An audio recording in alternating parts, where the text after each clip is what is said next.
Story number 1. The disappearance of the girls on Christmas Eve, 1974. Christmas, 1974. The largest shopping mall in Chicago was filled with lights and the cheerful sounds of holiday music. Twinkling lights adorned a massive Christmas tree at the center of the main atrium, while each store was decorated in bright, inviting colors, drawing endless waves of customers. The warm, festive atmosphere spread throughout, making the mall livelier and more joyful than ever. Sarah and Emily, two young women working part-time at the mall, were busy adding the final touches to the holiday decorations, ensuring everything was perfect for the upcoming Christmas Eve. Both were best friends, cheerful and enthusiastic, yet mindful that their shifts often stretched into late evening. When the mall became eerily quiet, as they worked, Sarah suddenly noticed a man dressed as Santa Claus standing in the hallway near the large Christmas tree. He was a tall figure in a bright red suit, but his face was partially hidden beneath his hat and thick white beard. His eyes, however, appeared dark and hollow, seeming to absorb rather than reflect the light. As he stood motionless, staring at the two women, a chill ran down Sarah's spine. She turned to Emily and whispered, "That's Santa over there. Doesn't he seem a little strange to you?" Emily glanced in the direction Sarah indicated and caught the man's gaze but laughed it off, trying to ease her friend's fear. "He's probably just one of the mall staff, here to greet customers. You're just overthinking things." Yet the man didn't go over to the children's area or interact with shoppers as Santa normally would.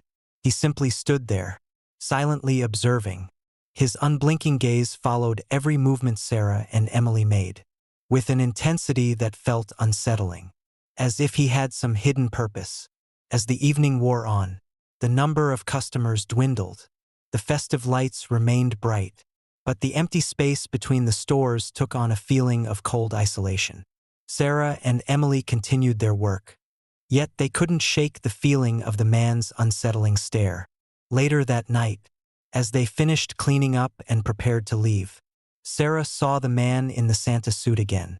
This time, he was closer, close enough that she could clearly see his dark eyes under the twinkling lights of the Christmas tree. The strange, almost unreal smile appeared on his face. Sarah glanced at Emily, her eyes filled with fear, but she reassured herself that he was just another mall employee. "Look at how he's standing there," Sarah whispered to Emily. "He doesn't look like a normal Santa at all." Emily slowly nodded, now feeling uneasy herself. The man remained motionless, his eyes fixed on them, never wavering for a moment. Finally, they decided to leave.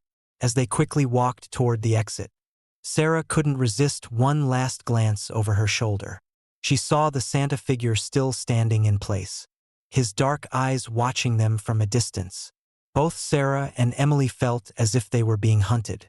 Although he hadn't taken a step closer, the unnerving sensation lingered, gripping them with an inexplicable fear that wouldn't let go. The next day, Sarah and Emily returned to the mall with a lingering sense of unease after the strange encounter with Santa Claus the previous night. They tried to brush off the fear, assuming he was just an odd employee or a volunteer playing Santa for the Christmas season. But each time they recalled his deep, unsettling stare and eerie smile, they couldn't help but shiver. That evening, as the stores began to close, a strange quietness settled over the mall. Sarah and Emily stayed behind to finish decorating, working in near silence, with only faint Christmas music echoing through the deserted hallways. While carefully adjusting the lights on the large Christmas tree, Sarah glanced across the atrium and froze. The man in the Santa suit was there again, standing a short distance away, staring at them with the same unnerving gaze. But this time, he wasn't standing still. He began walking towards them, each step slow and heavy. "Emily, he's there again," Sarah whispered, her voice shaking. Emily turned, and upon seeing the figure moving toward them, her heart pounded. "Why is he looking at us like that? It's like he has something in mind," Emily stammered, sensing an unmistakable sense of danger from the man.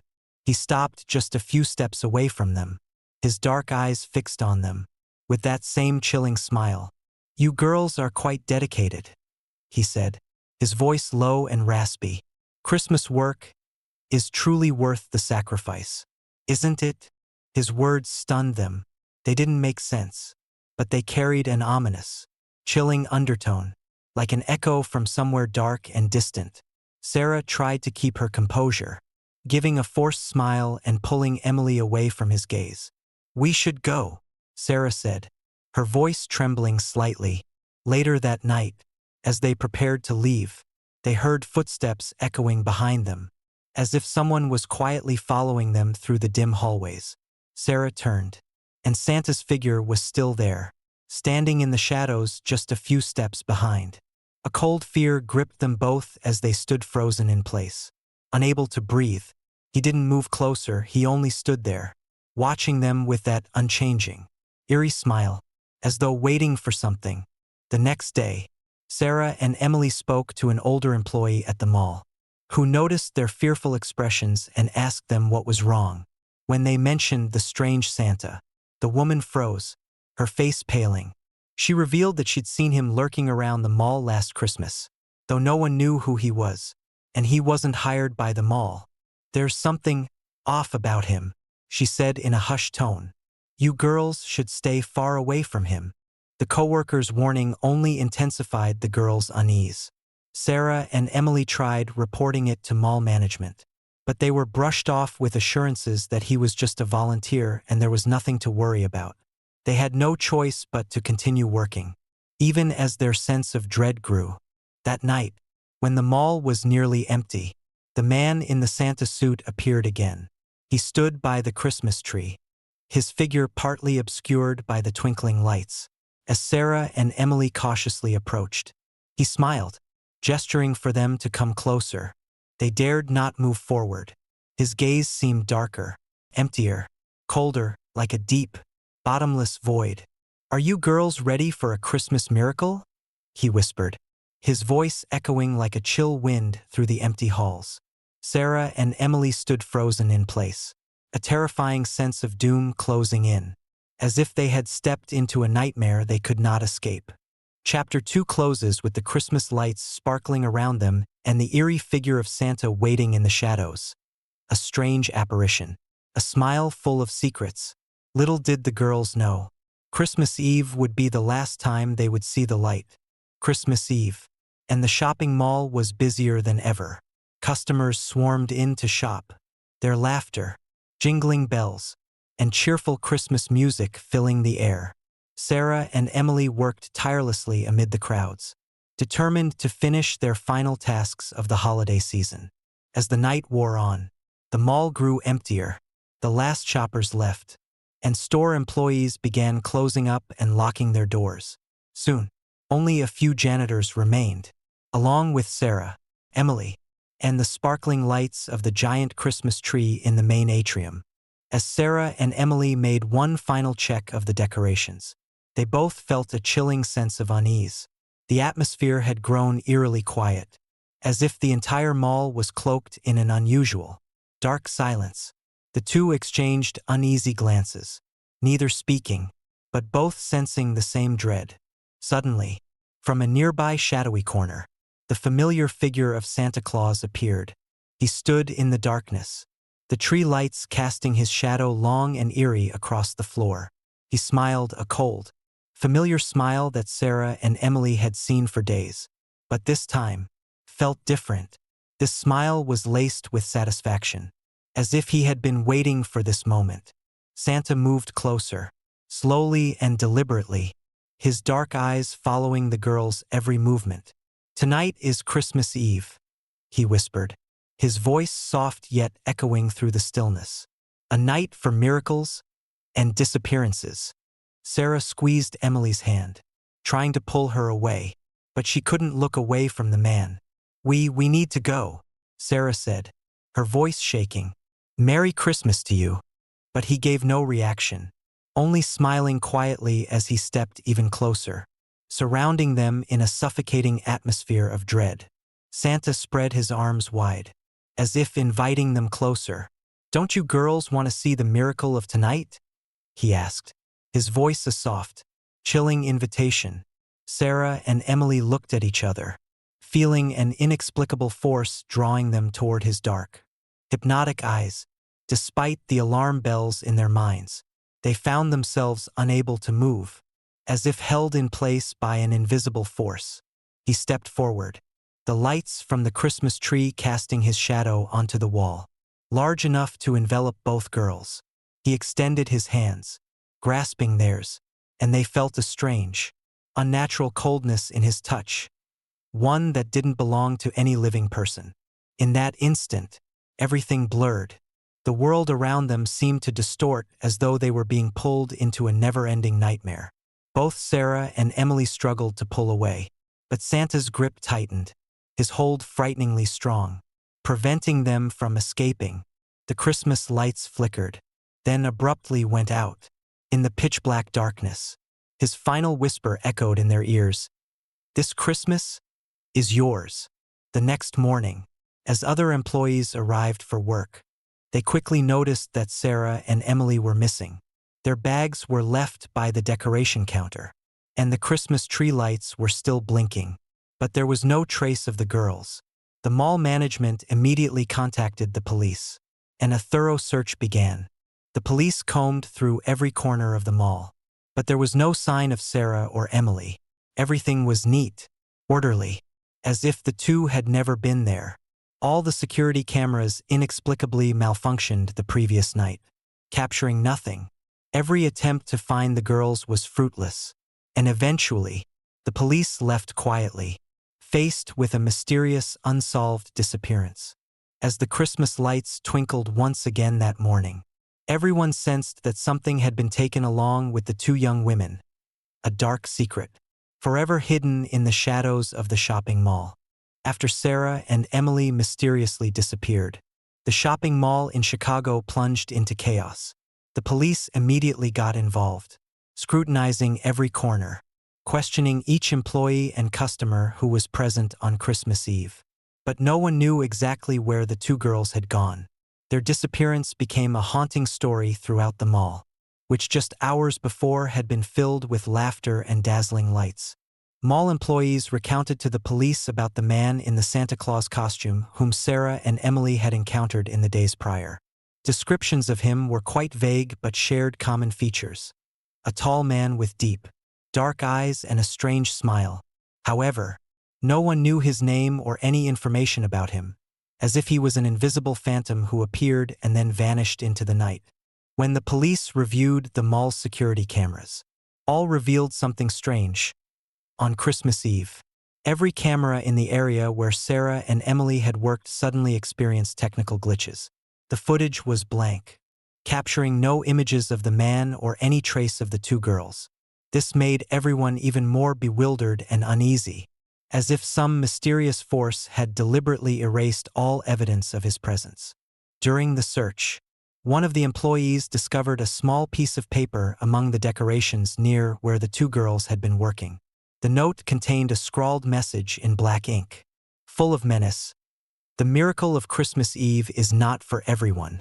This chilling line sent shivers through everyone, and the police quickly added it to the investigation file. But no one could explain its true meaning. Days passed, and despite searching everywhere, there were no clues about Sarah and Emily. No one saw the man in the Santa suit again. He had completely vanished from the shopping mall, leaving behind an invisible fear and unanswered questions. People began whispering about the strange event. And the mall, once a place that brought joy and excitement for Christmas, was now shrouded in a cold haunting. Employees working late at the mall even recounted that on each subsequent Christmas Eve, they felt a mysterious figure lurking in the dark corners of the center. Some even claimed to have seen Santa's shadow flickering in the mirrors when they worked late. Others heard faint whispers like the wind rustling through, with fragmented words, "Miracle, Christmas Eve." The whispers echoed in the empty space, sending chills down their spines, making them feel as if they were being watched. Fear spread from employees to customers. Many people hesitated to visit the mall during Christmas, and some families even forbade their children from working there during this time. The story of the mysterious disappearance of the two young women and the man in the Santa costume became a dark legend in Chicago, retold as a reminder of the dark side of seemingly harmless things. Year after year, the Christmas lights continued to illuminate the mall, but no one could dispel the cold feeling that enveloped the place.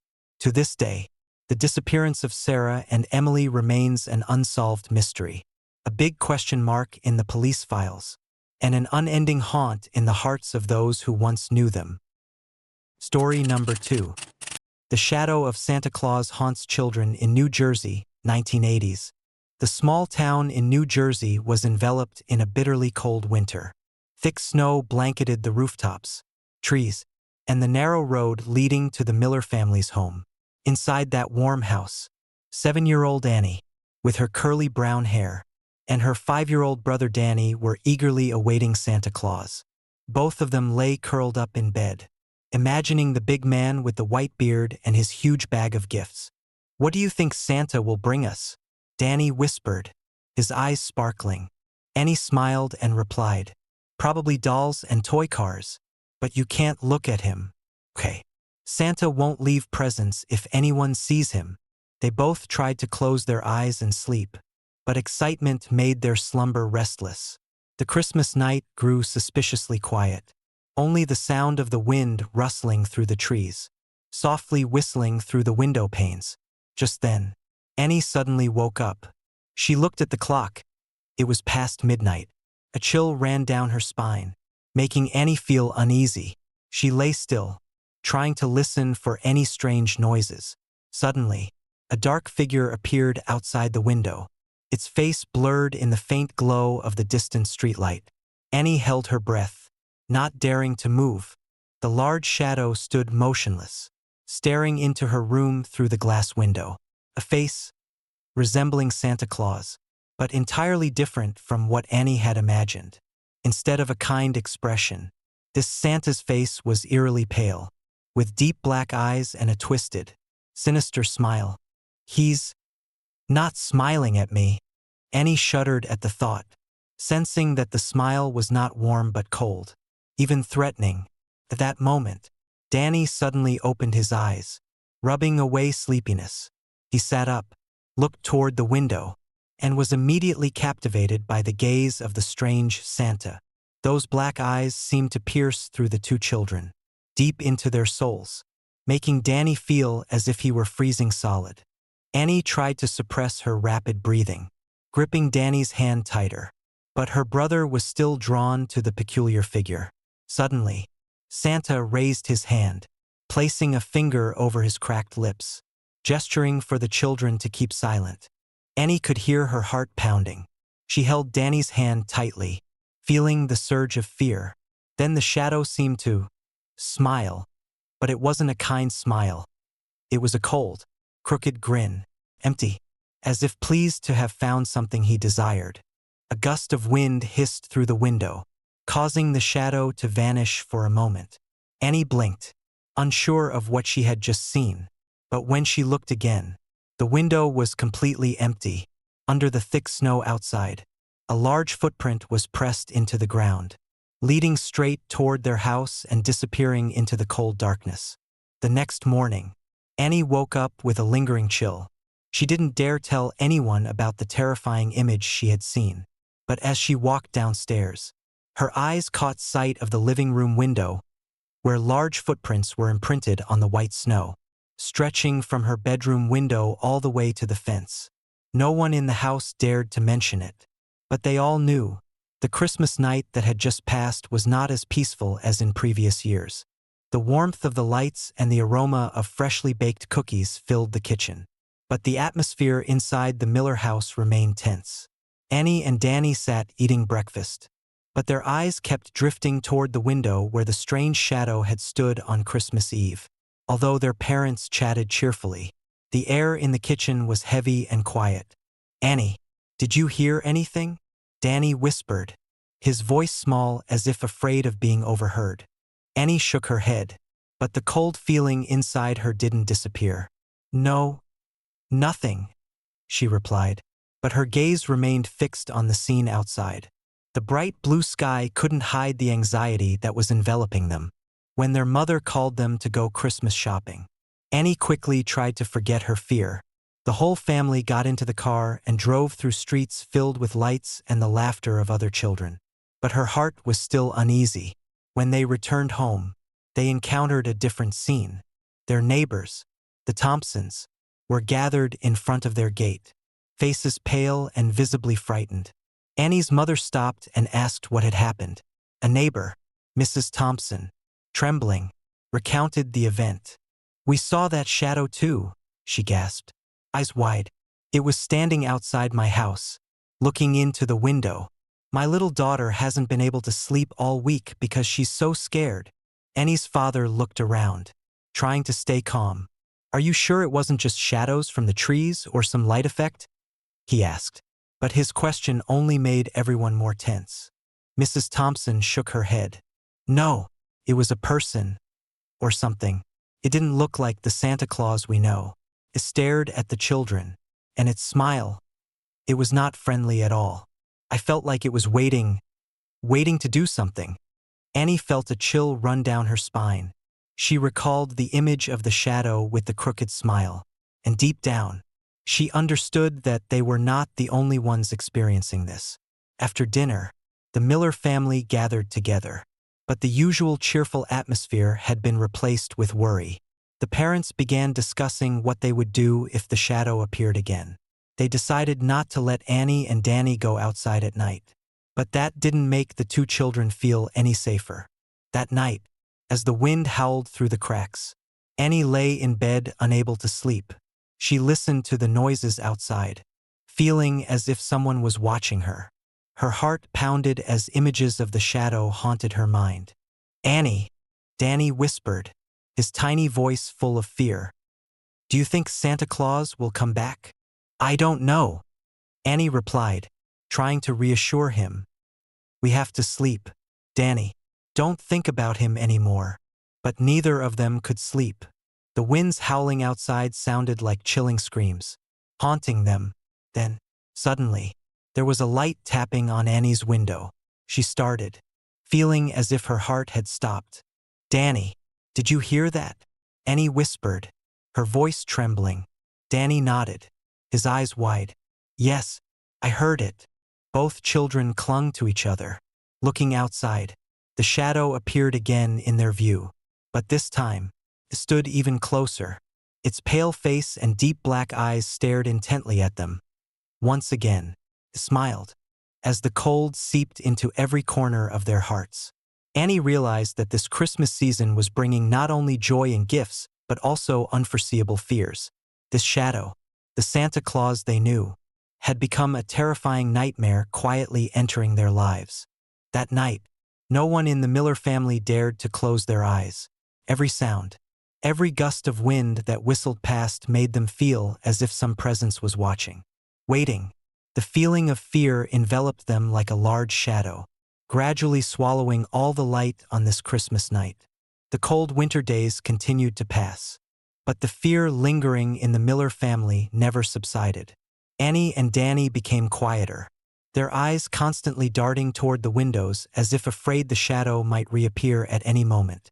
Their parents, though trying to act normal, couldn't hide their growing anxiety. Each night, as darkness enveloped the house, strange noises began to echo around their home. The sound of branches scraping against windows, gentle footsteps on the snow, or faint giggling carried by the wind. Annie lay in her bed, eyes wide open, staring at the ceiling and listening to every sound. She knew something was wrong, that the shadow was still watching them. One morning, when opening the front door to retrieve the newspaper, Annie's father discovered muddy footprints etched into the doorstep. The footprints were large, unlike anyone in the family. He frowned, looking around but seeing no one. A sense of unease washed over him, and he decided to install extra locks and reinforce the windows and doors. However, these measures did little to alleviate their tension. One night, as the family gathered in the living room with the fireplace crackling, they heard a gentle tapping on the window. Annie's mother startled, dropping the book she was holding. They looked at each other, eyes filled with fear. "Did you hear that?" Danny whispered, his voice trembling. Annie nodded, her gaze fixed on the window. The darkness outside seemed thicker, as if concealing something terrifying. Their father stood up and slowly approached the window. He pulled back the curtain cautiously, his heart pounding in his chest. Outside, there was nothing, only darkness and the gentle fall of snowflakes. "Probably just a branch," he said, trying to reassure everyone. But just then, a faint giggle echoed, seeming to come from somewhere both far away and very close. That laugh made their blood run cold. "That wasn't a branch," Annie's mother whispered, her face pale. The family decided to stay up through the night to keep watch. They turned off all the lights, sitting in darkness illuminated only by the faint glow of the fireplace. Time passed slowly, the ticking of the clock louder than ever. Suddenly, the crunching sound of footsteps came from the snow outside. Slow, deliberate steps, as if intentionally prolonging their tension. Annie held her breath, eyes wide as she stared at the window. The shadow appeared, gliding past the window like a ghost. It stopped and turned to look directly at them. Deep black eyes, empty and cold. A crooked smile stretched across a pale face, as if it was savoring their fear. No one could move. They were frozen in place. The figure raised a hand, giving a slight wave as if in greeting, then vanished into the darkness. "We have to do something," Annie's father said, his voice hoarse. "We can't keep going on like this." They called the police, but when officers arrived, there was no trace of anything unusual. The footprints had vanished. There was no evidence of an intruder. The police concluded that the family might be experiencing hallucinations due to stress. "We'll patrol the area more frequently," one officer said. "But I think you all should try to rest and not worry too much." But how could they rest knowing something was watching them? Annie felt desperate. She decided to learn more about the shadow. She rummaged through the town library, reading ancient stories and searching for any clues. In an old book, she found a legend about an entity that appeared on Christmas Eve, bringing fear and nightmares. The illustrated image looked exactly like the shadow she had seen. This being was called the Joy Stealer, one who came to take away the happiness of families on the most sacred night. Annie rushed home to tell her parents what she had found, but they only looked at her with concern. "That's just a legend, sweetheart," her mother said. "We shouldn't let our imaginations run wild." But that night, when the shadow appeared again, staring at them through the window, they knew this was more than just imagination. The fear had become reality, and they didn't know what to do to stop it. Time passed like snowflakes quietly falling on rooftops, and another Christmas Eve arrived. But for the Miller family, joy and excitement had been replaced by fear and anxiety. After the horrifying events, they decided that this year they would not let the dark figure continue to haunt them. Annie and Danny's father installed a new security system, reinforcing the windows and doors. Their mother prepared candles and crosses, hoping to ward off something not of this world. The whole family agreed to stay awake all night, facing the haunting together. On Christmas Eve, snow fell heavily, covering every road and house. Inside, the fireplace crackled, but it wasn't enough to dispel the coldness enveloping them. The clock struck 11 p.m., and the silence was terrifying. "Are you sleepy, Annie?" her mother gently asked, stroking her daughter's hair. Annie shook her head, her eyes wide with worry. "No, I want to stay with everyone." Danny sat close to his sister, holding her hand tightly. "I'm scared," he whispered. "It's okay. We have Mom and Dad here." Annie tried to reassure him, but she could feel her own heart pounding. Suddenly, the lights in the house flickered and went out. The whole family started, and darkness swallowed everything. "What happened?" their mother exclaimed, panic in her voice. "Probably the snow damaged the power lines." Their father tried to stay calm. "Everyone stay here. I'll go get a flashlight." He stood up, but before he could move, A chilling gust of wind blew through the living room, extinguishing the fireplace as well. A giggle echoed from somewhere in the darkness, cold and eerie. "He's here," Annie whispered, her voice barely audible. A faint light glowed in the corner of the room. The dark figure of Santa Claus appeared, tall and ominous. His deep red suit seemed soaked in darkness, his deep black eyes staring at them. The crooked smile on his pale face sent shivers down everyone's spine. "Merry Christmas," he whispered, his voice echoing as if from a distant realm.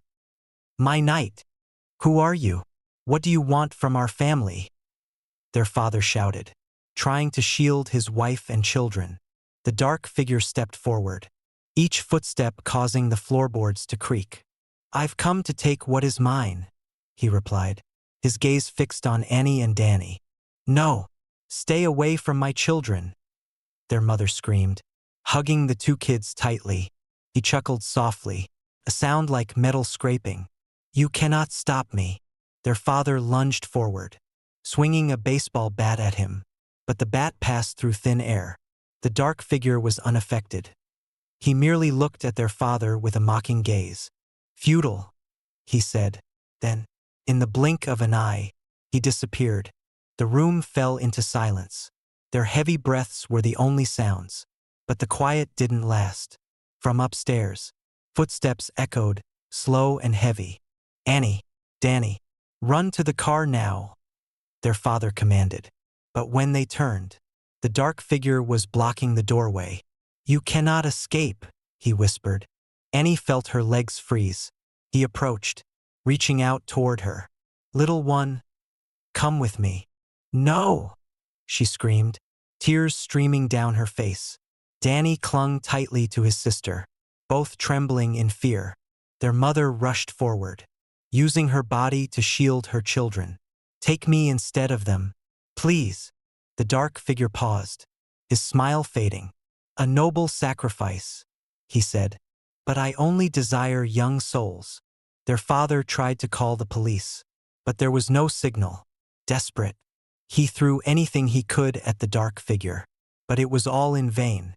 Suddenly, from outside the window, a bright light shone in. Church bells rang in the distance, striking midnight. The dark figure turned to look outside, displeasure evident on his face.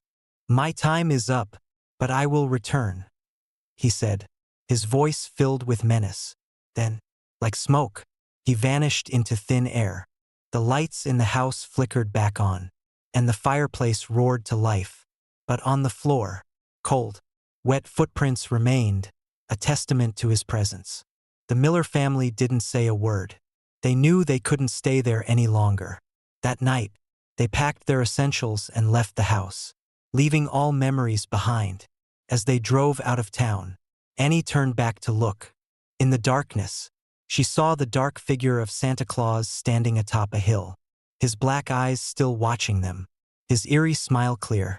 "Merry Christmas, my knight," that whisper echoed in her mind, like a haunting promise. Time passed, but the haunting memory of the dark Santa Claus never faded from the minds of the Miller family. They had left their New Jersey town immediately after that fateful Christmas Eve, carrying with them terrifying memories none of them wished to revisit. They moved to a new city, trying to start fresh, but the shadows of the past seemed to follow them everywhere. Annie and Danny were no longer the carefree children they once were. Their eyes always held a vague fear, and their sleep was frequently disrupted by nightmares. Each time Christmas approached, a strong sense of anxiety resurfaced. Meanwhile, in the small town in New Jersey, the story of the Miller family and the Dark Santa began to spread. Initially, it was just whispers among families, but it quickly became the main topic of conversation in town. Children told each other about the terrifying shadow that appeared on Christmas Eve. With deep black eyes and a haunting crooked smile, "They say if you see that Santa, something terrible will happen." One child told his friend, eyes full of worry, "Don't stand near the window on Christmas Eve, and don't answer if you hear a knock." Another warned. The story spread beyond the town's borders. becoming an urban legend told around campfires or during gatherings. Everyone added new details, making the Dark Santa even more frightening. Some families began experiencing similar strange phenomena. Knocks on their doors in the middle of the night, mysterious footprints appearing in the snow, and some even claimed to have seen a shadow silently standing under streetlights, staring at them with soulless eyes.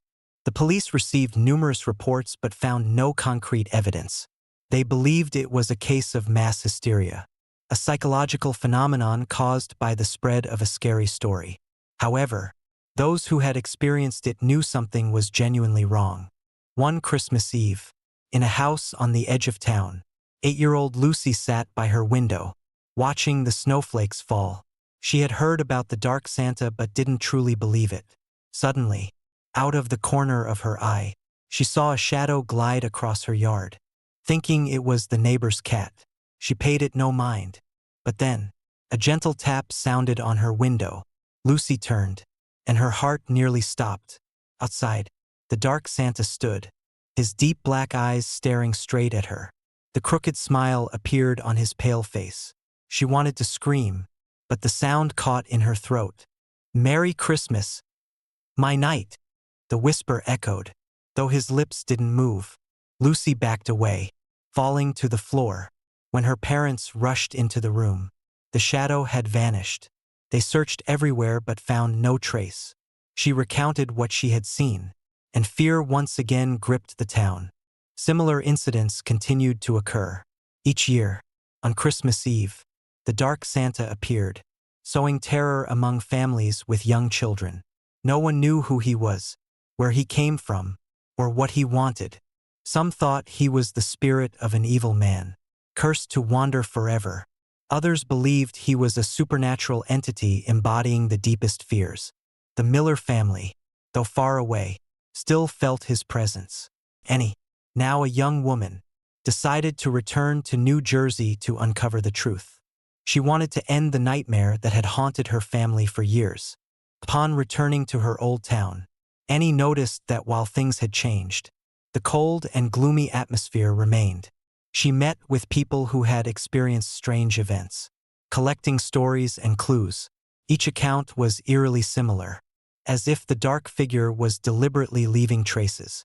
Annie decided to confront her fear. On Christmas Eve, she stood alone at the site where her family's old house once stood. Now just an empty lot. Cold wind blew, carrying faint whispers. "You're here, aren't you?" Annie called out, her voice echoing in the darkness. "What do you want from us?" There was no reply, only an unsettling silence. But then, from the shadows, the Dark Santa emerged, as if a part of the night separated and took form. "You have returned," he whispered, his voice icy. "Who are you? Why are you haunting my family and others?" Annie asked, trying to remain calm. The shadow moved closer, his deep black eyes locking onto hers. "I am fear, the unnamed haunting. I exist because you believe in me. We're not afraid of you anymore," Annie declared, though her heart was pounding. He chuckled softly. "Oh, really? Then why are you standing here, trembling in the dark?" Annie realized that this confrontation was futile. The shadow wasn't something that could be defeated with words or actions. He was the embodiment of fear, and as long as people were afraid, he would exist. She turned and walked away, leaving the dark figure standing silently in the night. "I will always be here," the whisper trailed behind her. "Waiting." Back home, Annie understood that the only way to end the haunting was not to let it control her life. She shared her story with others, encouraging them to face their fears instead of running away. Yet, the Dark Santa continued to appear in stories and whispers in the night. Was he a predator disguised as Santa Claus, or an inexplicable supernatural force? No one knew for sure, but the legend of him lived on, a part of the darkness hidden deep within every soul. And every Christmas Eve, as church bells rang and snow fell quietly, someone would look out the window and wonder, is that shadow out there, waiting in the night? Story number 3. Spooky Santa Claus at Pennsylvania Daycare, 1978. Christmas Eve, 1978. At a small daycare center in Pennsylvania, the spacious room was decorated with red ribbons, a sparkling Christmas tree adorned with bright ornaments, and a golden star atop, lighting up the entire space. The children, dressed in adorable Christmas outfits, were excited, eyes glowing with joy at the news that Santa Claus would be visiting. The daycare staff joined in the fun, seeing this as a wonderful opportunity to create beautiful Christmas memories for the children. Santa Claus finally appeared, entering through the large door with a big bag slung over his shoulder. All eyes turned to him, a tall man dressed in a bright red Santa suit, a long white beard, and his face hidden by a jolly Santa mask. The children jumped and cheered at the sight of Santa walking in, running to gather around him eagerly, waiting for their gifts. The man stood still for a moment, looking down at the children with an expression that went unnoticed by others, and then began pulling gifts from his bag. Everyone assumed he was a well-meaning volunteer, unaware that beneath the cheerful costume lay something unusual. However, as he started handing out gifts, his behavior became increasingly odd. He chuckled softly, a faint yet chilling laugh, leaning down close to each child, staring at them longer than necessary. Some of the children, initially thrilled, suddenly fell silent, their expressions shifting to confusion and unease. One child looked up at Santa with a worried face, bursting into tears when Santa placed a hand on their shoulder. The staff began to notice that something was amiss. A few exchanged glances, trying to remain calm so as not to alarm the children. One young staff member picked up on something unsettling in Santa's eyes. It wasn't a look of warmth or kindness, but a cold, almost menacing gaze. Meanwhile, Santa continued distributing gifts, occasionally whispering something only the nearby child could hear, causing a few of them to back away, visibly confused and scared. The entire room now seemed engulfed in a strange, heavy atmosphere that was difficult to ignore. The staff tried to keep the children calm, but a sense of unease was growing among them. An older staff member, feeling increasingly uneasy, found an excuse to step outside and made a quick call to the police, requesting they check Santa's identity. While waiting, she tried to stay composed as she returned to the room, where Santa continued moving among the children, handing out gifts with that odd smile and unsettling gaze. Chapter 1 closes with the joyful Christmas atmosphere shifting into an eerie sense of unease and dread, as the twinkling lights on the Christmas tree seemed unable to dispel the strange chill filling the room. As Santa continued handing out gifts to the children, the atmosphere in the room grew increasingly stifling. Each step he took seemed to spread an unsettling sense of unease. Though the children still held their breaths in anticipation of their gifts, their expressions turned wary, with some even losing their smiles. He leaned down, gazing at each child with an intense, almost chilling stare, occasionally whispering something that only the nearby child could hear. A young girl standing near the Christmas tree received her gift from Santa. Shivering slightly, he held her hand tightly, leaning his masked face close to hers. Letting out a strange, unnerving chuckle, she dropped her gift, burst into tears, and tried to pull her hand away from his cold grasp. The staff immediately stepped in, comforting her, but their own expressions revealed a growing suspicion about the stranger. The daycare manager approached, attempting to tactfully check Santa's identity without frightening the children. "Where did you come from, Santa?" she asked, trying to keep her tone calm. He looked up, his eyes dark and unreadable behind the mask, pausing for a moment before replying in a detached voice. "I come from a place where children's wishes can all come true." His voice was low and steady, adding an eerie edge to the room. The staff member who had called the police held the phone tightly, counting down each 10th second. When the officers arrived, they quickly entered the room and asked Santa to step away from the children for a private conversation. The daycare workers ushered the children to a safe distance, trying to soothe their fears while sensing the alarm in each child's eyes. When the police verified the man's identity, the truth was revealed. He was not a typical volunteer. He had a long criminal record, previously convicted of violent crimes and fraud. He had assumed various identities in the past to gain access to children and vulnerable people. Tonight, he had successfully slipped into the center as Santa, sowing terror without ever needing to resort to outright violence. Upon learning this, the daycare manager and staff were overcome with horror, realizing they had unknowingly allowed a dangerous man close to the children. As police escorted him out of the center, the imposter Santa kept his expression cold, his eyes dark and void of remorse or fear. Before leaving, he turned back to look at the children one last time, his gaze sharp and menacing, with a twisted smirk hidden behind his mask. A silent, chilling warning. Some children burst into tears, clinging to the adults, while others stood frozen, unable to fully comprehend what had just happened but feeling the fear that lingered in the air. After the police escorted the fake Santa out, a strange silence blanketed the daycare center. Staff and children alike were in shock, unable to say a word. The Christmas tree still stood, lights blinking festively, but the joyful, peaceful atmosphere had been shattered. Staff exchanged worried looks, feeling a deep sense of guilt for having inadvertently allowed a dangerous man near the children. As parents arrived to pick up their children, each family left in a state of fear.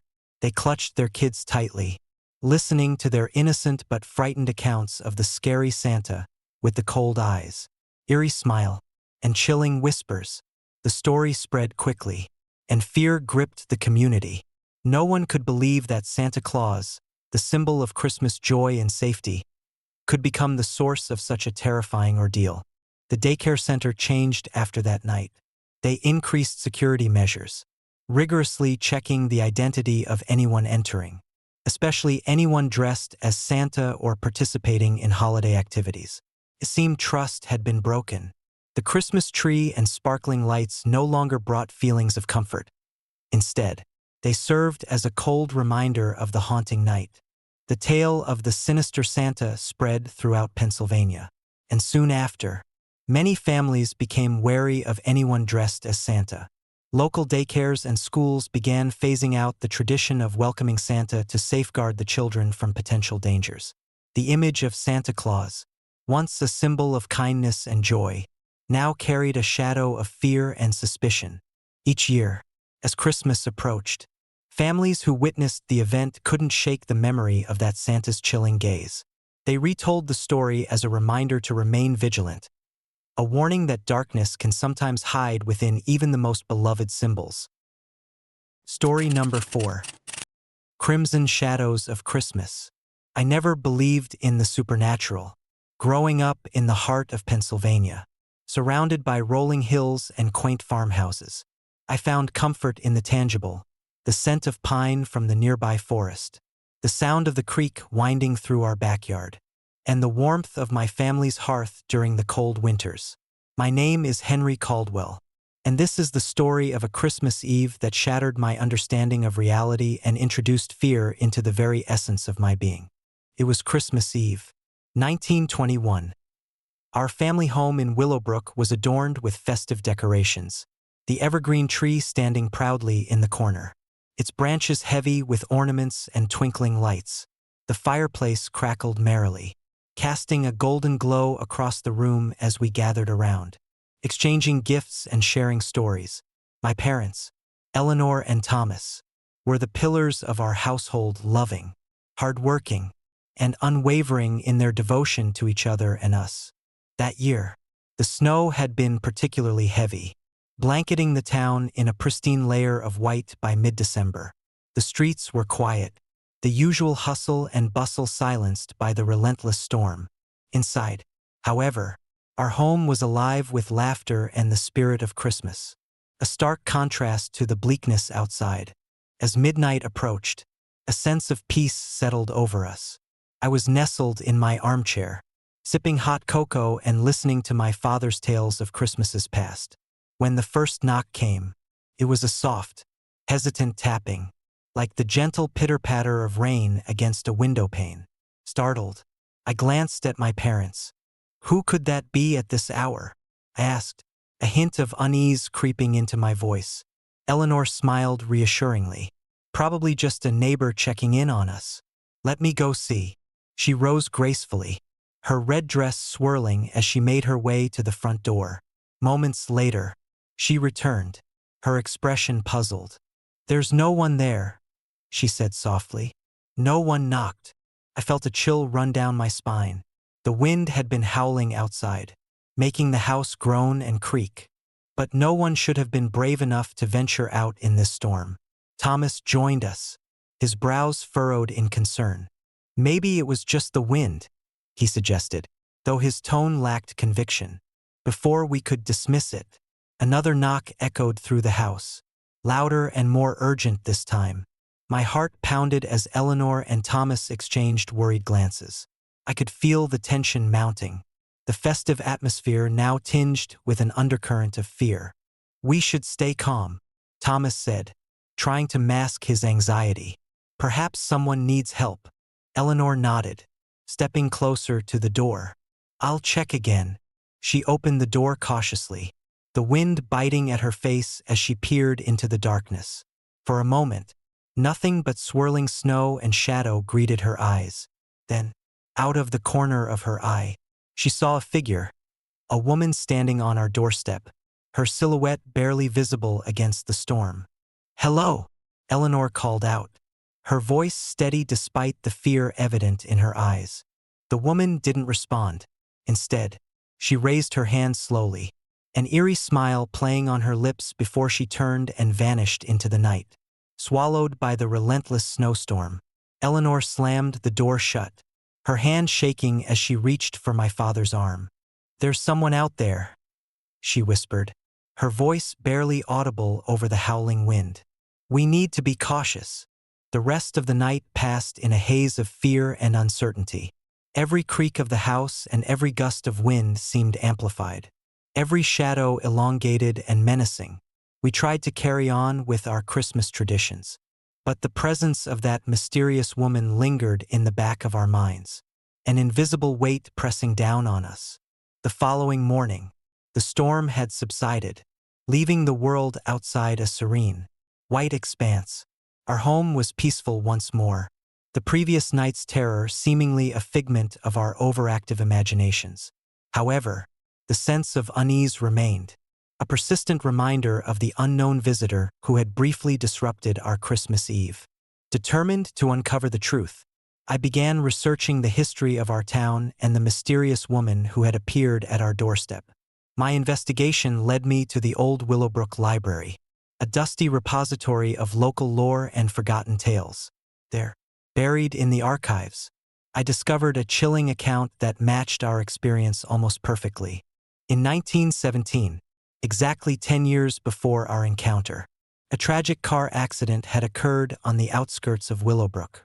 A young bride named Margaret Whitaker had lost her life, along with her groom and several members of their bridal party. As they were returning from a Christmas celebration, the accident had been swift and devastating, leaving the community in mourning and the Whitaker family shattered by loss. But Margaret's story took an even darker turn. Rumors began to circulate that she had been involved in dark, occult practices, believed to have dabbled in the forbidden arts in a desperate attempt to save her dying husband. Some claimed she had turned to vampirism, seeking eternal life to be with her beloved, while others insisted it was merely a fabrication born out of grief and superstition. The car wreck had left Margaret's spirit restless, her sorrow and anger unable to find peace. It was said that on the 10th anniversary of her death, her apparition would appear to those she had wronged or those who unknowingly disturbed her resting place. Armed with this newfound knowledge, I confronted my parents with the terrifying possibility that we had encountered Margaret Whitaker herself, an aggrieved spirit bound by her tragic past, seeking something she could never attain. We need to protect ourselves, I urged, my voice filled with urgency.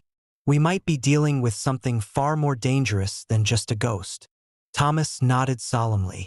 If what you say is true, Then we have to take action. We can't let her haunt us any longer. Eleanor agreed, her face etched with fear and determination. We need to find a way to appease her, to help her find peace so she can move on. Our next step was to seek out the remnants of Margaret's life, the church where she had been married, the old Whitaker estate now abandoned and overgrown with ivy, and the cemetery where her family had been laid to rest. Each location held fragments of her story, pieces of the puzzle that we needed to assemble to understand the depth of her torment. At the church, we discovered old records of the Whitaker wedding, a lavish affair that had been the talk of the town.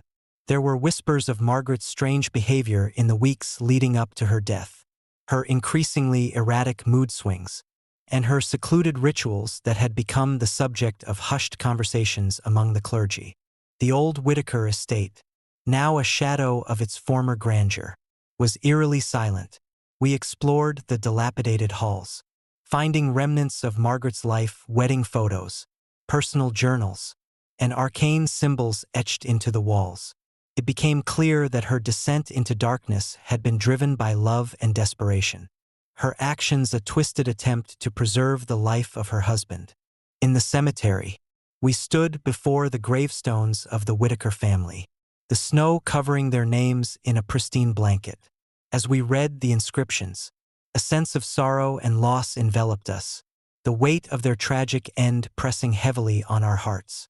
Determined to help Margaret find peace, we decided to perform a ritual of remembrance, a gesture of compassion aimed at honoring her memory and acknowledging the pain that bound her spirit to our world. With the help of the local pastor, who had heard our story and believed in the power of faith and redemption, we prepared for the ceremony. On the 10th anniversary of her death, we gathered at the cemetery, the air crisp and the night sky clear, the stars twinkling like silent witnesses to our plight. We lit candles in honor of the Whitaker family, their flickering flames a beacon of hope amidst the darkness. The pastor led us in prayers, his voice steady and filled with reverence as we collectively sought to soothe Margaret's restless spirit. As the ceremony reached its peak, a familiar chill descended upon us, the temperature dropping sharply. The sky above seemed to darken, the stars obscured by an unnatural shadow. Suddenly, a figure emerged from the darkness, a woman in a flowing white gown, her presence both ethereal and menacing. It was Margaret Whitaker, her eyes hollow and her expression a mix of sorrow and rage. "Why do you disturb my peace?" she demanded, her voice echoing through the cemetery like a haunting melody. "Why do you forget?" I stepped forward, my heart pounding in my chest. "We honor your memory, Margaret. We seek to help you find peace so you can finally move on." She paused, her gaze shifting between us, the weight of her loss palpable in the silent night. "I have been forgotten," she whispered, her voice breaking. "Remember me." With that, the oppressive atmosphere began to lift, the chill receding as her form softened, her expression now one of relief and gratitude. The candles flickered gently, their light illuminating her figure as she slowly faded into the night, leaving behind a sense of peace and closure that had eluded her for a decade. In the days that followed, the disturbances ceased. The house was once again a sanctuary of warmth and joy, the shadows of the past no longer haunting our every step. The legend of Margaret Whitaker became a testament to the power of remembrance and the enduring bonds of family and love. Even in death, years have passed since that fateful Christmas Eve, but the lessons remain etched in my heart. I often reflect on the story number 5, Echoes of Christmas Past. I never considered myself a believer in the supernatural. Growing up in the heart of Chicago, surrounded by the relentless pace of city life, I found comfort in the tangible, the hum of traffic, the chatter of people, and the predictable rhythm of everyday existence. But that Christmas in Prague changed everything I thought I knew about reality and the unseen world. My name is Daniel Novak, a travel writer with a penchant for uncovering the hidden gems of Europe. When my friends Sarah, Mark, and Emily suggested a Christmas night tour of Prague's most historic sites, I eagerly agreed. Prague during the holidays was a sight to behold. Cobblestone streets adorned with twinkling lights, the scent of mulled wine filling the air, and the majestic architecture casting long shadows in the winter dusk. Little did I know, our festive adventure would turn into a nightmarish journey into the past. We arrived in Prague a few days before Christmas, immersing ourselves in the city's rich culture and vibrant festivities. On Christmas Eve, we joined a guided night tour led by a local historian named January. The group was small, composed of enthusiastic travelers eager to experience the city's storied history firsthand.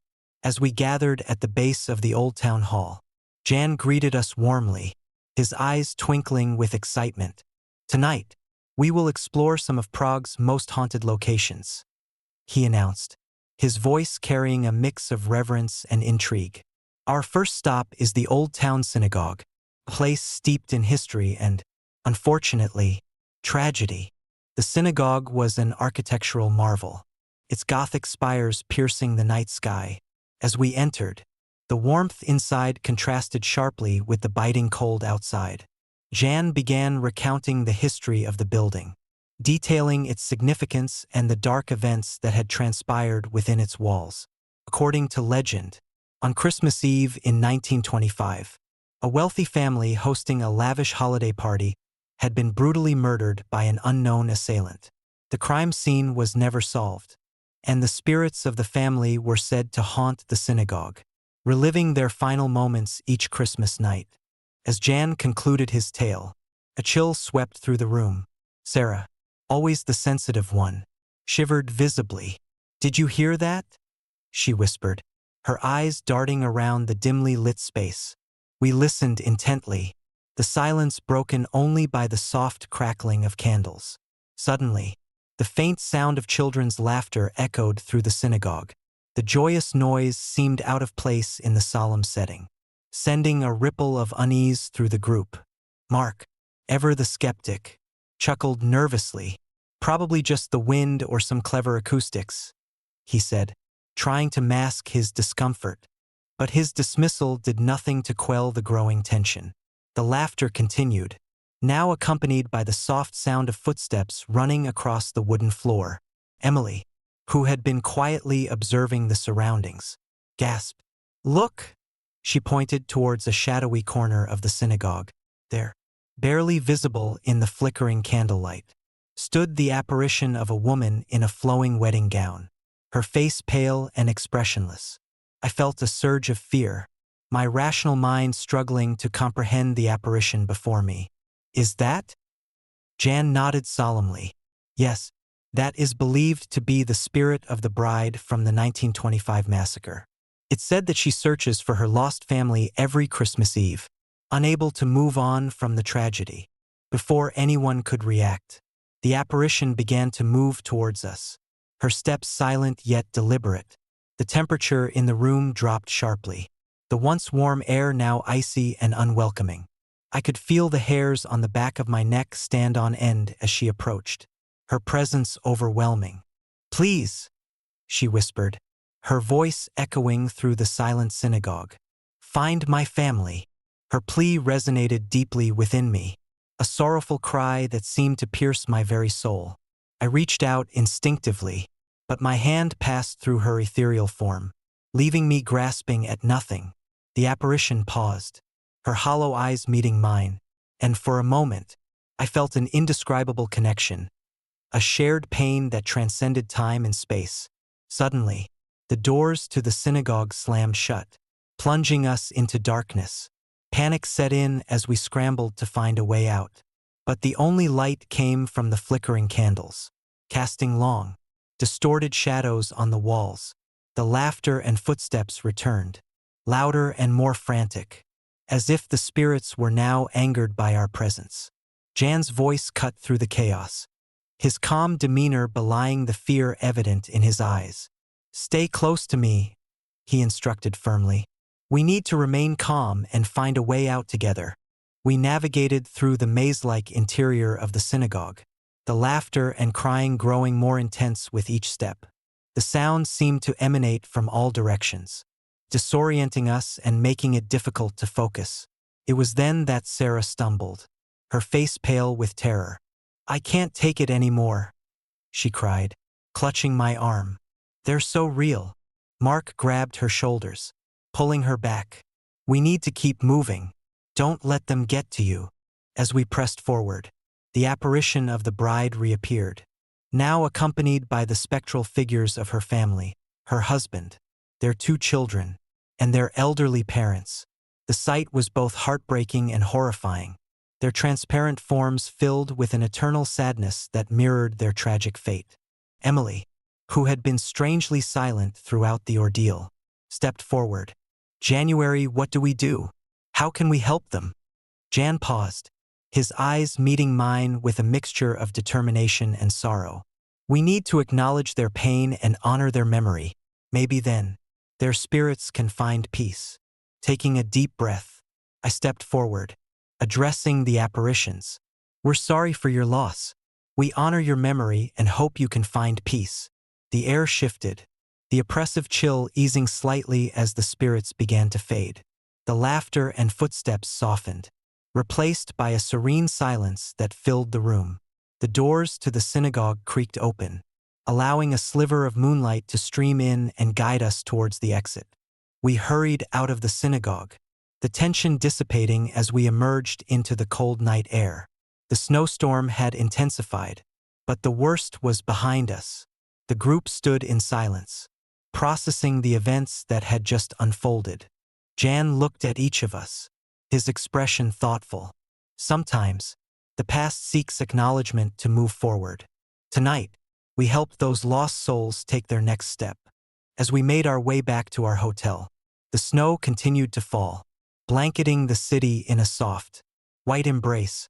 The memory of that night lingered, a haunting reminder of the thin veil between the living and the dead, and the power of compassion to bridge that divide. In the days that followed, the story of our Christmas night tour spread through Prague, capturing the imaginations of locals and tourists alike.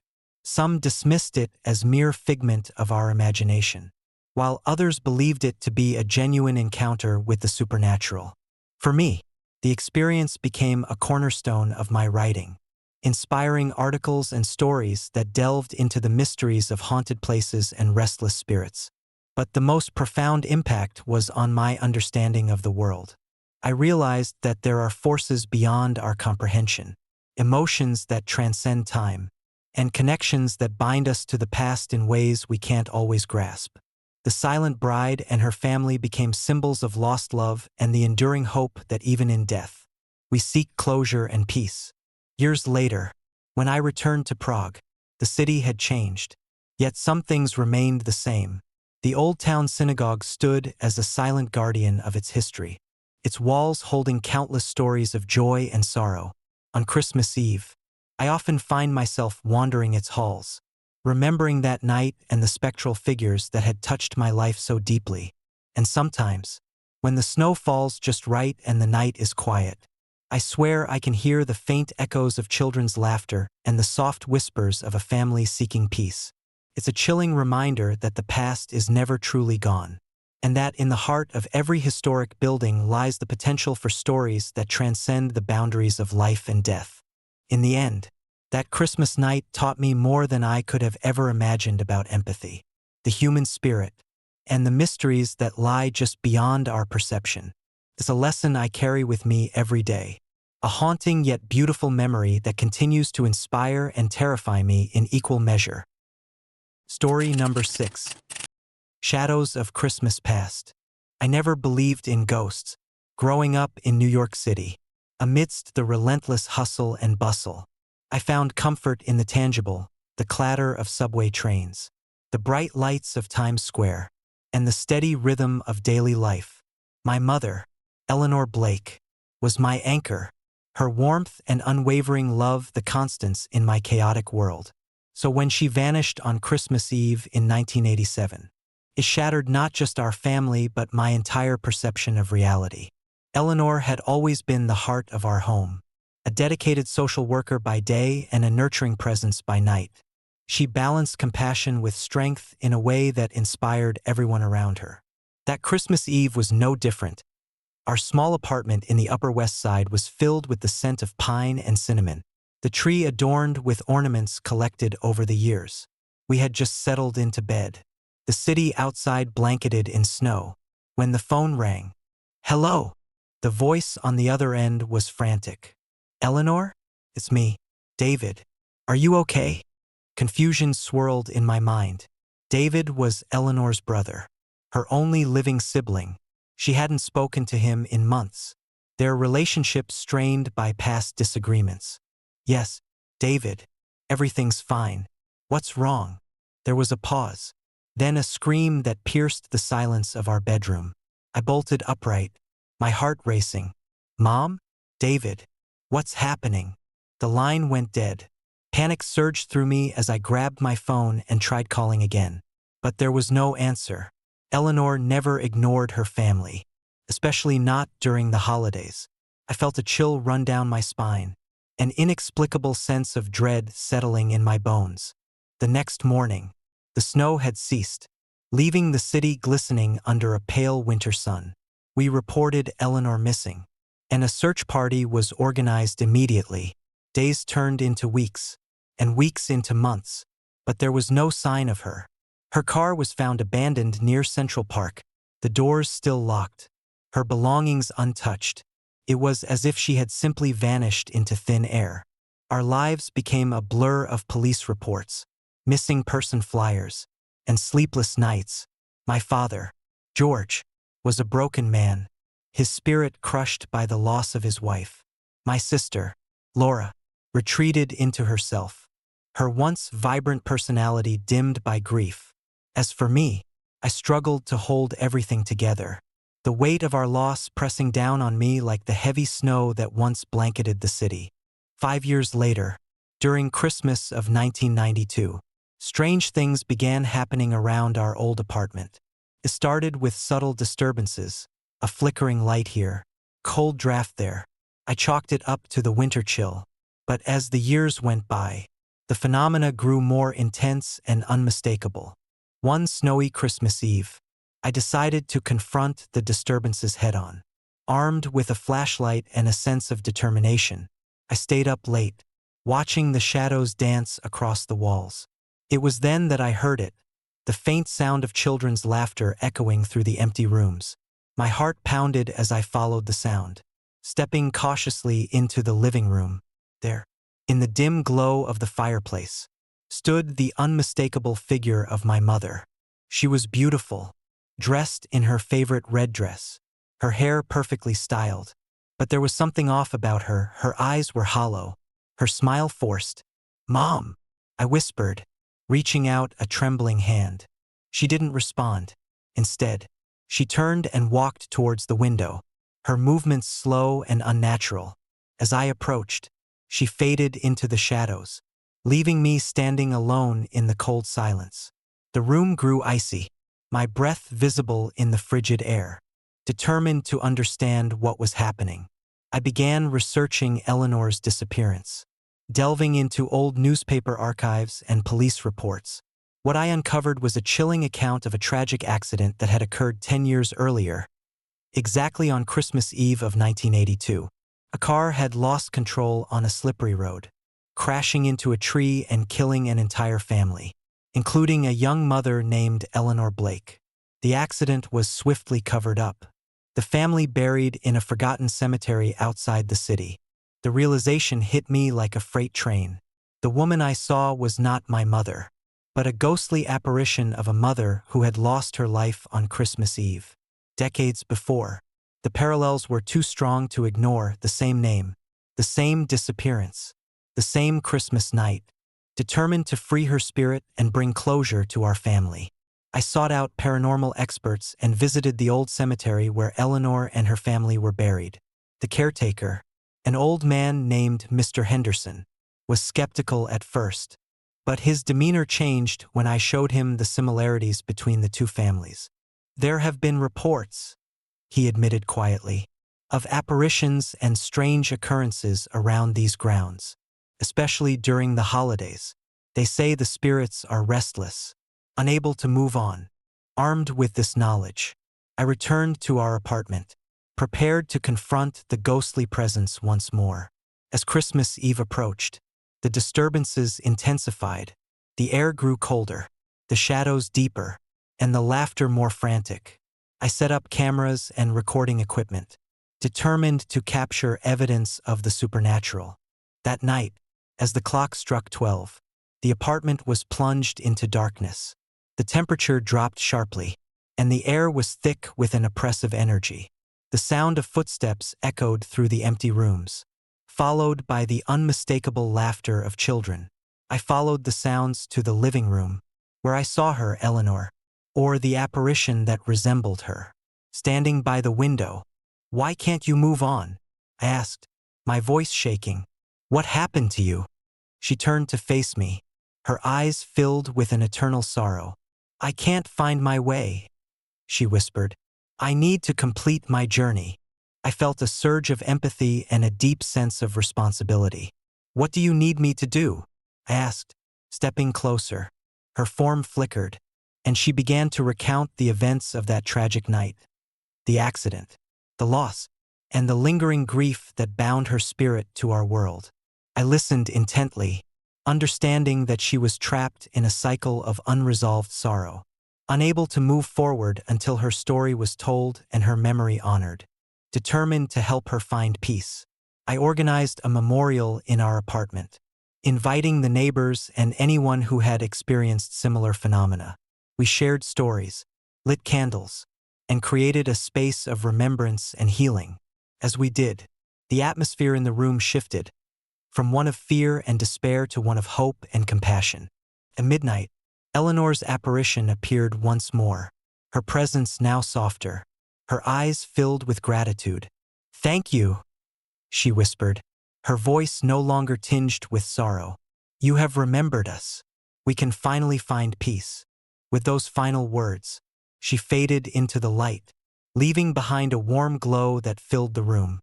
The disturbances ceased, and a sense of tranquility settled over our home. The weight of our loss felt lighter, the shadows of the past no longer holding us captive. In the years that followed, our family healed, the memory of Eleanor's disappearance serving as a reminder of the enduring power of love and the importance of remembering those we have lost. The old apartment, once a place of fear and uncertainty, became a sanctuary of peace and remembrance, especially during the Christmas season. Every year, on Christmas Eve, we gather to honor Eleanor and her family, sharing stories and lighting candles in their memory. The ghostly footsteps and laughter are no longer a source of terror but a testament to the lives that touched ours. A reminder that even in death, love and remembrance can bridge the divide between the living and the dead. And so, the story of Eleanor Blake lives on, her spirit forever entwined with our own, guiding us through the shadows and ensuring that her memory remains a beacon of hope and love amidst the winter night. The silent presence that once haunted our home now serves as a comforting reminder that some spirits find peace through the compassion and remembrance of those they left behind. Story number 7. The Christmas Whistle. Winter in North America is a relentless force, especially in the heart of December. The cold bites through layers of clothing, and the nights stretch long and dark, swallowing the landscape in a blanket of silence. I'm James Mitchell, a seasoned freight conductor with the Northern Plains Railway, and this is the story of a Christmas night that forever changed my perception of reality and the thin veil that separates the living from the dead. It was Christmas Eve, 1985. The day had been unusually hectic, with shipments piling up and the yard bustling with activity.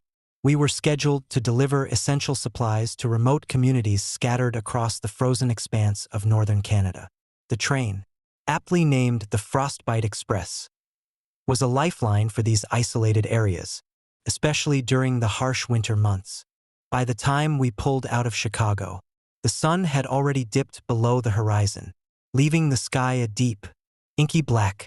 The temperature had plummeted, and a heavy blanket of snow had begun to fall, reducing visibility to mere feet.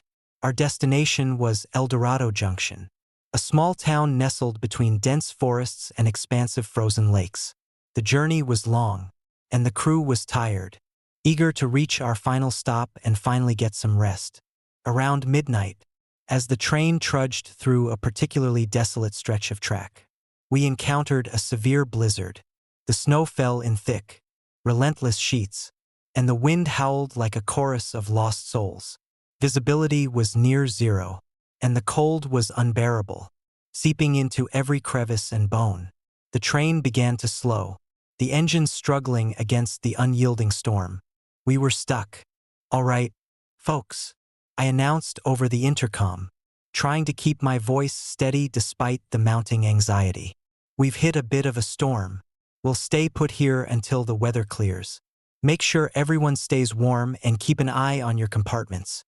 The crew and passengers settled into a tense silence, the only sound being the relentless pounding of the snow against the windows and the occasional crackle from the heating system. Hours passed, and the storm showed no signs of relenting. We were miles from the nearest station, surrounded by an impenetrable wall of white.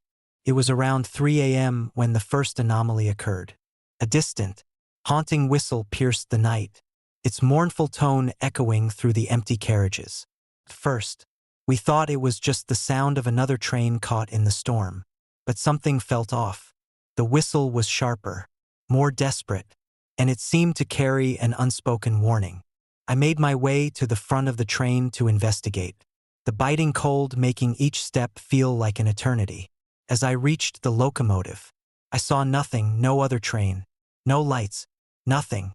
The whistle had stopped as abruptly as it had begun, leaving me standing alone in the darkness, the silence more oppressive than before. Back in the passenger car, murmurs of confusion and fear spread among the passengers. Some tried to rationalize the sound, attributing it to the storm, while others were convinced it was something far more sinister. Just as I was about to dismiss it as another trick of the storm, the train shuddered violently, jolting us all out of our seats. The lights flickered and dimmed, casting long, dancing shadows across the carriages. A sense of unease settled over everyone, the oppressive silence broken only by the faint, intermittent sound of the whistle. That's when I heard the stories. An elderly woman named Mrs. Thompson, who had been with me on many journeys, approached me with a look of terror in her eyes. "James, have you heard the whispers?" she asked, her voice trembling. "They say the whistle is a bad omen, a warning from those who never made it home." I listened as she recounted the legend of the ghost train, an ill-fated journey that had occurred exactly 10 years earlier, on Christmas Eve, when a similar storm had trapped a train in the same stretch of track. The accident had resulted in numerous fatalities, and ever since, every Christmas Eve, the whistle of the Phantom Express was said to echo through the storm, a haunting reminder of the tragedy.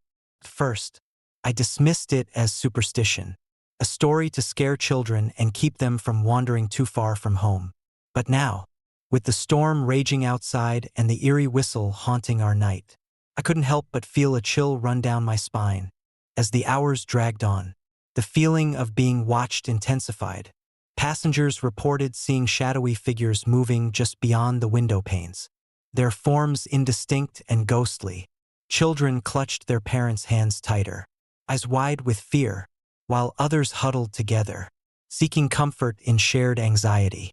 Around 4 a.m., the temperature inside the train plummeted, the heaters struggling to keep up with the relentless cold. Frost began to form on the windows, and the air grew thick with a palpable sense of dread. It was then that the visions became more vivid. A young woman in a tattered dress appeared in one of the empty compartments, her eyes hollow and filled with sorrow.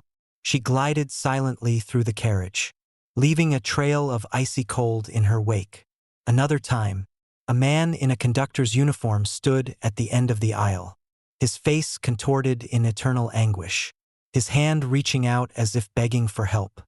Panic began to set in as the supernatural occurrences escalated. Some passengers refused to leave their compartments, fearing the malevolent spirits that seemed to haunt the train. Others tried to stay together, forming tight-knit groups in an attempt to ward off the eerie apparitions. Desperate for answers, I gathered the crew and some of the more level-headed passengers in the lounge car. "We need to figure out what's happening," I said, my voice firm despite the fear gnawing at me. "If this is the ghost train, we need to find a way to appease whatever is keeping these spirits trapped." We consulted old records and spoke with Mr. Harris, a retired engineer who had witnessed the original accident. According to him, the key to pacifying the spirits lay in honoring their memory, acknowledging the lives lost, and giving them a sense of closure. It was a long shot, but it was our only hope. We organized a makeshift memorial in the lounge car, lighting candles and laying out personal items that might have belonged to the deceased passengers. Family photos, letters, and mementos, one by one. We shared stories of the original tragedy, speaking of the families torn apart by the storm and the lives lost in the crash. As midnight approached again, the atmosphere shifted, the oppressive cold began to lift, and the haunting whispers grew softer, more melodic. The spirits, sensing our efforts to remember and honor them, began to fade. The eerie apparitions lost their anger, their faces softening into expressions of peace and gratitude. Just as the first light of dawn began to break through the storm, the whistle sounded one final time, a gentle, soothing note that resonated with a sense of closure.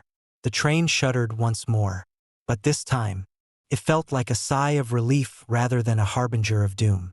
Slowly, the engines roared back to life, and the train began to move, the storm dissipating as if acknowledging our efforts. We continued our journey in a tranquil silence, the memories of the night's horrors lingering but no longer overwhelming. As we approached El Dorado Junction, the sun broke through the clouds, casting a warm glow over the snow-covered landscape. The town welcomed us with open arms, the sight of familiar faces and cozy homes a stark contrast to the supernatural chaos we had endured. Years have passed since that fateful Christmas Eve, but the memory of the Phantom Express remains vivid in my mind. It serves as a chilling reminder that some tragedies leave behind echoes that can never truly be silenced. The Frostbite Express continues to make its annual journey, each Christmas Eve carrying with it the hope that the spirits of the lost will find peace, and that we, the living, will remember their stories. Every Christmas, as the snow begins to fall and the nights grow long, I find myself reflecting on that night in the frozen wilderness. The haunting whistle, the ghostly apparitions, and the overwhelming sense of sorrow remain etched in my memory, a testament to the enduring power of remembrance and the fragile boundary between life and death. And so, the legend of the ghost train lives on, a spectral reminder of the lives lost in the storm, forever bound to the tracks they could not escape. Their whispers carried on the wind, echoing through the silent night. Story number 8. The Silent Sleigh. I never believed in ghosts. Growing up in Anchorage, Alaska, amidst the relentless winter storms and the vast, untamed wilderness, I found comfort in the tangible, the crunch of snow underfoot, the crisp air filling my lungs, and the predictable rhythm of life in our remote town. But that Christmas Eve in 1972 changed everything I thought I knew about the unseen world. My name is Thomas Blake, and I work as a forest ranger for the Alaska Department of Natural Resources. My job takes me deep into the heart of Alaska's wilderness, where I ensure the safety of hikers, hunters, and the delicate ecosystems we strive to protect. Christmas was always a solitary affair for me, a time to reflect on the year past and prepare for the one ahead. This year, however, something felt different, a sense of unease that I couldn't quite shake off. The day of the storm began like any other winter day in Alaska. The sun struggled to rise above the horizon, casting a pale light over the snow-covered landscape. I had planned to spend Christmas Eve at a small cabin I rented on the outskirts of Willow Creek, a quaint village nestled between dense forests and frozen lakes. The cabin was simple but cozy, with a wood-burning stove and large windows that framed the pristine wilderness outside. As afternoon turned to evening, the weather forecast warned of an impending blizzard, a fierce storm expected to hit the area by nightfall. I double-checked my supplies, food, warm clothing, and emergency equipment, ensuring I was prepared for whatever the storm might bring. Little did I know, the storm would bring more than just heavy snow and biting winds. By 8 p.m., the first flurries began to fall, the snowflakes swirling around the cabin like delicate dancers caught in a mesmerizing ballet. I settled into my chair by the stove, sipping a cup of hot tea as I reviewed my maps and notes. The wind howled outside, a relentless force that battered the cabin walls and windows. The sound was both terrifying and strangely comforting, a reminder of the raw power of nature. Around midnight, the storm reached its peak, the snow falling in thick, heavy sheets that reduced visibility to mere feet. The wind's fury intensified, howling through the trees and making the cabin shake with each gust. I wrapped myself in a thick blanket, feeling the chill seep into my bones despite the warmth of the stove. It was then that I heard it, a faint, rhythmic jingling that seemed to echo through the cabin. At first, I dismissed it as the wind playing tricks on my mind, the sound of icicles chipping away or branches scraping against the windows. But as the minutes passed, the jingling grew louder and more distinct, a haunting melody that seemed out of place in the midst of the raging storm. I strained my ears, trying to locate the source of the sound, but all I could hear was the relentless howl of the wind. Suddenly, the door to the cabin swung open with a violent force, slamming against the wall and rattling the windows. A gust of frigid air swept through the room, extinguishing the stove's flames and plunging me into darkness. My heart pounded in my chest as I fumbled for a flashlight, the beam cutting through the blackness to reveal an empty room, except for one figure standing in the doorway. It was a man dressed in a black overcoat, his face obscured by the shadows. In his hand, he held a long, ornate cane that seemed to glint ominously in the flashlight's beam. His presence was both commanding and unsettling, a ghostly apparition that defied explanation. I froze, unable to move or speak, as he took a step forward, the cane tapping rhythmically against the wooden floor. "Who are you?" I managed to choke out, my voice barely audible over the storm's fury.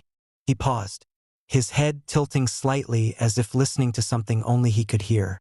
"I'm searching for my way," he replied in a deep, resonant voice that sent shivers down my spine. Before I could respond, the figure began to move, gliding across the cabin with an unnatural grace. The jingling of his cane matched the eerie melody that had filled the room moments before, creating a dissonant symphony of sound that heightened my fear. I stumbled back, tripping over a chair and crashing to the floor, my flashlight slipping from my grasp and clattering against the wooden floorboards. The man reached the center of the cabin, stopping just short of where I lay helplessly. He extended his cane towards me, his eyes, if they could be seen, filled with a profound sadness. "You must help me find my journey," he whispered, his voice echoing in the empty space. I struggled to my feet, heart racing as I faced the apparition. "I don't understand," I stammered. "What do you need me to do?" His expression softened, and for a brief moment, I thought I saw tears glisten in his eyes. "Complete what was left unfinished," he said cryptically before turning and disappearing into the snowstorm outside, the door slamming shut behind him with a deafening bang. I was left alone in the darkness, the storm still raging outside, the cabin now eerily silent. I picked up my flashlight, my hands trembling as I tried to make sense of what had just happened. Was it a hallucination brought on by the storm, or something far more sinister? Determined to find answers, I ventured outside into the tempest, the snow biting at my face and making it difficult to see. The landscape was a blur of white, the trees bending under the weight of the snow. I trudged through the drifts, following the faint sound of jingling that seemed to emanate from deeper within the forest. Hours passed, the storm showing no signs of abating. Exhausted and freezing, I stumbled upon a clearing illuminated by the pale moonlight. In the center stood a lone horse-drawn sleigh, its wooden structure battered by the storm but still standing strong. The jingling sound was louder here, and I could see the figure of the man in black sitting in the sleigh, his face now visible and gaunt, his eyes hollow with desperation. "What are you doing here?" I called out, my voice echoing in the silent night. He turned to face me, his expression twisted with anguish. "I failed to deliver the gift," he confessed, his voice breaking, "trapped in this storm, unable to complete my journey. Now, I roam these lands, searching for the spirit of Christmas that eluded me." I felt a pang of sympathy, realizing that his unfinished task was the key to his unrest. "What gift?" I asked, trying to piece together the fragments of his story. He looked down at his hands, the cane tapping a sorrowful rhythm on the ground. "A gift for a family, a symbol of hope and love. But the storm was too fierce, and I couldn't reach them in time." Determined to help, I asked, "Is there anything I can do to assist you? Maybe we can find a way to complete your journey." His eyes met mine, filled with a mixture of hope and despair. "You must remember the spirit of Christmas. Rekindle the hope that was lost. Only then can my soul find peace and move on." I nodded, understanding that my role was to honor his memory and help him find closure. "I'll do whatever it takes to help you remember and restore the spirit of Christmas." As if a weight had been lifted, the man in black began to fade, his figure becoming more transparent with each passing second. "Thank you," he whispered, his voice now a faint echo. "Remember us. Keep the spirit alive." With that, he and the sleigh vanished, leaving me alone in the clearing, the storm beginning to subside. I made my way back to the cabin, the first light of dawn breaking through the clouds and illuminating the snow-covered landscape. Exhausted and emotionally drained, I returned to my lodge, the events of the night etched deeply into my mind. Over the following days, I reflected on my encounter, searching for ways to honor the man's memory and ensure that the spirit of Christmas remained alive. I spoke with the local townspeople, sharing my story and encouraging them to celebrate the true meaning of the holiday: hope, love, and the importance of completing our own journeys. Each year thereafter, I made it a point to visit the clearing and remember the silent driver who had sought my help.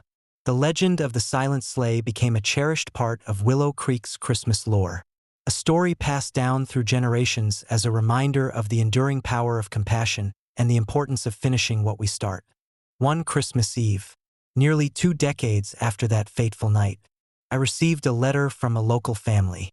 They had experienced similar apparitions and sought my guidance on how to help a restless spirit trapped in their home.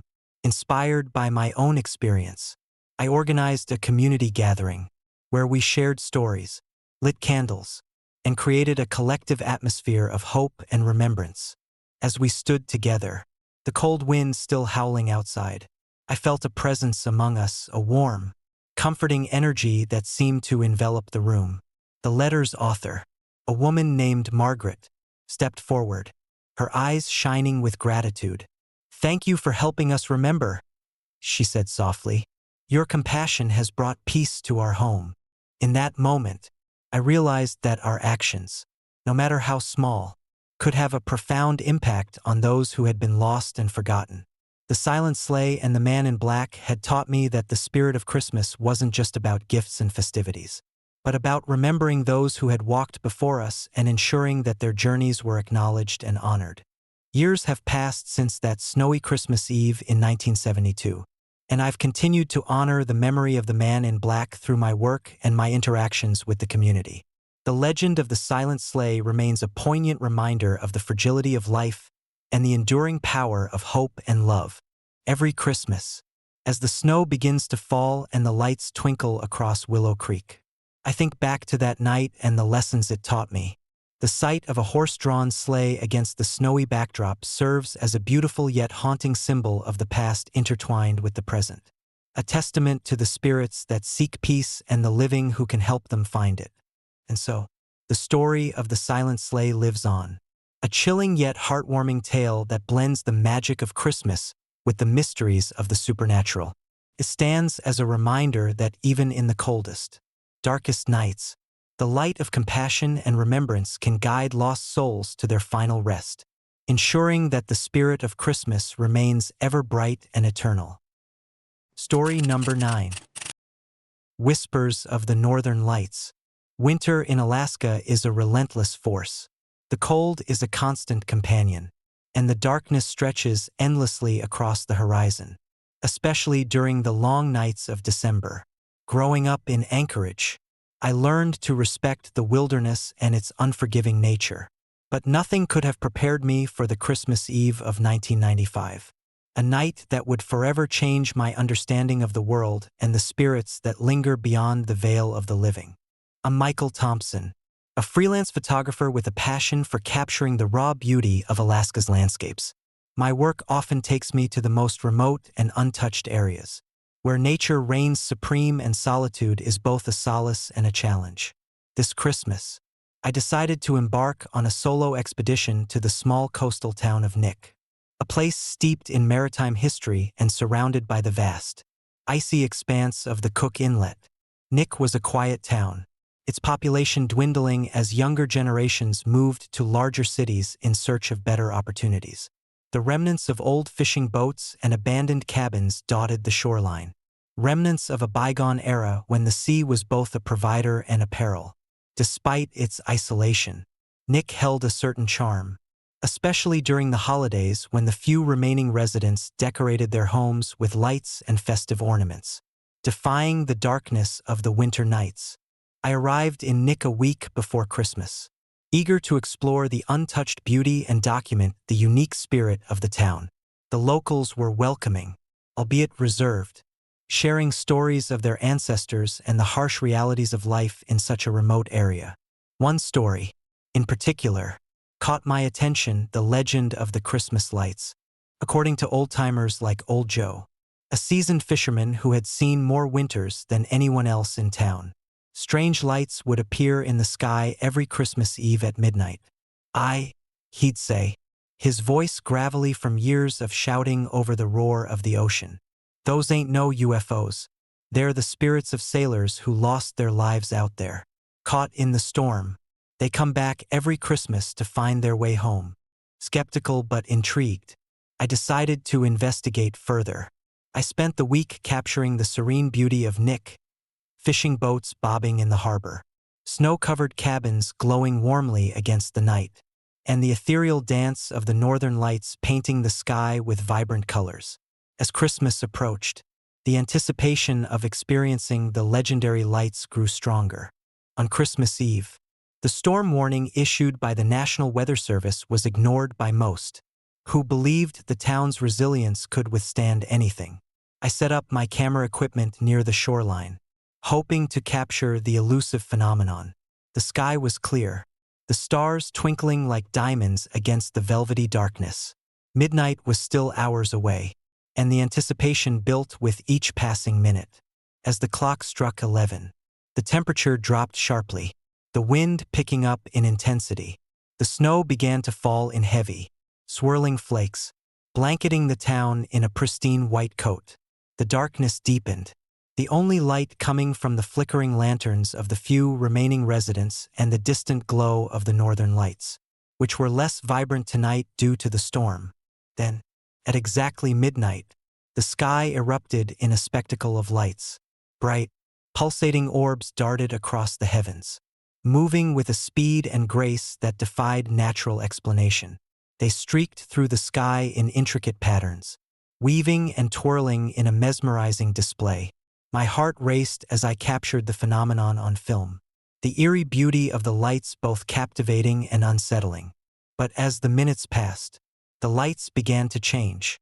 The vibrant colors faded, replaced by a ghostly pale glow that seemed to emanate from the very soul of the storm. The orbs slowed, their movements becoming more deliberate, almost mournful.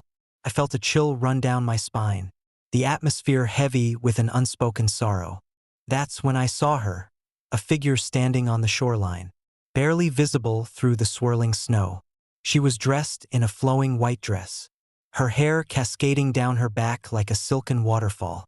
Her eyes were hollow, empty voids that seemed to stare right through me, searching for something lost. She stood motionless, her presence both ethereal and haunting, a stark contrast to the fierce storm raging around her. I lowered my camera, my breath visible in the frigid air. "Hello," I called out, my voice trembling. There was no response, only the sound of the storm and the distant crash of waves against the rocks. Suddenly, the lights above began to converge, forming a tight circle that hovered directly above the figure. The air grew colder still, the storm intensifying as if reacting to her presence. The figure raised her arms, her hands reaching towards the sky, as if pleading for something beyond my understanding. A deafening silence fell over the shoreline, the storm momentarily subsiding as the lights hovered above us. Time seemed to stand still, the world holding its breath in the wake of the supernatural encounter. Then, with a sudden flash of light, the figure dissipated into the air, the lights above spiraling outwards before vanishing completely. I stood there, frozen in place, the weight of what I had witnessed pressing down on me. The storm resumed with renewed fury, the snow now blinding in its intensity. I packed up my equipment hastily, the adrenaline coursing through my veins making it difficult to think clearly. The next morning, I awoke in my cabin with a lingering sense of unease. The storm had finally passed, leaving behind a landscape of glittering snow and a sky clearing to reveal the soft glow of the returning northern lights. As I reviewed the footage from the previous night, I was struck by the unmistakable presence of the woman on the shoreline, her apparition captured in ghostly detail. Determined to understand what had happened, I delved deeper into the history of Nick and the tragic shipwreck that old Joe had mentioned. 10 years earlier, on Christmas Eve of 1985, a fishing vessel had been caught in a violent storm, crashing into the unforgiving Alaskan rocks. The wreckage was found days later, but all aboard were lost, their families left to mourn their disappearance. The legend had always been that the spirits of the lost sailors returned every Christmas Eve, their lights a beacon in the storm, a futile attempt to find their way home. But witnessing it firsthand left me with more questions than answers. Were these lights truly the spirits seeking solace? Or was there something darker at play? Over the following years, the phenomenon continued. Every Christmas Eve, the lights would appear, each time more intense and sorrowful. I returned to Nick multiple times, each visit deepening my understanding of the town's tragic history and the restless spirits that haunted its shores. The locals, though initially wary of outsiders, began to open up, sharing their own experiences and theories about the phenomenon. One Christmas Eve, a decade after my first encounter, I decided to confront the mystery once and for all. I invited old Joe and a few other longtime residents to join me on the shoreline, hoping to combine our knowledge and perhaps find a way to help the spirits find peace. As midnight approached, the air grew heavy with anticipation, the familiar chill setting in as the snow began to fall once more. When the lights appeared, they were more radiant than ever, swirling in the sky with a mesmerizing intensity. The woman in white reappeared, her presence more vivid, her eyes filled with a profound sadness that mirrored the storm around us. This time, however, there was a sense of purpose in her movements, a longing that seemed almost palpable.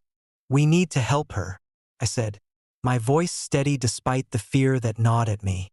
Old Joe nodded, his eyes reflecting the sorrow of the past. "Aye, we do. It's time to give them the closure they've been seeking." We formed a circle on the shoreline, holding hands and speaking words of remembrance and compassion. The candles we had brought flickered in the wind, their light a symbol of hope amidst the darkness. As we recited prayers and shared stories of those lost in the shipwreck, the atmosphere began to change. The lights in the sky grew brighter, their movements becoming more harmonious, less frantic. The woman in white approached us, her form now radiating a gentle glow. "Thank you," she whispered, her voice filled with gratitude. "You've remembered us. We can finally find peace." With those final words, she and the other spirits began to fade, their presence lifting like mist in the morning sun. The storm subsided, the snow slowing to a gentle drift as the northern lights reclaimed their place in the sky. We stood there in silence, the weight of the night's events slowly lifting as a sense of tranquility settled over the shoreline. In the years that followed, the phenomenon ceased, the lights no longer appearing each Christmas Eve. The spirits had found their peace, their restless journey finally complete. Nick returned to its quiet existence, the legend of the Christmas lights becoming a cherished part of its history, a story of love, loss, and the enduring power of remembrance. I continued my work as a photographer, but my experiences in Nick left an indelible mark on me. The haunting beauty of the lights and the sorrowful spirits taught me that some stories transcend time, their echoes lingering in the hearts of those who remember. The silent sleigh, the phantom express, and the ghostly carriage were all tales of love and loss, bound by the same thread of unresolved sorrow seeking closure. Every Christmas, I reflect on that transformative night in Nick, grateful for the chance to have helped the lost souls find peace. The memory of the woman in white and her family remains a poignant reminder that even in the most remote and desolate places, the spirits of the past can reach out, yearning to be remembered and honored. It's a lesson in empathy and the importance of acknowledging the stories that shape us, ensuring that the shadows of the past do not forever linger in the darkness. And so, the legend of the Christmas lights in Alaska lives on, a spectral reminder of the lives lost to the unforgiving storm, forever bound to the snowy shores, their whispers carried on the winter winds, echoing through the silent night. Story number 10. Whispers of the Veiled Bride. I never believed in ghosts. Growing up in the heart of the English countryside, surrounded by rolling hills and ancient woodlands, I found comfort in the tangible, the scent of pine in the air, the sound of livestock at dawn, and the steady rhythm of life in our small village of Ashford Hollow.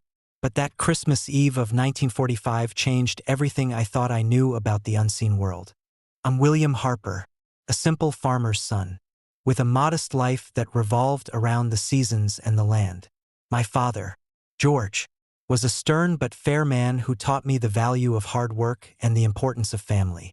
My mother, Eleanor, was the heart of our household, her laughter and warmth creating a sanctuary from the hardships of rural life. My sister, Mary, was my confidant, always ready with a smile or a comforting word. That year, Christmas felt different. The war had finally ended, bringing a fragile peace that our village had longed for. Decorations adorned every home, and the air was filled with a renewed sense of hope and joy. Our family was preparing for our annual Christmas party, a tradition that brought together neighbors and friends for a night of celebration and camaraderie. As the sun set on Christmas Eve, the village glowed with the soft light of lanterns and the shimmering glow of Christmas lights. Our home was bustling with activity. Children played games in the yard. Adults shared stories over mulled wine, and the aroma of roasting turkey and freshly baked pies wafted through the air. It was a perfect evening, one that embodied the spirit of the season. At exactly 8 o'clock, the party began. Guests mingled in the spacious living room, exchanging gifts and enjoying each other's company. We had set up a large fireplace, the flames dancing merrily as Eleanor moved about, ensuring everyone was comfortable. The laughter of children echoed through the halls, and the sound of cheerful conversation filled the room. As midnight approached, we gathered around the fireplace for our traditional Christmas toast. Glasses clinked, and we raised our voices in unison, celebrating the end of the war and the promise of a brighter future. The mood was joyous, the night young and full of possibilities. It was then that we noticed her, a woman standing at the entrance of our home, her figure outlined by the soft glow of the lantern light. She wore a stunning wedding gown, its intricate lace and flowing fabric shimmering in the firelight. Her presence was both ethereal and unsettling, a stark contrast to the warmth and festivity within our home. "Who are you?" my father demanded, his voice firm yet tinged with confusion. She smiled, a serene and sorrowful expression that sent chills down my spine. "I'm Amelia," she whispered, her voice like a distant echo. "May I come in?" Before anyone could respond, she vanished into thin air, leaving us all staring at the empty doorway in stunned silence. The room fell silent. The only sound the crackling of the fire and the soft murmur of the remaining guests processing what they had just witnessed. Eleanor approached the window, her eyes searching the darkness outside. "It must have been a trick of the light," she murmured, though her voice lacked conviction.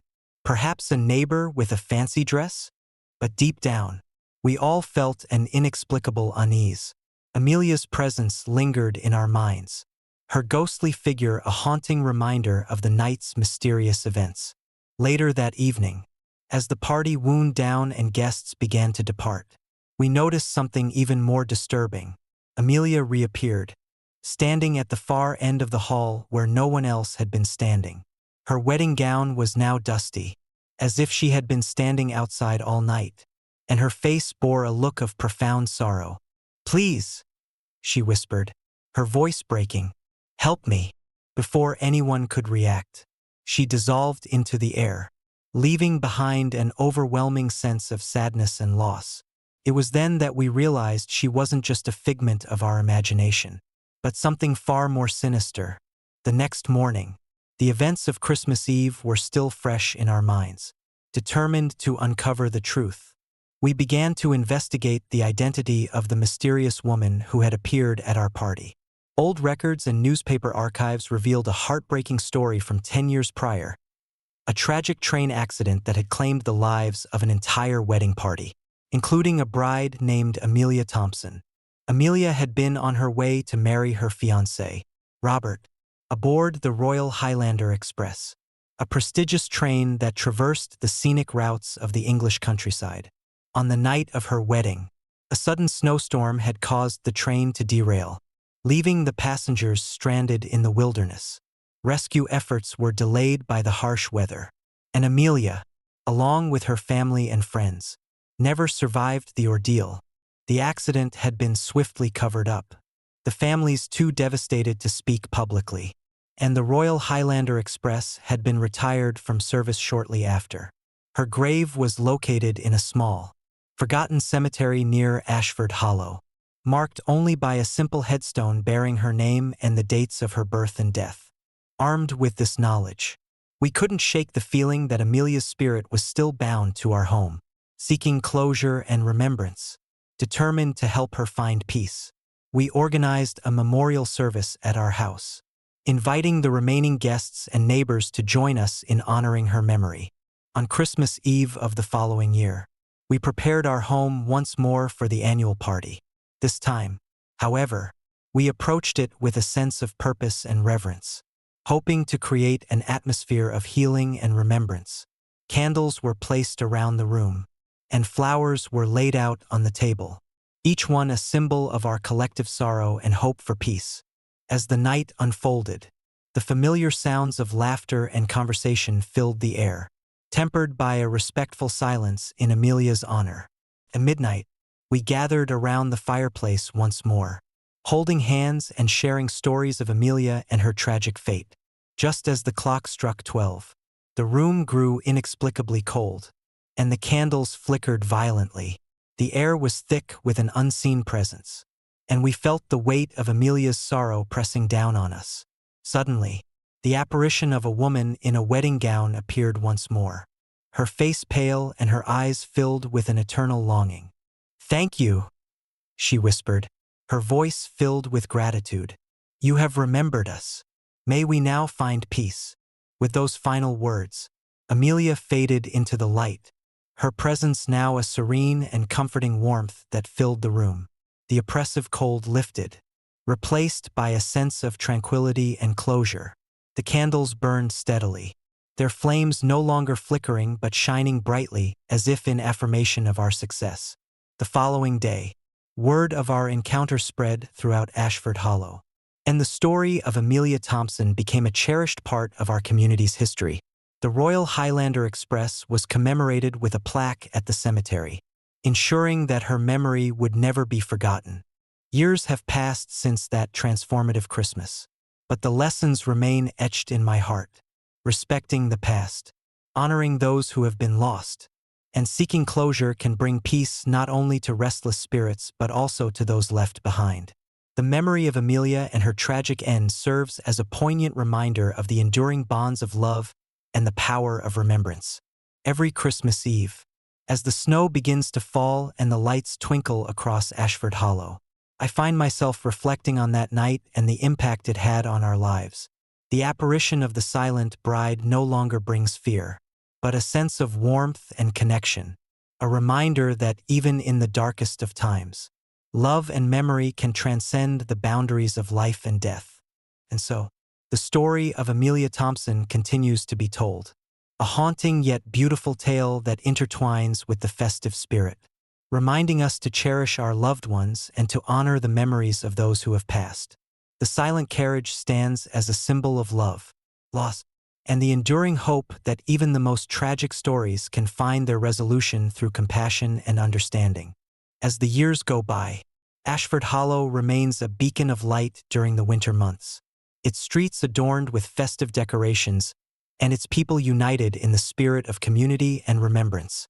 The legacy of that Christmas Eve lives on, a testament to the power of love and the importance of never forgetting those who have touched our lives, even from beyond the veil. Story number 11. The Ghost Train of Moscow. I never believed in ghosts. Growing up in the heart of Moscow, surrounded by the relentless pace of city life, I found comfort in logic and reason. But that Christmas of 1985 changed everything. It was supposed to be a simple journey from Moscow to St. Petersburg, a trip to reconnect with my estranged family after years of silence. Little did I know, the train ride would plunge me into a nightmare I couldn't escape. The night was bitterly cold, the kind of freezing that seeps into your bones and makes every breath a visible plume. The Moscow-St. Petersburg Express was bustling with passengers, their chatter and laughter creating a lively atmosphere despite the harsh weather outside. I had arrived at the bustling station early, eager to board the train and find my way to St. Petersburg. My ticket confirmed my reserved seat in carriage 12, window seat 5. As I settled into my compartment, the warmth of the heater was a welcome relief from the icy winds. The compartment was cozy, adorned with rich wooden paneling and plush seats that promised a comfortable journey. I unpacked my small suitcase, placing it neatly in the overhead compartment before stretching out and settling in for the night. The train departed on schedule, the rhythmic clatter of the tracks providing a soothing backdrop to my thoughts. I glanced out the window, watching the snow-covered landscape blur into streaks of white and gray. The city lights of Moscow faded into the distance, replaced by the stark beauty of the Alaskan wilderness, or so I thought. Our route had taken an unexpected detour through the remote northern regions, a fact I had dismissed as a necessary change due to the heavy snowfall. Hours passed uneventfully, the occasional whistle of the train and the soft murmur of conversations the only sounds that broke the silence. As midnight approached, the temperature inside the compartment began to drop sharply, the heater struggling to keep up with the biting cold outside. I pulled my jacket tighter around me, trying to stay warm. It was then that she boarded the train. I first noticed her when she approached our carriage, her presence almost ghostly in the dim light. She was a striking woman, tall and graceful, dressed in a vintage coat that seemed out of place in the modern era. Her hair was styled in soft waves, and her eyes held a haunting sadness that drew me in immediately. Without a word, she stepped onto the train and made her way down the aisle to an empty seat across from me. "Good evening," I greeted her politely, though she didn't respond. She gave a small, enigmatic smile before settling into her seat, her movements fluid and deliberate. I couldn't help but steal glances at her, intrigued by her mysterious demeanor. After a few minutes, I glanced at the passenger manifest on the back of my seat, expecting to see her name listed among the travelers. To my surprise, she wasn't there. "Excuse me," I called out, my curiosity getting the better of me. "Are you on the passenger list?" She looked up, her eyes meeting mine for the first time. "I believe I am," she replied softly, her voice melodic and calm. "I'm Anna Petrovna." I checked the manifest again, but her name was nowhere to be found. "I don't see your name here. Are you sure you're supposed to be on this train?"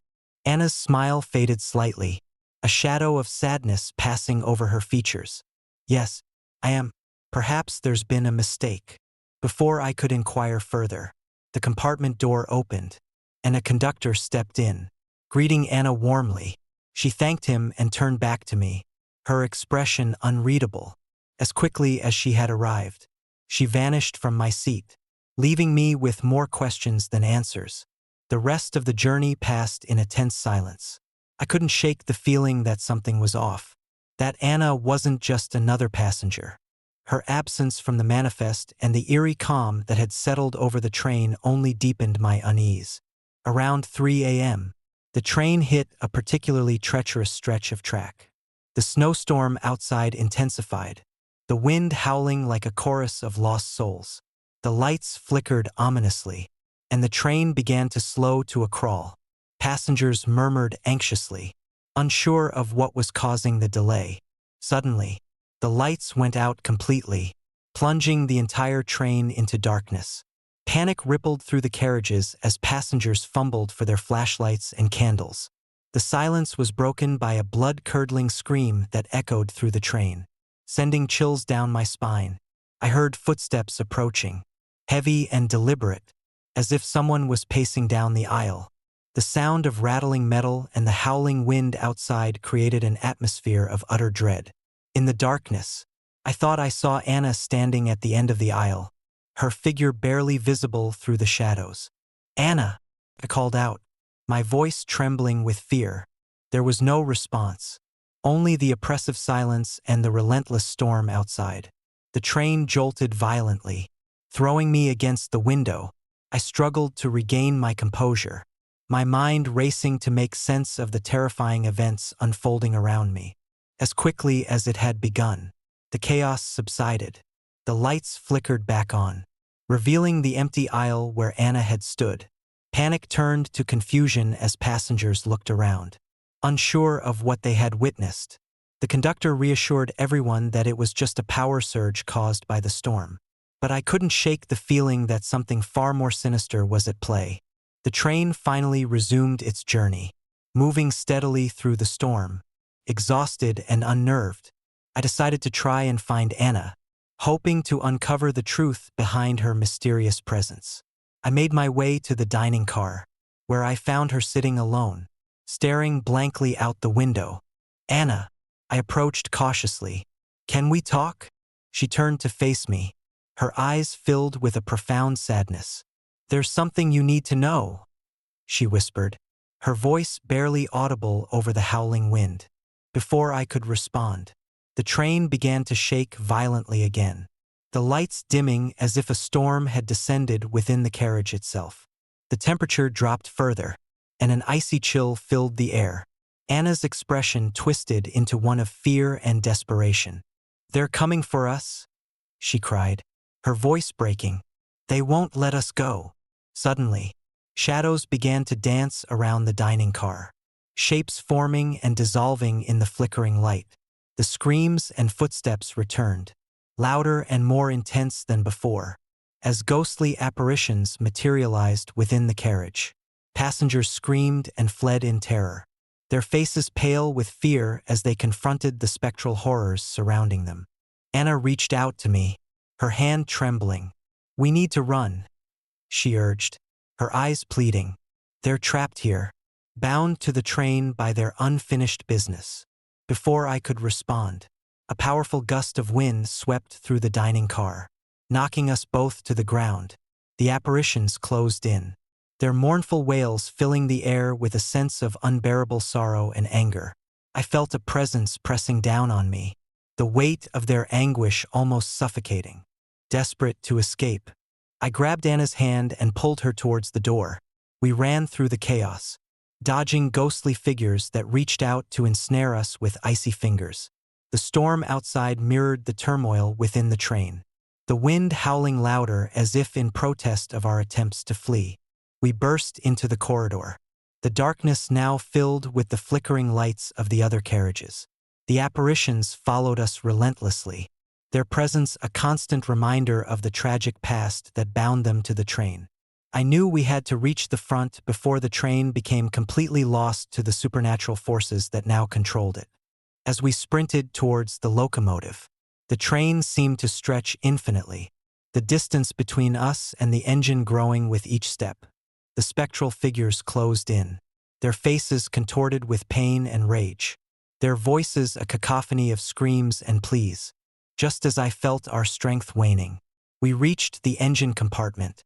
The conductor was there, his face a mask of fear and confusion as he struggled to regain control of the train. Anna turned to me, her eyes filled with determination. "We need to stop the train," she said, her voice steady despite the chaos around us. "Only then can they find peace." I nodded, pulling out the emergency brake handle and pulling with all my might. The train screeched to a halt, the sudden stop sending a jolt through our bodies. The apparitions let out a final, mournful wail before fading into the darkness, their presence lifting as the train stood silent once more. The storm outside began to abate, the wind dying down as if the supernatural forces had been quelled by our actions. The conductor looked at us, his face pale but grateful. "Thank you," he whispered, his voice barely audible. "You saved us." We stepped out of the engine compartment, the first light of dawn breaking through the clouds and illuminating the snow-covered landscape. The train was no longer a vessel of horror, but a peaceful journey once again. Anna smiled, a genuine expression of relief and gratitude. "I can finally move on," she said softly, her form beginning to shimmer and fade. "Thank you for helping us find peace."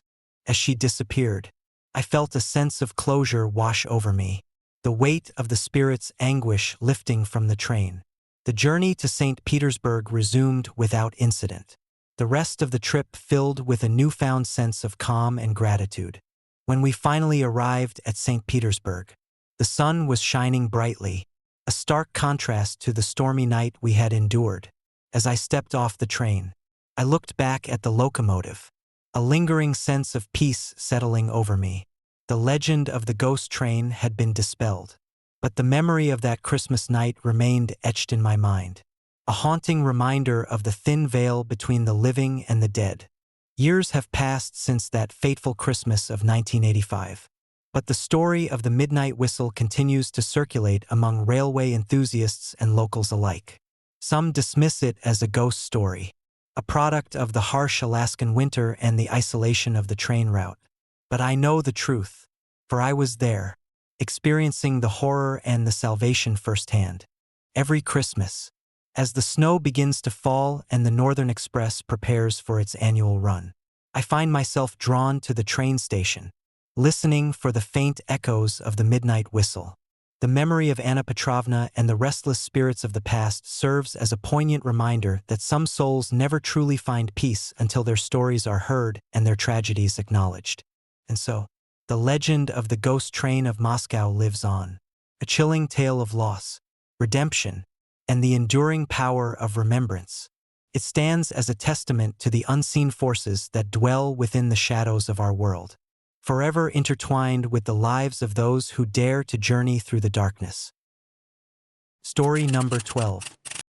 The Ghostly Carriage. I never believed in ghosts.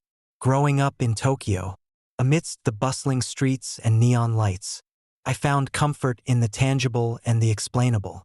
But that Christmas Eve in 1970 changed everything I thought I knew about the unseen world. It was a night that would haunt my dreams and linger in my memories.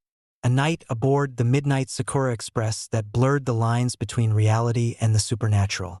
I was a young journalist, eager to cover the festive spirit that enveloped Japan during the holidays. The Midnight Sakura Express was renowned for its luxurious accommodations and scenic routes through Japan's most picturesque landscapes. This Christmas, however, I was assigned to document the train's journey through the remote regions of Hokkaido, a route less traveled and shrouded in mystery. The train departed Tokyo Station at exactly 10 p.m., its sleek silver exterior gleaming under the station lights. Inside, the atmosphere was warm and inviting, with passengers enjoying the camaraderie of the holiday season. The dining car was filled with the aroma of roasted chestnuts and mulled wine, and the soft strains of Christmas carols played over the speakers, adding to the festive ambience. I settled into my compartment, a cozy room with a large window offering a view of the snow-covered countryside. My assignment was straightforward: capture the essence of Christmas aboard the Midnight Sakura Express, from the decorations to the interactions among passengers. Little did I know, the true story lay hidden in the shadows of that very journey. As the train sped through the night, the landscape outside transformed into a winter wonderland. The snowflakes danced in the moonlight, creating a serene and almost magical atmosphere. Passengers exchanged stories and laughter, children eagerly awaiting their gifts, and couples enjoying the romantic setting. It was a perfect night, or so I thought. Around midnight, as the train pierced deeper into the remote areas of Hokkaido, an unusual stillness settled over the carriages. The laughter and music faded, replaced by an eerie silence that seemed to envelop the entire train. I glanced out the window, noticing how the darkness of the forest seemed to swallow the light, creating an impenetrable veil of shadows. It was then that I heard it, a faint, haunting melody of Silent Night drifting through the corridor. The music was soft yet unmistakable, its melancholic tune echoing through the empty carriages. Curious and a bit unnerved, I decided to investigate, hoping to capture this anomaly for my report. I made my way down the dimly lit corridor, the sound of the carols growing louder with each step. The train was nearly empty at this hour, the remaining passengers either fast asleep or lost in their own thoughts. As I approached the source of the music, I noticed an empty carriage with its door slightly ajar, the soft glow of candlelight seeping through the gap. Drawing closer, I pushed the door open and stepped inside. The carriage was decorated for Christmas, with garlands of holly and twinkling lights adorning the walls. A large Christmas tree stood proudly in the corner, its ornaments sparkling in the candlelight. The dining tables were set with elegant dishes, and the scent of fresh pine filled the air. But most unsettling of all was the presence of a lone woman seated at one of the tables. She was dressed in a vintage kimono, her hair styled in an elaborate updo, and her face pale and ethereal. Her eyes were fixed on something beyond me, and a soft, eerie laugh escaped her lips, sending shivers down my spine. She seemed oblivious to my presence, her laughter continuing in a hauntingly joyful melody that contrasted sharply with the stillness of the carriage. "Excuse me," I called out, my voice trembling slightly. "Is someone there?" She looked up, her eyes meeting mine for the first time. There was a sorrowful sadness in her gaze, an unspoken plea that made my heart ache. "Welcome to our Christmas celebration," she said softly, her voice carrying a haunting melody. "Join us in the joy and warmth of the season." I took a hesitant step forward, but before I could respond, the candlelight flickered violently, and the room plunged into darkness. The laughter ceased abruptly, replaced by a deafening silence that pressed in on me from all sides. Panic surged through me as I fumbled for my flashlight, the beam cutting through the darkness to reveal the empty carriage once more. Breathing heavily, I backed away from the table, my mind racing to comprehend what had just happened. The door swung shut behind me with a force that rattled the entire train, and I was left alone in the dark corridor, the haunting presence of the ghostly woman lingering in my thoughts. The rest of the journey passed in a tense silence, the passengers uneasy and on edge. Some whispered about the strange occurrence, while others dismissed it as a figment of their imagination or a trick of the mind. But I knew what I had seen and heard was real, a supernatural presence that defied explanation. When the train finally arrived at St. Petersburg Station in the early hours of Christmas morning, I was both relieved and disturbed. The passengers disembarked, their faces reflecting the lingering unease of the night's events. As I stepped off the train, I felt a cold breeze brush against my skin, a final reminder of the ghostly presence that had haunted our journey. Determined to uncover the truth behind the mysterious woman, I delved into the history of the Midnight Sakura Express and the region it traversed. What I discovered was a tragic tale from decades earlier during World War II. A young woman named Aiko Nakamura had boarded the same train on Christmas Eve with her family. The war had torn her country apart, and she had hoped that the journey would bring her family closer together in the midst of chaos. But tragedy struck when the train was caught in a fierce snowstorm, derailing deep within the remote wilderness of Hokkaido. Aiko and her family perished in the wreckage. Their bodies never recovered. The incident was swiftly buried by the authorities, and the Midnight Sakura Express continued its operations, the memory of the lost passengers fading into obscurity. But it seemed that Aiko's spirit had remained, unable to move on from the tragedy that had claimed her life.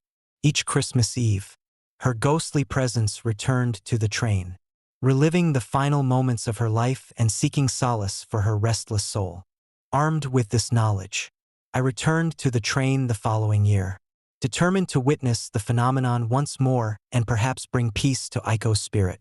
The anticipation was both thrilling and terrifying as I boarded the Midnight Sakura Express, the familiar warmth of the dining car greeting me once again. As midnight approached, the atmosphere grew thick with an unspoken tension. The same haunting melody began to play, and once more, I found myself drawn to the empty carriage. This time, however, I was not alone. A small group of curious passengers had followed me, each of us eager to witness the supernatural occurrence firsthand. As the music played, the ghostly woman appeared once more, her presence both beautiful and sorrowful. We watched in silent awe as she smiled, her eyes filled with a longing that transcended time and space. For a moment, it felt as though the past and present had merged, the spirits of the lost passengers connecting with us in a shared moment of understanding and empathy. "Thank you for remembering us," she whispered, her voice a soft echo that resonated deep within our souls. "May our spirits find peace." With those final words, the candlelight flickered, and the carriage was once again plunged into darkness. The haunting presence lifted, replaced by a serene stillness that filled the train. We stood in silence, the weight of the encounter pressing down on us, knowing that we had borne witness to something extraordinary. In the years that followed, the Midnight Sakura Express became more than just a train ride. It became a symbol of remembrance and the enduring power of the human spirit. Passengers began to honor the memory of the lost souls by sharing their stories and ensuring that the tragedies of the past were never forgotten. The train continued its journey through the snowy landscapes of Japan, carrying with it the echoes of Christmases long past and the lingering presence of those who had perished in the pursuit of love and unity. Every Christmas Eve, as I board the Midnight Sakura Express, I carry with me a sense of reverence and gratitude for the spirits who had touched my life. The ghostly woman, Aiko Nakamura, remains a poignant reminder of the fragility of life and the enduring bonds that connect us across time and space. Her story serves as a testament to the power of memory and the importance of honoring those who have been lost, ensuring that their spirits find the peace they so desperately seek. And so, the legend of the ghostly carriage lives on, a haunting tale that blends the beauty of Christmas with the mysteries of the supernatural. It stands as a reminder that even in the most joyous of times, the shadows of the past can reach out, forever entwining our lives with the stories of those who came before us. Story number 13. The Midnight Whistle.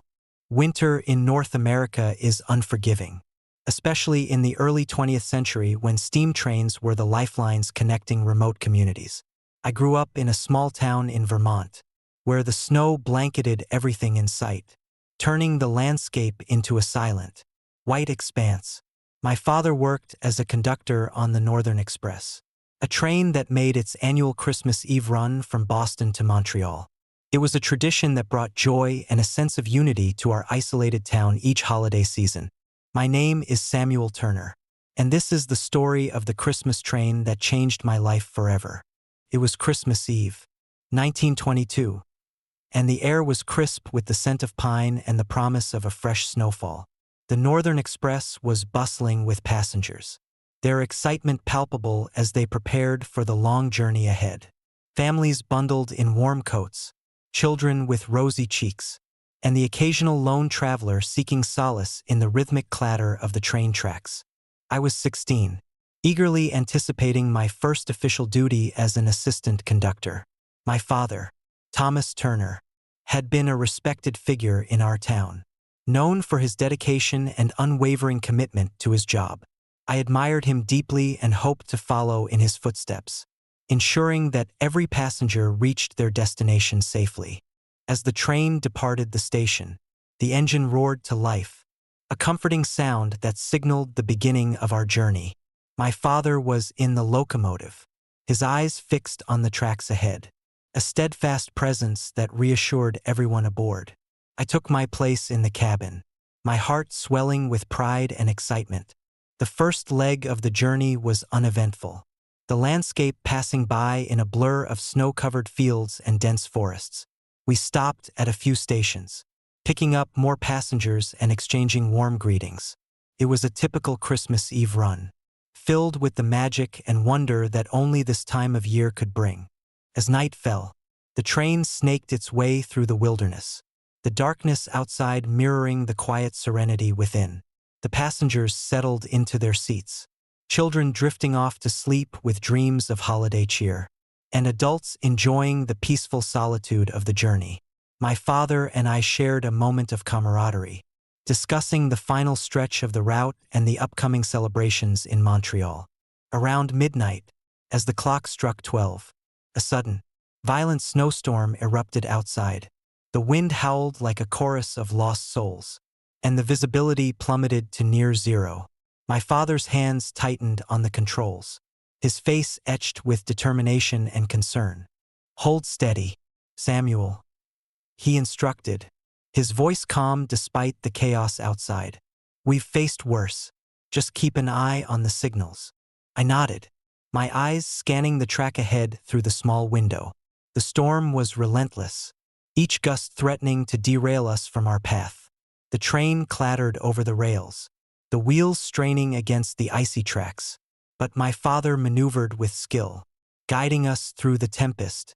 Suddenly, a blinding flash of lightning illuminated the sky, followed by a deafening clap of thunder.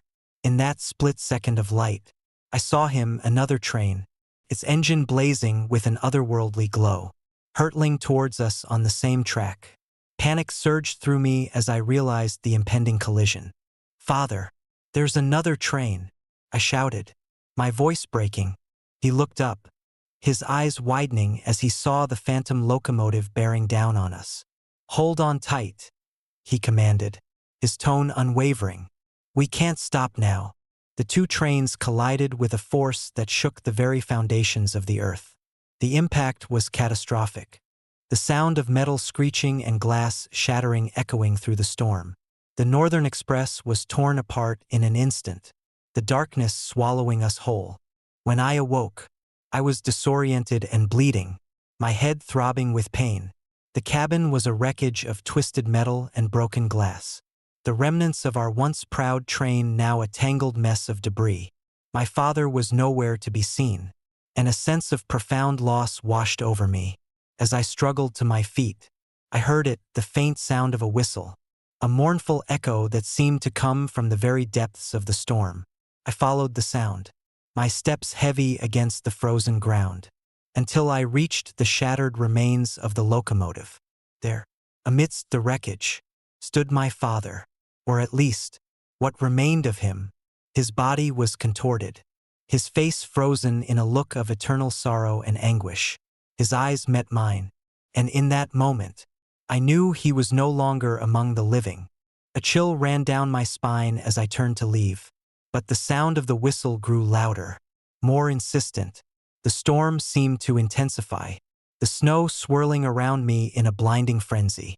Shadows danced at the edge of my vision, and I felt an overwhelming presence watching me, a silent witness to the tragedy that had unfolded. As I stumbled back to the cabin, the memories of that night flooded my mind. The laughter and joy, the warmth of the fire, and the love I had for my father. Now, all that remained was the haunting silence of loss and the spectral echoes of our final moments together. The next morning, the storm had subsided, leaving behind a blanket of pristine snow that covered the devastation. Rescue teams arrived, searching for survivors and pieces of the shattered train. They found me, weak and broken, but miraculously alive. My father, however, was gone, leaving me to grapple with the weight of his absence and the memories of our last ride. Years have passed since that fateful Christmas Eve, but the memories remain vivid, etched into my soul like the tracks that once guided us. The story of the ghostly train, the midnight whistle, became a legend in our town, a tale of love, loss, and the lingering spirits that roam the snowy wilderness each Christmas. Every year, as Christmas approaches, I find myself drawn to the old tracks where the accident occurred. The snow-covered rails glisten under the winter sun, and the wind carries whispers of the past. Sometimes, I swear I hear the faint sound of a whistle, a mournful call that sends shivers down my spine. One Christmas Eve, years after the tragedy, I decided to visit the site one last time, armed with my father's old pocket watch, a gift he had given me on my last Christmas. I made my way to the heart of the storm that had claimed his life. As I stood amidst the remnants of the wreckage, the wind began to pick up, swirling the snow into a blinding vortex. The air grew colder, the temperature dropping rapidly as if the storm itself sought to reclaim what was lost. I held the pocket watch tightly, its ticking a steady rhythm that contrasted with the chaos around me. Suddenly, the air shimmered, and the ghostly image of my father appeared before me, his form translucent yet unmistakably him. His eyes, filled with sorrow, met mine as he raised a hand in a silent greeting. "Samuel," he whispered, his voice echoing through the storm. "I'm sorry." Tears welled in my eyes as I reached out, my fingers brushing against his ethereal form. "I'm sorry too, Father. I miss you every day." He smiled, a bittersweet expression that conveyed both love and pain. "Remember us, Samuel. Honor our memories. Don't let the darkness consume you." With those final words, he faded into the storm, leaving me alone once more amidst the silence of the snow-covered wilderness. The storm began to calm, the wind dying down as if in response to my promise. I left the site that night with a sense of closure, the weight of the past lifted by the presence of my father's spirit. The midnight whistle no longer felt like a haunting memory, but a reminder of the bond we shared and the love that transcended even death itself. Each Christmas, as I hold my father's pocket watch and listen to its steady ticking, I am reminded of that night and the lessons learned from the tragedy. The ghostly whispers of the Northern Express serve as a reminder to cherish every moment, to honor those we've lost, and to find peace amidst the storms that life inevitably brings. And so, the legend of the midnight whistle lives on, a tale of love and loss that echoes through the snowy wilderness each Christmas Eve, forever entwined with the spirits that roam the tracks and the hearts that remember. Story number 14. The Phantom Express. I've always been fascinated by trains, their rhythmic clatter, the promise of destinations unknown, and the stories they carried within their steel carriages. Growing up in Chicago, the hustle and bustle of the city gave way to the serene sounds of the railway tracks that wound through the urban sprawl. But nothing could have prepared me for the eerie mystery of the Phantom Express, a tale that would haunt me every Christmas thereafter. It was the winter of 1952 when the Chicago-New York Christmas Express vanished without a trace. The train was scheduled to depart on Christmas Eve, laden with passengers eager to reunite with their families and celebrate the holiday in the warmth of New York City. The journey was supposed to take 12 hours, a smooth ride across the snowy expanse of the Midwest. But a brutal snowstorm swept through the region that night, cutting off communication and visibility. When the train failed to arrive, panic ensued. Search parties scoured the tracks, but no sign of the train or its passengers was ever found. The disappearance baffled authorities and left the families of the missing in a state of perpetual grief and uncertainty. Years passed, and the story of the Phantom Express faded into local legend, a ghostly tale whispered around fireplaces and Christmas gatherings. But every December, The legend seemed to come alive anew, stirring up a mix of fear and fascination among those who dared to believe. I first encountered the mystery of the Phantom Express in 1985, over 3 decades after the train had vanished. By then, I was a freelance journalist with a penchant for uncovering the obscure and the unexplained. When I heard about the recurring sightings and strange occurrences every Christmas, I knew I had to investigate. The idea of a ghostly train, forever roaming the snowy tracks, was too compelling to ignore. I decided to visit the small town of Burlington, Illinois, situated along the old Chicago-New York railway line. The town had grown quiet since the train's disappearance, but every Christmas, the locals would gather to share stories and warn outsiders about the Phantom Express. According to them, the train would appear out of nowhere on Christmas Eve, its lights shining brightly through the darkness. Yet no one could see any passengers on board. The sound of its whistle would echo through the night, a haunting reminder of the tragedy that had befallen them. Armed with my camera, voice recorder, and a notebook, I arrived in Burlington a few days before Christmas. The town was decorated festively, with twinkling lights and wreaths adorning every door. But there was an undercurrent of unease that permeated the air. I checked into a local inn, where I met Eleanor, an elderly woman who had lived in Burlington her entire life. "Young man," she said, her eyes weary but kind, "if you're here to see the Phantom Express, you must be careful. It's not just a story, you know." I nodded, intrigued by her warning.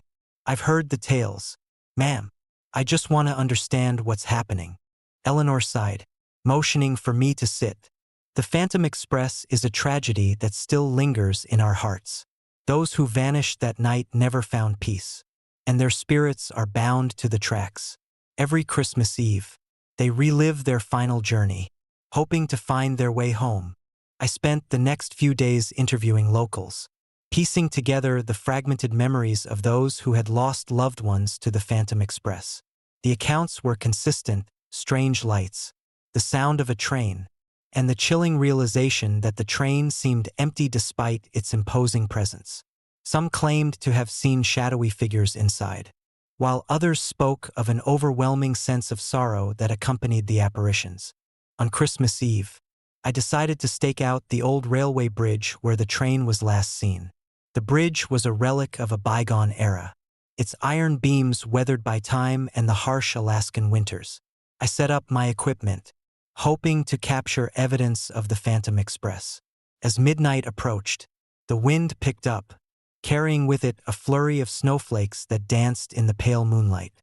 At exactly 12 o'clock, the sound of an approaching train began to fill the air, the rhythmic clatter of wheels on tracks, the distant whistle, all signs that the Phantom Express was making its spectral journey.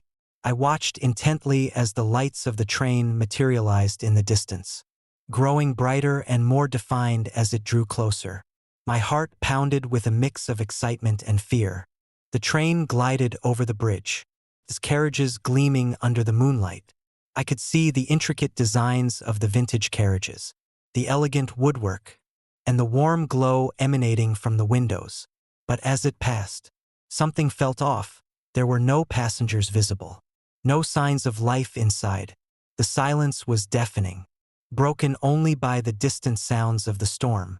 Suddenly, the train began to slow, coming to a halt right on the bridge. The whistle blew mournfully, and the doors of the last carriage swung open, revealing a darkened interior. I strained to see inside, but the windows were pitch black, mirroring the darkness of the night. A cold chill swept over me as I realized the passengers were nowhere to be seen. As I stood there, trying to process what I was witnessing, a figure appeared in the doorway of the last carriage, a woman dressed in a flowing, vintage gown, her face pale and sorrowful. She smiled softly, a gesture that seemed both welcoming and heartbreaking. "Welcome aboard," she whispered, her voice echoing through the night. "Join us on our journey." Before I could respond, the woman vanished, and the train began to move once more, the lights fading into the distance as it disappeared into the storm. I was left alone on the bridge, the weight of what I had seen pressing down on me. My camera and recorder had captured nothing, leaving me with nothing but my memory and the haunting image of the ghostly woman. In the days that followed, I found myself obsessed with the Phantom Express. The lines between reality and the supernatural blurred as I delved deeper into the mystery, seeking answers that seemed just out of reach. I returned to Burlington the next year, determined to uncover the truth and perhaps bring some closure to the restless spirits that haunted the tracks. But the Phantom Express was elusive, slipping away like a shadow in the night whenever I tried to get closer. Each Christmas Eve, it would reappear, a reminder of the tragedy that had forever changed the lives of those who had lost everything in the storm. The townsfolk continued to share their stories, their voices tinged with sorrow and fear, as the legend of the Phantom Express grew stronger with each passing year. One particularly cold Christmas Eve, I decided to take a different approach. Instead of watching from a distance, I sought permission from Eleanor to stay inside the old railway station, hoping to capture more direct evidence of the Phantom Express. The station was abandoned, its grand architecture now weathered and silent, a relic of a time when trains were the lifelines of communities. As midnight approached, I sat in the station, the only sound the howling wind outside.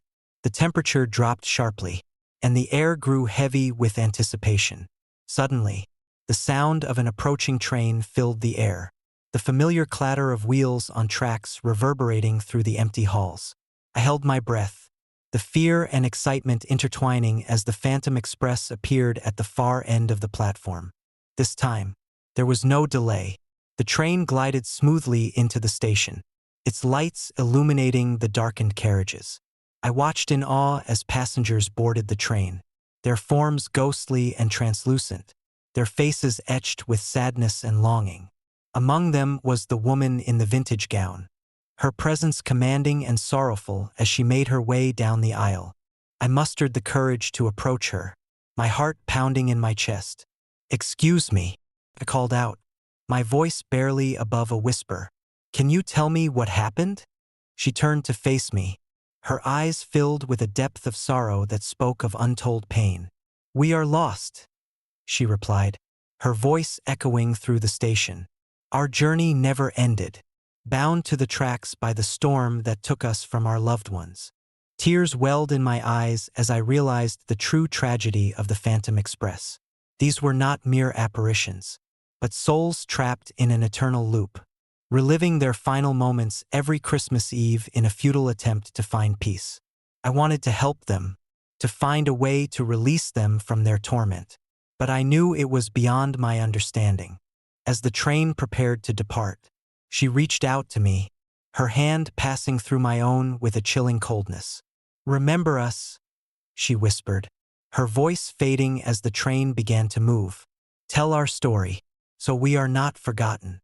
With that, the Phantom Express vanished into the storm, leaving me alone in the silent station, the weight of their plea heavy on my heart. I left Burlington that night with a renewed sense of purpose, determined to share the story of the Phantom Express and honor the memories of those who had been lost to the storm. Years have passed since that Christmas Eve, and the legend of the Phantom Express continues to captivate and terrify those who hear it. Each year, as the snow begins to fall and the nights grow long, the tale is retold, a ghostly reminder of the fragility of life and the enduring power of memory. I've written extensively about the Phantom Express, hoping to shed light on the tragedy and perhaps offer a semblance of peace to the restless spirits that haunt the tracks. But every now and then, as I drive past the old railway bridge on my way home, I swear I see the faint glow of the Phantom Express gliding through the darkness, its lights shining brightly against the stormy night. The sound of its whistle echoes in my ears, a haunting melody that tugs at my soul, reminding me that some stories never truly end. They simply wait to be remembered. And so, the Phantom Express remains a spectral presence on the Chicago-New York route, a ghostly reminder of the past that continues to linger in the present. The story is one of loss, longing, and the unending quest for peace amidst the cold, unforgiving winter. As long as the snow falls and the night grows dark, the Phantom Express will ride the tracks, forever bound to the memories of those who once boarded its ghostly carriages on a fateful Christmas Eve. Story number 15. The Silent Conductor. Christmas in Canada has always held a certain magic for me. The twinkling lights, the crisp winter air, and the warmth of family gatherings. But the Christmas of 1963 aboard the Northern Star Express is a memory that haunts me to this day. A night when the festive spirit was overshadowed by an inexplicable darkness. I was a young teacher from Toronto, eager to escape the monotony of city life and visit my uncle in the remote town of Evergreen. The Northern Star Express, renowned for its scenic routes through the Canadian wilderness, promised a picturesque journey through snow-laden forests and frozen lakes. As I boarded the train on Christmas Eve, the anticipation of a peaceful holiday trip filled me with joy. The train was a marvel of its time, gleaming wood paneling, plush seats adorned with red and green fabrics, and large windows offering panoramic views of the winter landscape. Families, couples, and solitary travelers filled the carriages, their laughter and conversations creating a lively atmosphere. I settled into my compartment, grateful for the cozy space and the promise of a restful journey. As the train chugged away from Toronto, the rhythmic clatter of the wheels on the tracks became a comforting lullaby. We passed through quaint villages blanketed in snow, the glow of Christmas lights twinkling like stars against the darkened sky. Inside the dining car, passengers enjoyed hearty meals, clinking glasses of eggnog, and singing carols that echoed through the halls. Around midnight, the weather took a sudden turn. The skies darkened, and a fierce snowstorm engulfed the train, reducing visibility to mere feet. The conductor announced a temporary halt due to the blizzard, urging everyone to stay calm and remain in their compartments until the storm passed. The once vibrant atmosphere grew tense as the train was stranded in the middle of nowhere, surrounded by an impenetrable wall of snow. As hours turned into what felt like an eternity, anxiety began to mount among the passengers. The warmth of the compartments provided little solace against the howling winds outside. It was during this time that I first noticed him, a man in a black cloak, seated alone in the back of the dining car. At first glance, he seemed out of place, his attire starkly contrasting with the festive decor. The cloak was dark and heavy, the hood casting his face in shadow, obscuring his features. He sat quietly, a long cane resting against his seat, his presence both mysterious and unsettling. I couldn't shake the feeling that there was something unnerving about him, something that set him apart from the other passengers. Curiosity got the better of me one restless evening, and I decided to approach him. As I made my way through the crowded dining car, the whispers of concerned passengers followed me, but I pressed on. When I reached his seat, he looked up, his eyes piercing through the darkness. "Excuse me," I began hesitantly. "Is everything all right?" He offered a faint smile, his demeanor calm and composed. "Just waiting for the storm to pass," he replied in a soft, measured tone. His voice was soothing, yet there was an underlying sadness that tugged at my heart. We exchanged a few words about the weather and the unexpected delay, but he remained an enigma, offering little more than polite conversation. As I returned to my compartment, I couldn't help but feel a lingering unease, a sense that there was more to him than met the eye. The hours dragged on, and the storm showed no signs of relenting. The train remained stuck, the passengers growing restless and fearful. That night, as the clock struck 1, I heard a faint, melancholic melody drifting through the corridors, a haunting rendition of Silent Night. The music seemed to emanate from the dining car, drawing me back to where the man in black still sat alone. Compelled by an inexplicable force, I returned to the dining car. The other passengers had retreated to their compartments, leaving the carriage eerily silent. The man was still there, his presence a ghostly beacon in the dimly lit room.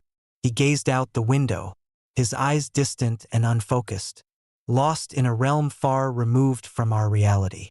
As I approached him once more, The temperature seemed to drop, the air thick with an oppressive chill. "Why do you keep coming back here?" I asked softly, my voice barely above a whisper. He turned to face me, his expression one of profound sorrow. "This train," he began, his voice tinged with pain, "was my last journey. I never made it home that night." A shiver ran down my spine as the weight of his words sank in. "What happened?" He sighed deeply, the sound heavy with regret. "A tragedy befell us in the storm. Lives were lost, including mine. I wander these carriages each Christmas, searching for peace that eludes me." Before I could respond, the train began to tremble, the sound of screeching metal echoing through the dining car. The lights flickered ominously, casting long shadows that danced menacingly on the walls. Panic surged through me as I realized the train was attempting to move again, the storm outside showing a glimmer of relentlessness. "Stay with us," he pleaded, his eyes pleading for understanding. "Help us find our way." I wanted to reach out, to offer comfort, but fear held me back. As the train slowly began to move, the man in black remained seated, his figure growing more transparent with each passing second. The melody of Silent Night faded into the distance, replaced by the relentless pounding of the storm. As dawn broke, the train finally regained its momentum, pulling away from the immobile tracks and into the clearing sky. The storm began to abate, the first light of Christmas morning casting a hopeful glow over the landscape. The dining car returned to its lively state, passengers emerging from their compartments, unaware of the ghostly encounter that had transpired hours before. I left the train that morning with a heavy heart, the memory of the man in black and his sorrowful plight etched into my mind. I couldn't shake the feeling that I had glimpsed something beyond the veil of the living, a reminder of the fragility of life and the enduring quest for peace. Years later, the legend of the phantom passenger aboard the Northern Star Express became a cherished Christmas tale in Evergreen. Passengers reported strange occurrences during their journeys, faint melodies, unexplained chills, and fleeting glimpses of a sorrowful figure in a black cloak. Some believed he was a restless spirit, forever bound to the train by the tragedy that stole his life. I returned to Evergreen many years later, now an old man with silver hair and a face weathered by time. The Northern Star Express still ran its Christmas Eve route, a symbol of hope and tradition for the town. As I boarded the train once more, the festive spirit filled the air, and the warmth of the compartment embraced me like an old friend. Sitting near the window, I gazed out at the snowy landscape, the memory of that fateful night lingering in the back of my mind. As the train chugged along, a familiar melody began to play, a soft rendition of Silent Night that seemed to echo through the corridors. I turned to see a figure seated in the dining car, a man in a black cloak, his eyes filled with the same sorrow and longing I had seen decades earlier. This time, however, there was a sense of peace in his presence, a subtle smile that hinted at resolution.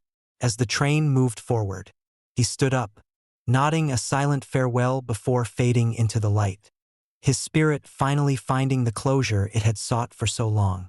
The phantom passenger had found his peace, and the Northern Star Express continued to carry passengers through the winter night, a testament to the enduring power of remembrance and the hope that even the most restless spirits can find solace in the warmth of the holiday season. And so, every Christmas Eve, as the Northern Star Express embarks on its journey through the snowy Canadian wilderness, the legend of the silent conductor serves as a haunting yet heartwarming reminder of the fragility of life, the depth of sorrow, and the enduring quest for peace amidst the storm. Story number 16. The White Carriage. I never believed in ghosts, growing up in the heart of London, surrounded by the relentless hustle and bustle of the city. I found comfort in the tangible and the explainable. But that Christmas of 1932 changed everything I thought I knew about the unseen world. It was a night aboard the White Star Limited, a Christmas train that had become infamous for the eerie occurrences that plagued its journeys each holiday season. What began as mere whispers among locals soon transformed into a haunting reality that would forever alter my perception of Christmas and the spirits that linger beyond our sight. I was a young journalist, eager to make a name for myself by uncovering the truth behind the supernatural tales that circulated in London. The White Star Limited was renowned not just for its luxurious accommodations and scenic routes, but also for the ghost stories that enveloped it like the winter fog. Passengers reported hearing strange noises in empty carriages, seeing apparitions of families long dead, and experiencing inexplicable chills that seemed to pierce the very soul. Skeptics dismissed these accounts as figments of imagination or the result of overactive minds in the festive season. But something deep inside me yearned to uncover the truth. My investigation led me to the archives of the railway company, where I pored over old records and passenger logs. The most consistent reports involved a particular carriage, known simply as Carriage 13, a designation that struck me as odd, given that trains typically avoided unlucky numbers. Legend had it that on Christmas Eve of 1930, a family had perished in a tragic accident aboard the train, their spirits forever bound to the White Star Limited. Since then, every Christmas, their apparitions returned, reliving their final moments in an endless loop of sorrow and loss. Determined to experience the phenomenon firsthand, I booked a first-class ticket on the White Star Limited for Christmas Eve 1932. The train departed from London King's Cross at precisely 6 p.m., its elegant carriages gleaming under the station lights. As I boarded, I couldn't help but feel a mixture of excitement and apprehension. The first-class lounge was a marvel of Victorian design, with plush seating, ornate woodwork, and large windows that framed the snowy landscape outside. Passengers mingled, their laughter and conversation creating a lively atmosphere that contrasted sharply with the sinister tales surrounding the train. I settled into my compartment, a spacious room with a comfortable bed, a writing desk, and a window seat that offered a perfect view of the passing countryside. The compartment was decorated festively, with garlands of holly and twinkling lights adorning the walls. As midnight approached, the train began to glide smoothly through the snowy landscape, the rhythmic clatter of the tracks providing a soothing backdrop to my thoughts. Around 11 p.m., as the clock in the corridor struck 11, I began to hear faint whispers echoing through the carriage. At first, I dismissed them as the wind or the murmurs of other passengers, but the sound grew louder and more distinct. It was as if someone was speaking directly to me, their words muffled yet urgent. I glanced around, but the compartment was nearly empty, save for a few tired passengers lost in their own reveries. Curiosity gnawed at me, and I decided to investigate. I exited my compartment and made my way down the aisle, the whispers growing louder with each step. The corridor was dimly lit, the overhead lights casting long shadows that danced eerily on the walls. I reached Carriage 13, the door slightly ajar, inviting yet foreboding. Taking a deep breath, I pushed the door open and stepped inside. The carriage was immaculate, untouched by time. Plush seats were arranged neatly, and the Christmas decorations sparkled under the soft glow of the chandelier. In the center of the carriage sat a family of four, a mother, father, and two children engaged in a silent conversation. Their faces were pale and lifeless, their eyes vacant and haunting. The mother's hand rested gently on her daughter's shoulder, while the father gazed out the window, lost in thought. The children sat quietly, their expressions mirroring the sorrow of their parents. "Hello," I called out softly, my voice barely audible over the lingering whispers. The family turned their heads in unison, their eyes meeting mine with a profound sadness that sent chills down my spine. The mother smiled faintly, a gesture that seemed both welcoming and tragic. "Welcome," she whispered, her voice echoing through the carriage. "Join us for Christmas." I took a hesitant step forward, but the atmosphere grew heavy, the air thick with an oppressive sorrow. "What happened here?" I asked, my voice trembling. The father looked at me, his eyes filled with an eternal pain. "We were lost," he replied, his voice hollow. Trapped in this loop of loss and despair, every Christmas, we relive our final moments, hoping to find peace. I felt a surge of empathy and a deep sense of sadness for the tormented souls before me. Is there a way to help you find peace? I asked, determined to bring closure to their suffering. The mother reached out a hand, her touch cold and ethereal. Remember us, she pleaded. Honor our memory. Let us know that our story is heard, that our pain is acknowledged. As her hand passed through mine, I felt a wave of sorrow wash over me, the weight of their tragedy pressing down on my heart. The whispers intensified, the sounds of their anguish filling the carriage as if their pain could no longer be contained. The children began to cry softly, their tears shimmering in the candlelight like frozen gems. Desperate to help, I reached for my notebook, scribbling down their words and capturing their haunting presence. I will remember, I promised, my voice barely above a whisper. I will tell your story. The family nodded, their expressions softening as a sense of hope flickered in their eyes. The atmosphere began to change, the oppressive sorrow giving way to a fragile sense of peace. The whispers faded, replaced by a gentle silence that enveloped the carriage.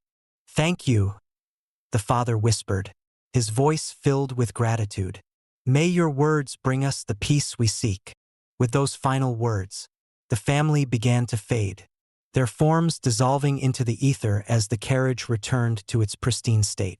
I stood there, the remnants of their sorrow lingering in the air, a poignant reminder of the tragedy that had befallen them.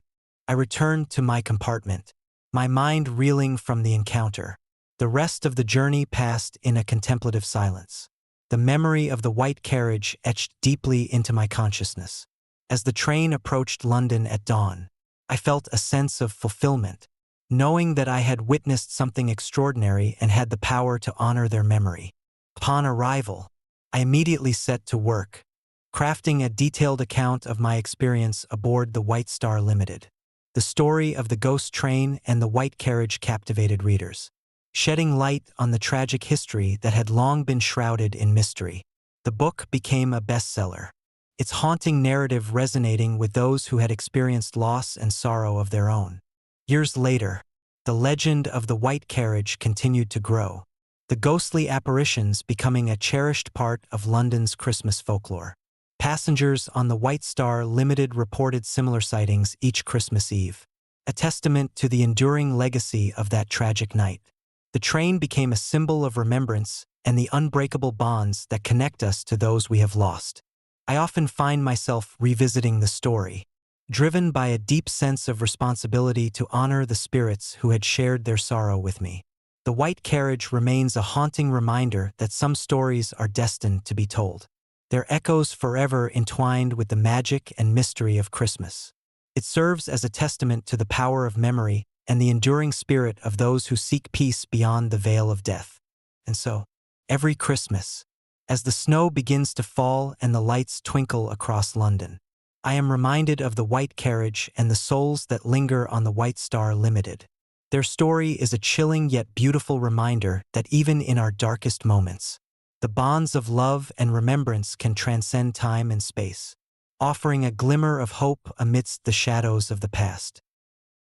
Story number 17. Whispers on the Highland Rails.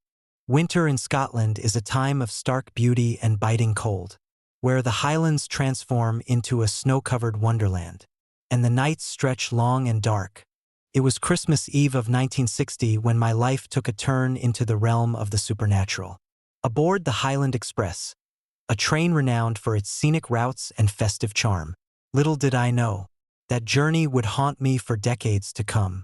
I'm Andrew MacLeod, a writer from Edinburgh, seeking solitude and inspiration for my next novel.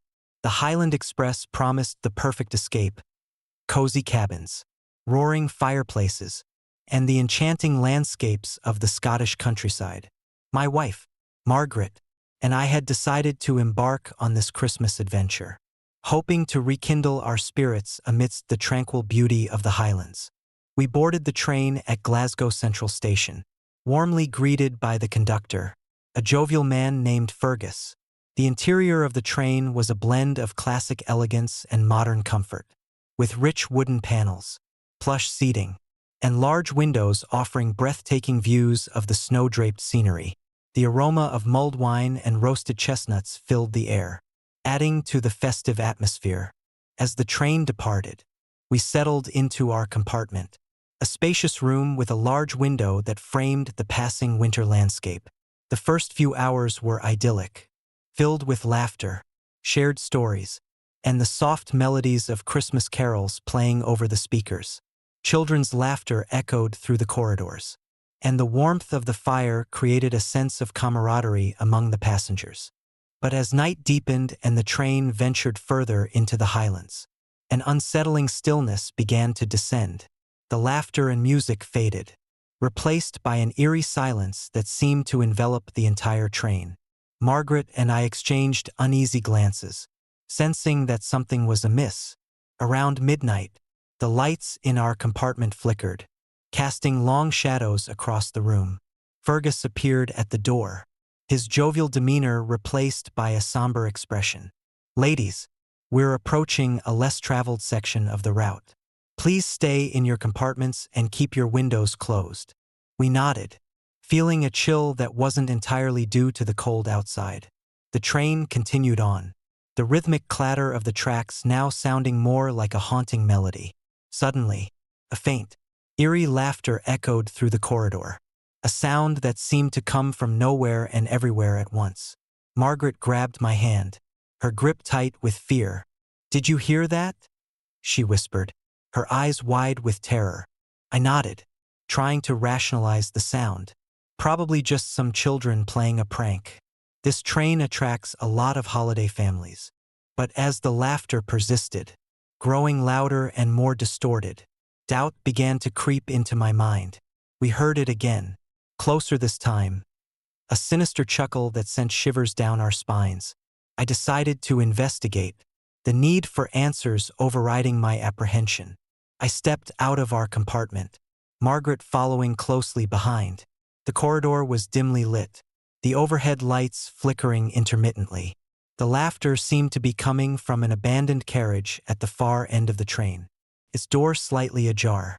I approached cautiously, the floorboards creaking under my weight. "Fergus," I called out, but the conductor was nowhere to be seen. The laughter stopped abruptly, replaced by a cold, whispering wind that seemed to emanate from the darkened carriage. Summoning my courage, I pushed open the door and peered inside. The carriage was empty, save for a single figure standing near the window, a woman dressed in a vintage, elegant gown, her face pale and haunting. Her eyes met mine, filled with sorrow and an unspoken plea. Before I could react, she vanished, the carriage door slamming shut behind me with a thunderous bang. Heart pounding, I stumbled back into the corridor, Margaret gasping beside me. "Andrew, what was that?" "I don't know," I replied, trying to steady my breathing. "But something's not right." We hurried back to our compartment, the oppressive atmosphere lingering like a thick fog. The rest of the journey was fraught with inexplicable occurrences, whispers in the night, doors opening and closing on their own, and the pervasive feeling of being watched by unseen eyes.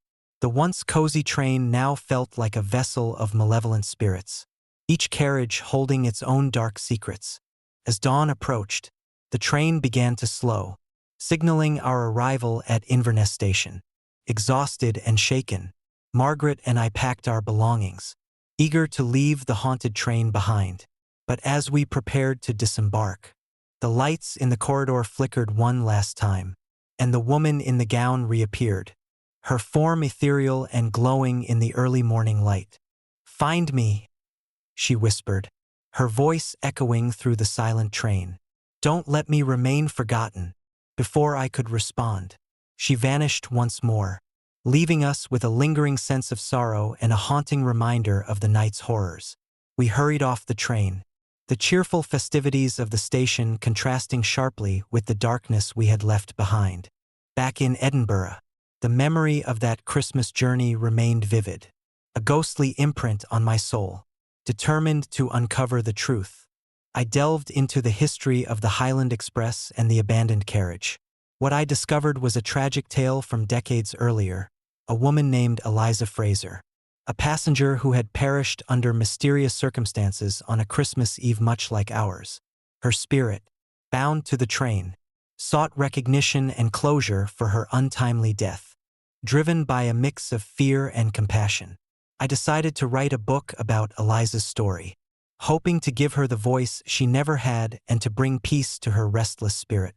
The more I researched, the more I felt her presence, guiding my pen and whispering her sorrowful tale. The book became a bestseller, its haunting narrative capturing the hearts and imaginations of readers across the country. But the legacy of that Christmas journey didn't end there. Each year, on Christmas Eve, the whispers and laughter seemed to echo through the corridors of the Highland Express, as if Eliza's spirit continues to roam the abandoned carriage, forever seeking the acknowledgement and remembrance she so desperately craves. I often wonder if her spirit found peace through my words, or if she remains trapped in the spectral confines of the train, eternally longing for closure. The story of the haunted Christmas train serves as a chilling reminder that some souls are bound by the tragedies of the past, their echoes lingering in the present, forever entwined with the darkness that once consumed them. And so, every Christmas, as I listen to the ticking of my grandfather clock and watch the snow fall softly outside, I think of Eliza Fraser and the midnight whistle that forever changed my life. The Highlands hold their secrets tightly, and the spirits of those lost in the winter storms continue to whisper their tales, waiting for someone to listen and remember their stories amidst the silent, snowy expanse. Story number 18. The Cursed Necklace. It was a chilly December evening when my mother, Helen, decided to visit her old friend, Margaret. We hadn't seen Margaret in years. Time and distance had stretched the ties of our friendship thin. Margaret had always been the spirited one, her laughter filling rooms and her stories captivating everyone around her. So when she showed up unannounced at our doorstep, carrying a beautifully wrapped package, it felt like a piece of our shared past had come rushing back. Margaret greeted us warmly, her eyes twinkling with the same vivacious energy I remembered from our youth. "I couldn't let the holidays pass without reconnecting," she said, handing the package to my mother. "I found this and thought of you." Helen carefully unwrapped the package, revealing an exquisite necklace. The pendant was a delicate silver locket, intricately engraved with floral patterns that shimmered under the kitchen light. It was stunning, a true work of art that seemed to hold a story within its design. "It's beautiful, Margaret," Helen whispered, admiring the craftsmanship. "Thank you so much." I watched as my mother clasped the necklace around her neck, the silver resting gracefully against her skin. There was something almost ethereal about it, as if the locket held more than just sentimental value. Margaret smiled, but there was a shadow in her eyes that I couldn't quite place. As Christmas approached, our home was filled with the usual holiday cheer. Decorations adorned every corner, the scent of pine and cinnamon wafting through the air. But shortly after Helen began wearing the necklace, strange things started happening. It began subtly, minor accidents and odd coincidences that we easily dismissed. A vase knocked over by a gust of wind, a lamp that flickered inexplicably. At first, we laughed them off, attributing them to the hustle and bustle of the season. However, the incidents grew more frequent and unsettling. One evening, as I was preparing dinner, the lights went out, plunging the kitchen into darkness. Moments later, they flickered back on, but the necklace was gone from Helen's neck. Panicked, I searched the house, only to find it lying on the kitchen floor, its silver surface gleaming ominously. When Helen picked it up, her face paled, and she hurried to take it off, wrapping it carefully in a soft cloth. The atmosphere in our home shifted dramatically. The once warm and inviting space now felt heavy with an invisible presence. My younger brother, Jake, started having nightmares, waking up screaming about dark figures lurking in his room. My parents argued more frequently, the stress of the unexplained events straining their relationship. The necklace seemed to be the epicenter of our unraveling peace. Determined to understand what was happening, I began researching the necklace. Late nights spent sifting through old books and scouring the internet yielded little, until I stumbled upon an article in an obscure genealogy journal. It detailed the history of Margaret's family, tracing back several generations. According to the article, Margaret's great-great-grandmother, Eleanor Whittaker, had crafted a similar locket. The piece was believed to carry a family curse, a dark legacy passed down through the generations. Eleanor Whittaker had been a talented artisan, known for her intricate jewelry designs. However, her life was marred by tragedy. Her husband had died under mysterious circumstances, and she was left to care for their children alone. Desperate and grief-stricken, Eleanor had imbued her creations with a piece of her sorrow, unknowingly binding a curse to the items she crafted. The curse was said to bring misfortune and despair to those who possessed the jewelry, a dark reminder of Eleanor's unending grief. Realizing that Margaret's necklace was the same cursed locket, I confronted her. Margaret's facade of warmth cracked, revealing a depth of sorrow and fear that mirrored Eleanor's. "I didn't know," she confessed, tears welling in her eyes. "I found the locket in an old trunk in my attic. I thought it was just a beautiful piece of jewelry, a family heirloom to cherish. I had no idea about the curse." Desperate to save my family, Margaret and I decided to seek out a way to break the curse. We reached out to local historians and consulted with experts on family curses and dark legacies.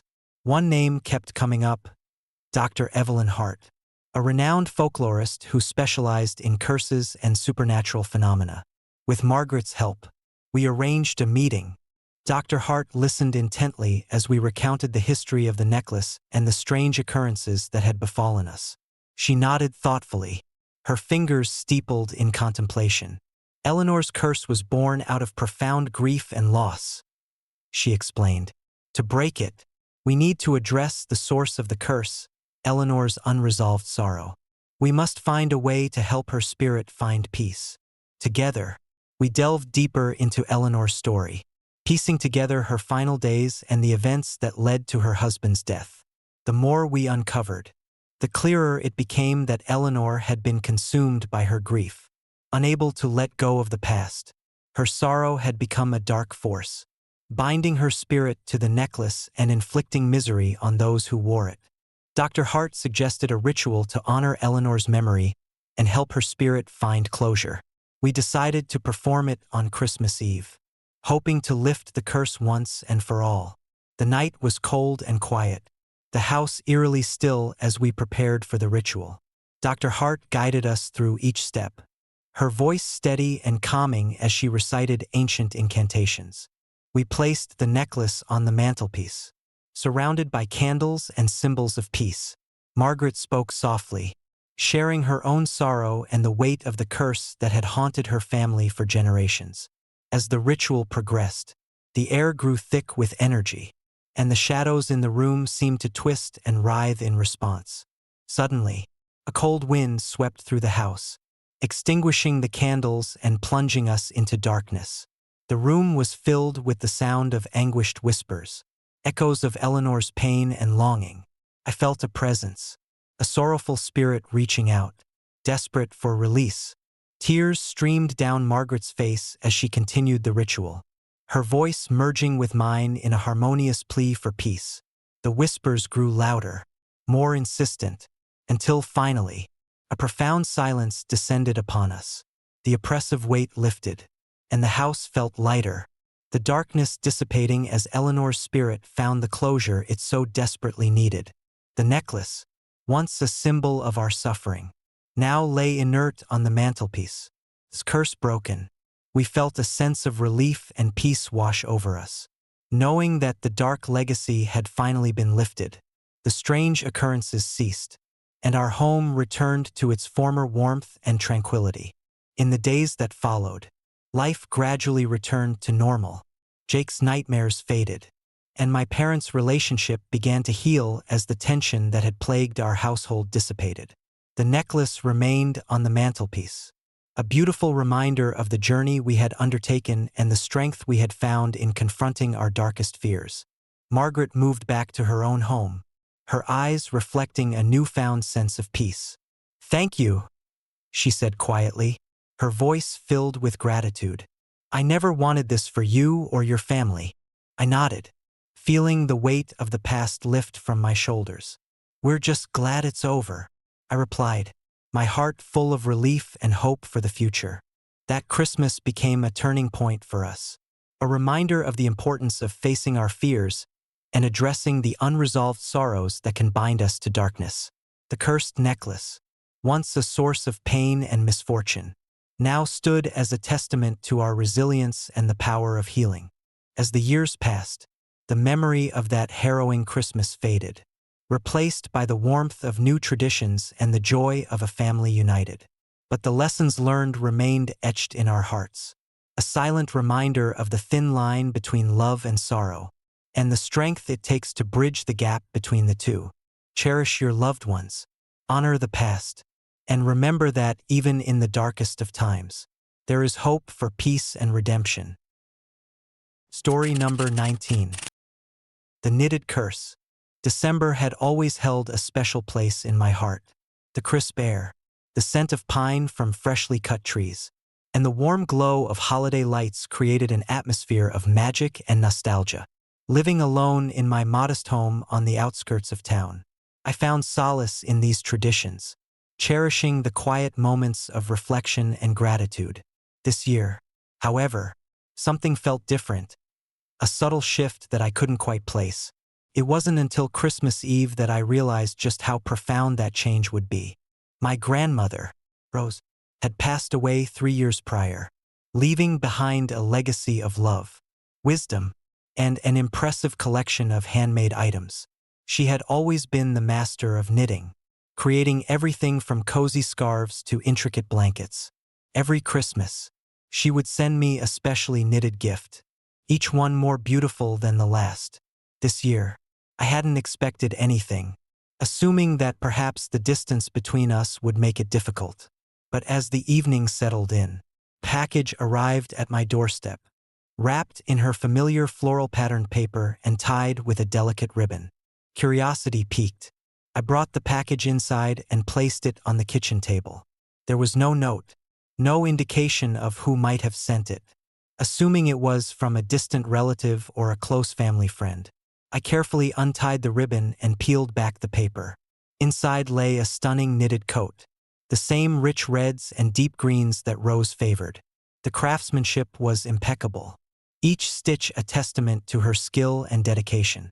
"This is beautiful," I murmured, admiring the intricate patterns that adorned the fabric. The coat felt surprisingly warm and inviting, a comforting presence that seemed to emanate from its very fibers. Couldn't wait to wear it, imagining how it would keep me cozy during the chilly winter nights.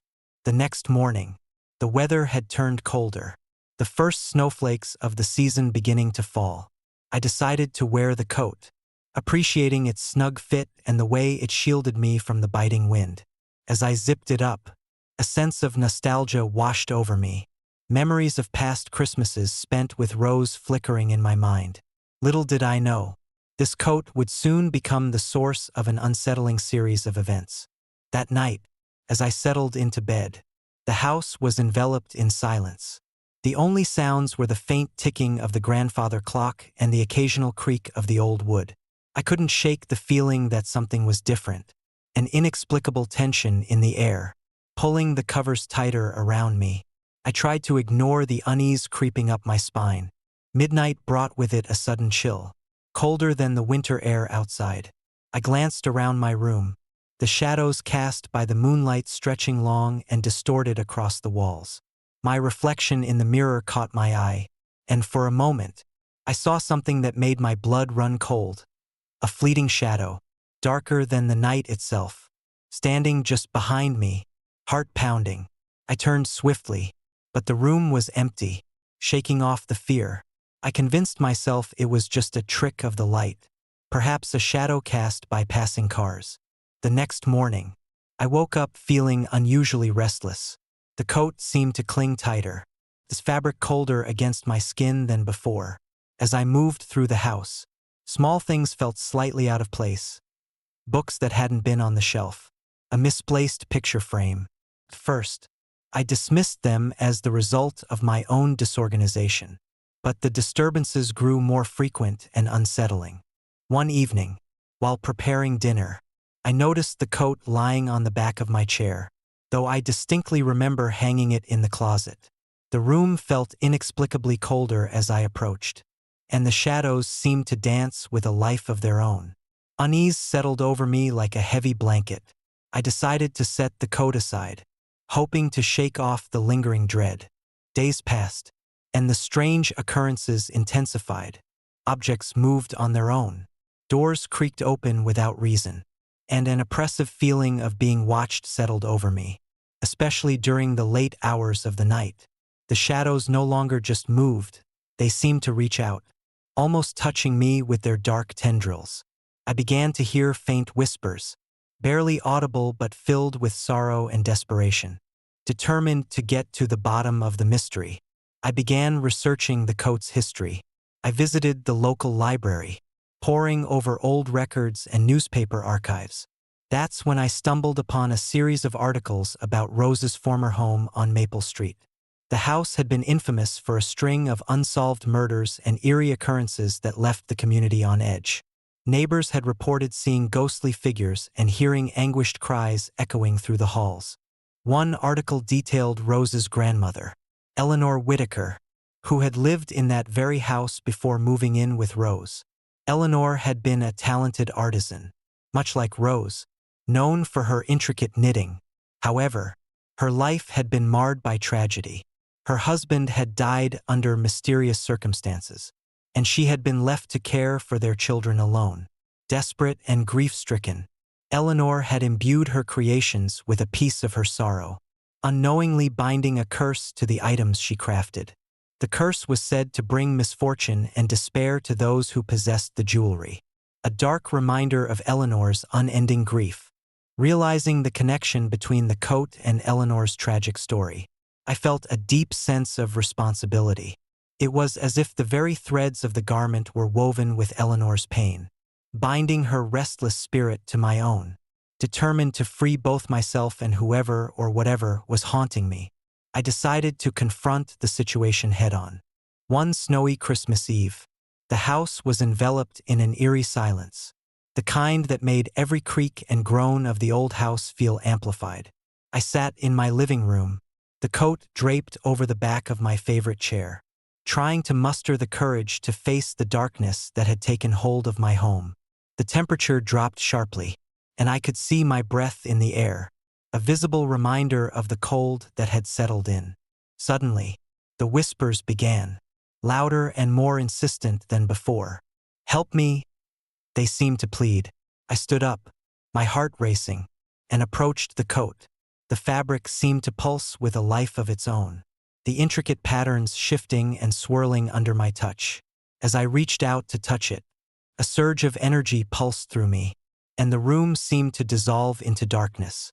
I found myself standing in the old Whitaker house, the air thick with sorrow and malevolence. Shadows twisted and writhed around me, and the sound of anguished cries echoed through the halls. I knew I had to find Eleanor, to understand her pain and help her find peace. As I navigated the decaying rooms, I could feel her presence, a lingering spirit trapped by her own grief and the curse woven into her creations. In the center of the house, I discovered Eleanor's old sewing room, cluttered with unfinished projects and scattered tools. Among them was the same coat that had brought me so much anguish. It lay on a wooden table, its threads tangled and worn. I reached out, touching the fabric, and felt a connection, an unspoken understanding of her suffering. "Eleanor," I whispered, my voice trembling, "I'm here to help you." The room grew colder, and a shadowy figure began to materialize before me. Eleanor's ghostly form stood there, her eyes hollow yet filled with sorrow. "I can't move on," she cried, her voice echoing with pain. "This coat binds me to this world. My grief, my loss, it holds me here." I felt a surge of empathy and determination. "Let me help you. Let me break the curse." Eleanor reached out a spectral hand, guiding me to pick up the coat. As I held it, I could feel the weight of her sorrow pressing down on me, the threads of the fabric intertwining with my very soul. "You must release your grief," she pleaded. "Only then can I find peace." I knew what I had to do. With all the strength I could muster, I focused on my own grief and loss, the memories of Rose's passing and the loneliness that had settled in since then. Channeling my emotions into the act, I began to unravel the threads of the coat, each stitch releasing a piece of Eleanor's bound sorrow. As the final thread came loose, a burst of light enveloped the room, and Eleanor's spirit began to dissolve, her form becoming more translucent until she was nothing but a whisper of gratitude. "Thank you," she murmured, her voice fading into the ether. The oppressive atmosphere lifted, replaced by a profound sense of peace. I awoke back in my living room, the coat lying inert on the chair. The temperature had returned to normal, and the shadows no longer danced ominously. I felt lighter, the burden of grief lifted not just for Eleanor but for myself as well. The coat, once a source of fear, now stood as a symbol of healing and closure. In the days that followed, the disturbances ceased entirely. My home felt warmer, the silence no longer oppressive but comforting. I kept the coat, now a cherished reminder of the journey I had undertaken and the strength I had found in confronting the past. Every time I looked at it, I felt a sense of connection to Eleanor, knowing that her spirit had finally found peace. Christmas that year was different. Instead of the subdued atmosphere that had plagued us, there was a renewed sense of joy and hope. The memories of the haunting lingered, but they were overshadowed by the warmth of family and the triumph over darkness. I had learned that some gifts carry more than just sentimental value. They hold the essence of lives once lived, their joys and sorrows woven into the fabric of our existence. As the years passed, the coat remained a beloved part of our holiday traditions, a testament to the resilience of the human spirit and the power of love and empathy. I became more attuned to the unseen forces that linger just beyond our perception, understanding that every object carries a story, a piece of history that deserves respect and acknowledgement. But sometimes, late at night, when the wind howls outside and the shadows stretch long across the walls, I catch a fleeting glimpse of a figure in the corner of my eye, a gentle reminder that the past is never truly gone, and that the bonds we share can transcend even death itself. It's a comforting thought, knowing that Eleanor's spirit watches over us, a silent guardian bound by love and the threads of a well-knitted curse. Cherish your loved ones. Honor the stories behind the gifts you receive. And remember that even in the darkest of times, there is hope for healing and peace. Story number 20. The Mysterious Gloves. December was always a time of reflection and gratitude for me.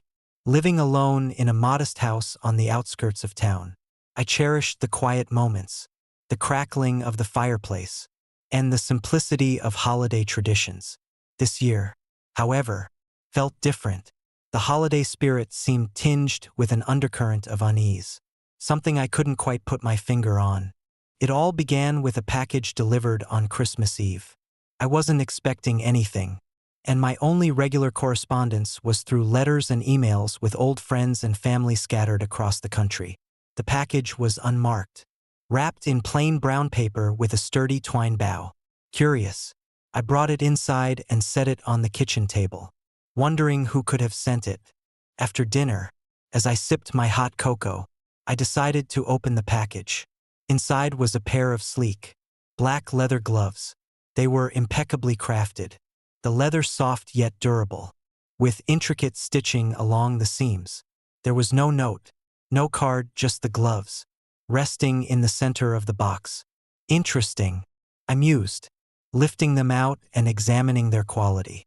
They felt warm and inviting, almost calling out to be worn. I tried them on, appreciating the snug fit and the way they seemed to mold to my hands perfectly. The gloves were lightweight, yet they provided an unexpected sense of strength. A nice gift, I thought, despite having no idea who had sent them. That night, as I prepared for bed, I couldn't shake the feeling that something was off. The house was unusually quiet, the silence almost oppressive. I glanced at my reflection in the hallway mirror, noticing how the gloves made my hands appear larger, more defined. There was a strange satisfaction in the way they enhanced my grip on everyday objects, making mundane tasks feel more purposeful. The next morning, I woke up feeling different. There was an unfamiliar energy coursing through me, a heightened sense of awareness. I went about my day with a newfound confidence, the gloves acting as an extension of my will. But as the day progressed, subtle changes began to manifest. Simple actions felt slightly unnatural, as if my movements were being guided by an invisible force. When I reached for a coffee mug, my hand seemed to anticipate its motion, moving with precision I hadn't consciously planned. By the evening, the sensations intensified. It felt like another presence was sharing my consciousness, making decisions I wasn't fully aware of. I tried to resist, to assert my own will, but the gloves seemed to have a mind of their own. I found myself acting on impulses that didn't align with my usual behavior, making phone calls I had no intention of making, buying items I never thought I needed. Panic set in as I realized something was terribly wrong. The gloves weren't just accessories. They were instruments of control, binding me to a force beyond my understanding. Desperate for answers, I scoured the internet for any information about similar experiences, but nothing concrete surfaced. It was as if the gloves were unique, a one-of-a-kind artifact with a sinister purpose. One night, unable to sleep, I decided to investigate the gloves further. I carefully examined the interior, finding a small, almost imperceptible fingerprint embedded in the leather lining. My heart raced as I realized that the gloves had a history, a previous owner whose identity was now entangled with my own. Determined to uncover the truth, I reached out to the local police department, hoping they could trace the fingerprint and provide some clarity. Detective Laura Harris took my case seriously, intrigued by the mysterious circumstances. After days of investigation, she returned with unsettling news. The fingerprint matched that of a man named Victor Langford, a notorious criminal who had vanished without a trace 5 years ago. Langford was infamous for his manipulative schemes and psychological control over his victims, making him a prime suspect in several unsolved cases. According to the records, Langford had a peculiar obsession with mind control, believing that true power lay in the ability to manipulate others' thoughts and actions. He was involved in a string of high-profile heists and frauds, always staying one step ahead of the authorities. His sudden disappearance left the town rattled, with many speculating foul play or a carefully orchestrated escape. As Detective Harris delved deeper, she uncovered a connection between Langford and a series of unsolved crimes that bore striking similarities to the disturbances I was experiencing. It became clear that the gloves were not just personal items but tools of Langford's twisted legacy, designed to extend his influence beyond his physical presence. Determined to break free from the gloves' control, I sought the help of Dr. Evelyn Hart, a renowned psychologist specializing in trauma and possession.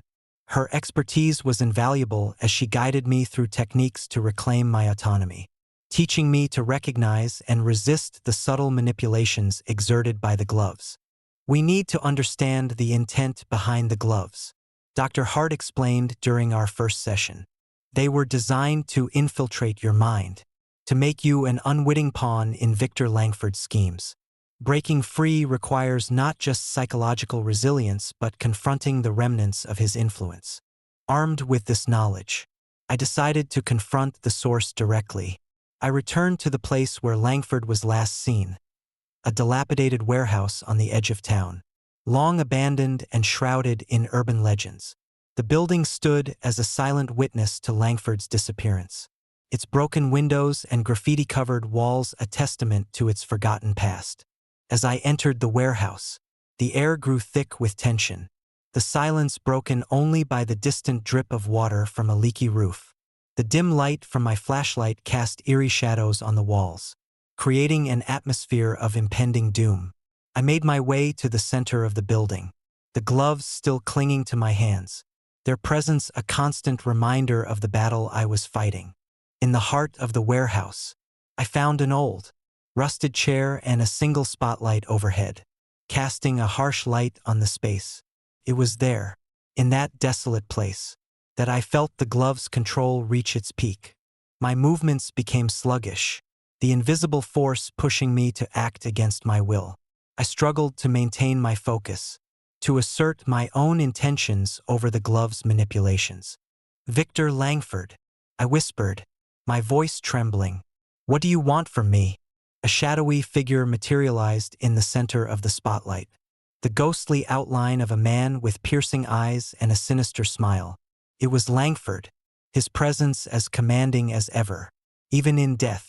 "You were always the perfect subject," he sneered, his voice echoing through the empty warehouse. "With these gloves, you could control others just as I did." I felt a surge of anger and determination. "I won't let you control me anymore," I declared, fighting against the glove's influence. Langford's figure laughed, a chilling sound that sent shivers down my spine. "You think you can break free? These gloves are part of me, a testament to my power. Without me, they are nothing, but together, we can achieve greatness." Summoning every ounce of willpower, I focused on the techniques Dr. Hart had taught me, forcing my mind to reclaim control over my actions. The struggle was intense, a battle of wills that left me drained but resolute. Slowly, I began to overpower the gloves' influence, forcing them to release their hold on me. With a final, defiant effort, I tore the gloves from my hands, hurling them into the spotlight. The moment they left my skin, a surge of energy pulsed through the warehouse, the ghostly figure of Langford dissolving into the air with a scream of frustration and rage. The oppressive atmosphere lifted, replaced by an overwhelming sense of freedom and relief. Exhausted but triumphant, I collapsed to the floor, the gloves lying lifeless in the spotlight. Detective Harris arrived shortly after, her expression one of awe and concern as she took in the scene. "You did it," she said softly, helping me to my feet. "You broke the curse." Aftermath. In the weeks that followed, life slowly returned to normal. The disturbances ceased, and I felt the weight of the glove's influence lift from my shoulders. Detective Harris kept me updated on the police's renewed investigation into Victor Langford's disappearance, now focusing on the supernatural elements tied to his legacy. Dr. Hart continued to support me, helping me process the trauma of what I had endured and guiding me towards healing. I found solace in the routines of everyday life, grateful for the stability and peace that had been restored. However, the experience left an indelible mark on me. I became more aware of the unseen forces that linger in the shadows, the remnants of lives and legacies that extend beyond the physical realm. The gloves, now evidence in an ongoing case, served as a reminder of the thin line between control and autonomy, and the resilience of the human spirit in the face of darkness. Every Christmas since, I remain cautious of the gifts I receive, mindful that not all presents come without a price. The memory of the gloves and the battle I fought to reclaim my life serves as a silent warning to respect the histories embedded within the objects we hold dear. It taught me that sometimes, the past reaches out to shape our present in ways we never imagined, and that confronting the shadows can lead to unexpected strength and understanding. Stay vigilant, honor the stories behind the gifts you receive, and remember that true power lies in the ability to control your own destiny, no matter the forces that seek to influence it. Story number 21. The Pen of Shadows. I never believed in curses or haunted objects. To me, they were nothing more than the fodder for horror stories and campfire tales. But that belief shattered on a cold December evening, the night that changed my life forever. It was Christmas Eve, and the office was buzzing with the usual holiday cheer. Secret Santa exchanges, festive decorations, and the aroma of spiced coffee filled the air. I was looking forward to a quiet evening at home with my wife, Laura. and our young son, Tommy. As I packed up my things, my colleague, Greg, handed me a small, elegantly wrapped box. "Merry Christmas, Mark," he said with a smile. "Thought you might like this." I thanked him, accepting the gift without much thought. Greg and I had worked together for years, but we weren't particularly close. Still, it was the season of giving, and I appreciated the gesture.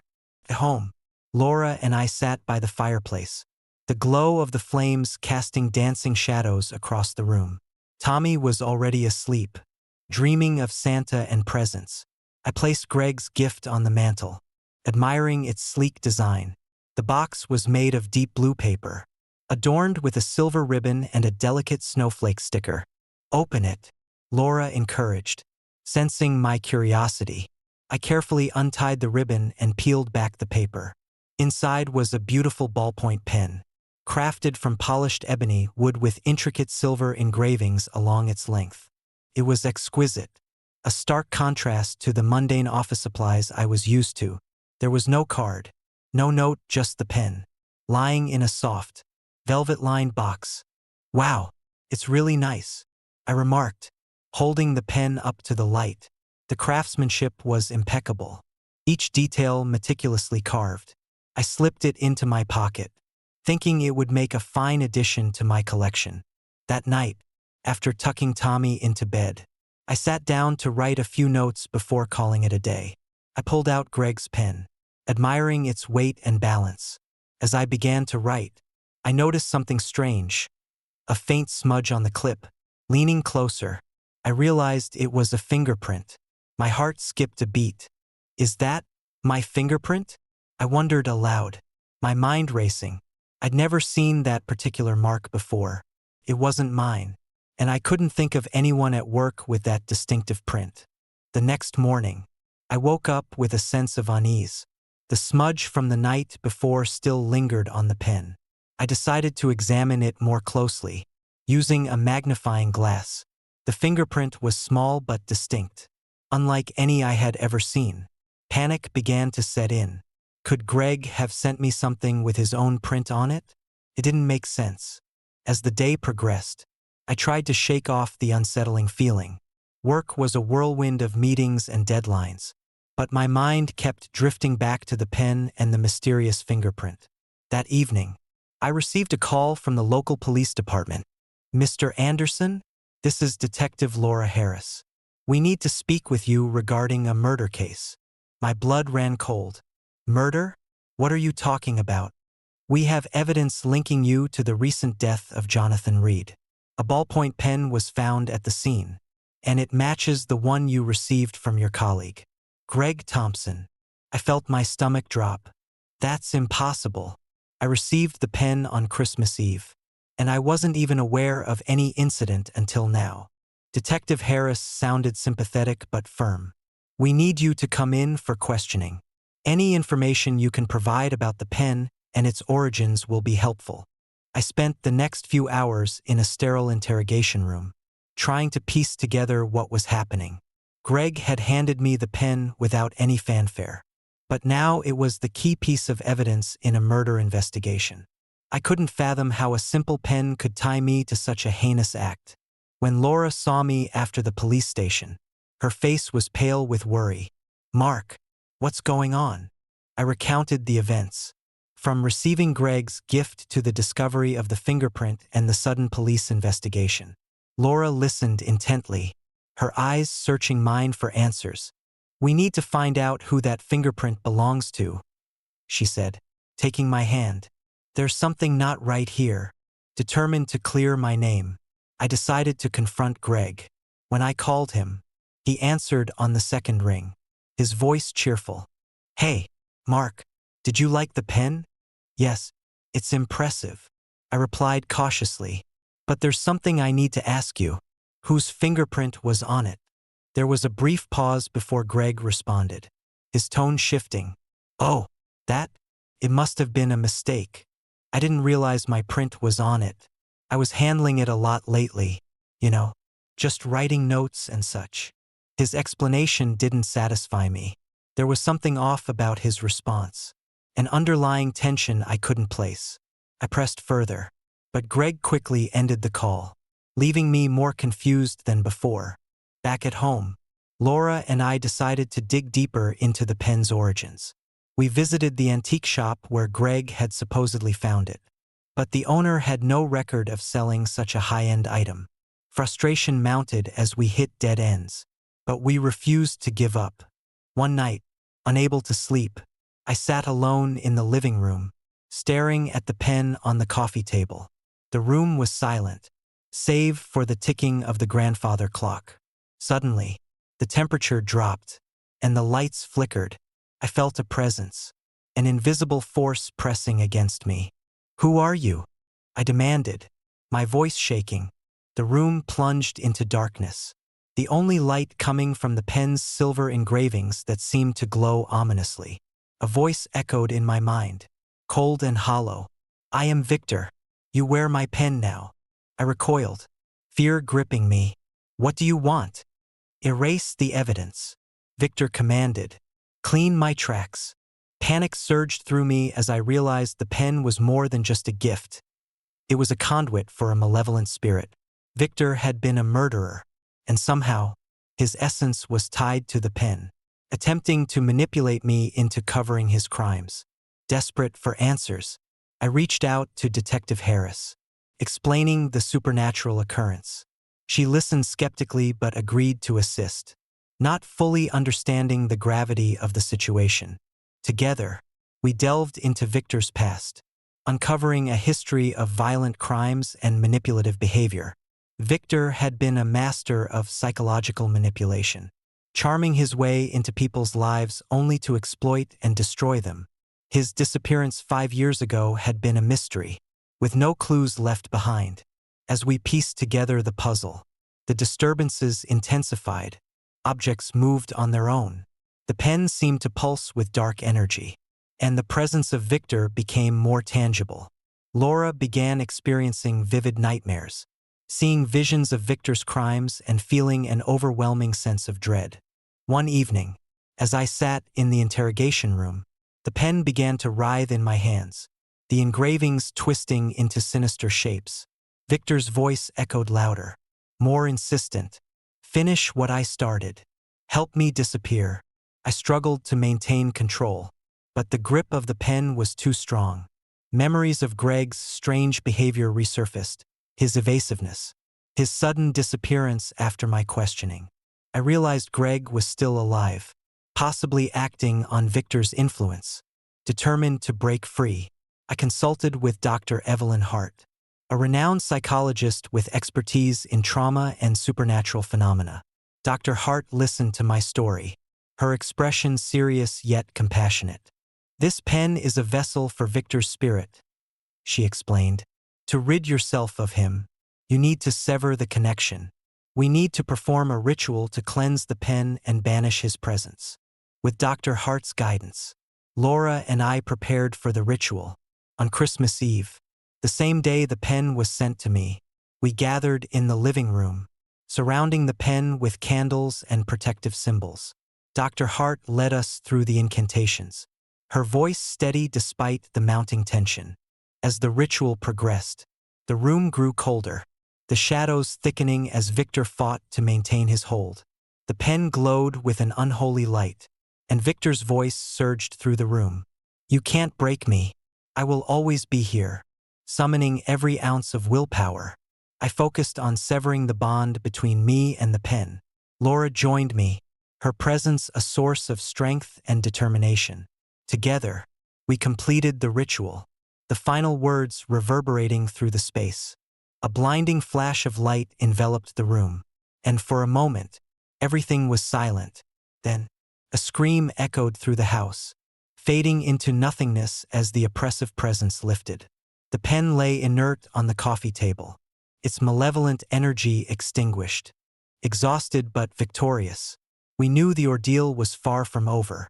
Victor's attempt to manipulate me had been thwarted, but the scars of the experience lingered. Greg remained missing, and the police investigation took a new direction, focusing on his potential involvement in Victor's disappearance.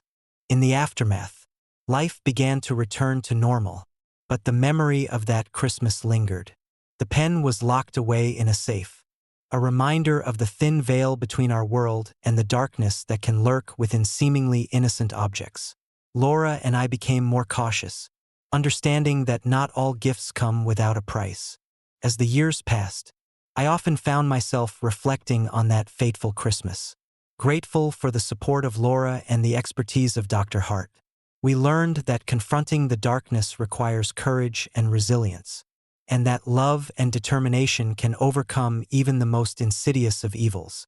But sometimes, late at night, when the wind howls outside and the shadows dance just beyond the edge of the room, I catch a fleeting glimpse of something dark and familiar, a reminder that evil never truly dies. It merely waits for the right moment to resurface. Stay vigilant, cherish your loved ones, and never underestimate the hidden forces that may seek to entwine themselves in your life. Because sometimes, the most beautiful gifts carry the darkest secrets, and only by facing them can we hope to find true peace. Story number 22. The Silent Witness. Christmas had always been a time of joy and togetherness for the Miller family. The twinkling lights, the scent of pine from the freshly cut tree, and the warmth of family gatherings created an atmosphere of unparalleled comfort. This year, however, felt different, less vibrant, more subdued. Perhaps it was the lingering shadow of recent layoffs at my company or the subtle strains in my marriage. Whatever the reason, the holiday spirit seemed just out of reach. It was on the evening of December 20th when the package arrived. My wife, Karen, and I had invited our daughter, Lily, to spend the holidays with us this year. Our close friend, Margaret, who had moved to another state years ago, occasionally sent gifts during the holidays. But this year was the first time in a long while. The package was unmarked, wrapped in festive red paper with a simple white ribbon. Inside, nestled in soft tissue paper, was an exquisite porcelain doll. "Isn't she lovely?" Margaret had written in her handwritten note. Thought Lily might like her. Lily, a bright and imaginative 8-year-old, instantly fell in love with the doll. Its delicate features, meticulously painted blue eyes, and the intricate lace dress made it seem almost lifelike. She named her Ella and placed her on a small shelf in her bedroom, where she could watch over her at night. The first few days passed without incident. Lily played with Ella during the day, arranging her in various poses and inventing elaborate stories about her adventures. However, as the nights grew colder and the days shorter, subtle changes began to manifest. It started with the whispers. At first, they were barely audible, faint murmurs that seemed to come from the corners of Lily's room. I assumed it was her imagination, fueled by the stories she created for Ella. But then the whispers became more distinct, carrying an urgent tone that sent chills down my spine. One night, I awoke to the sound of Lily talking in her sleep.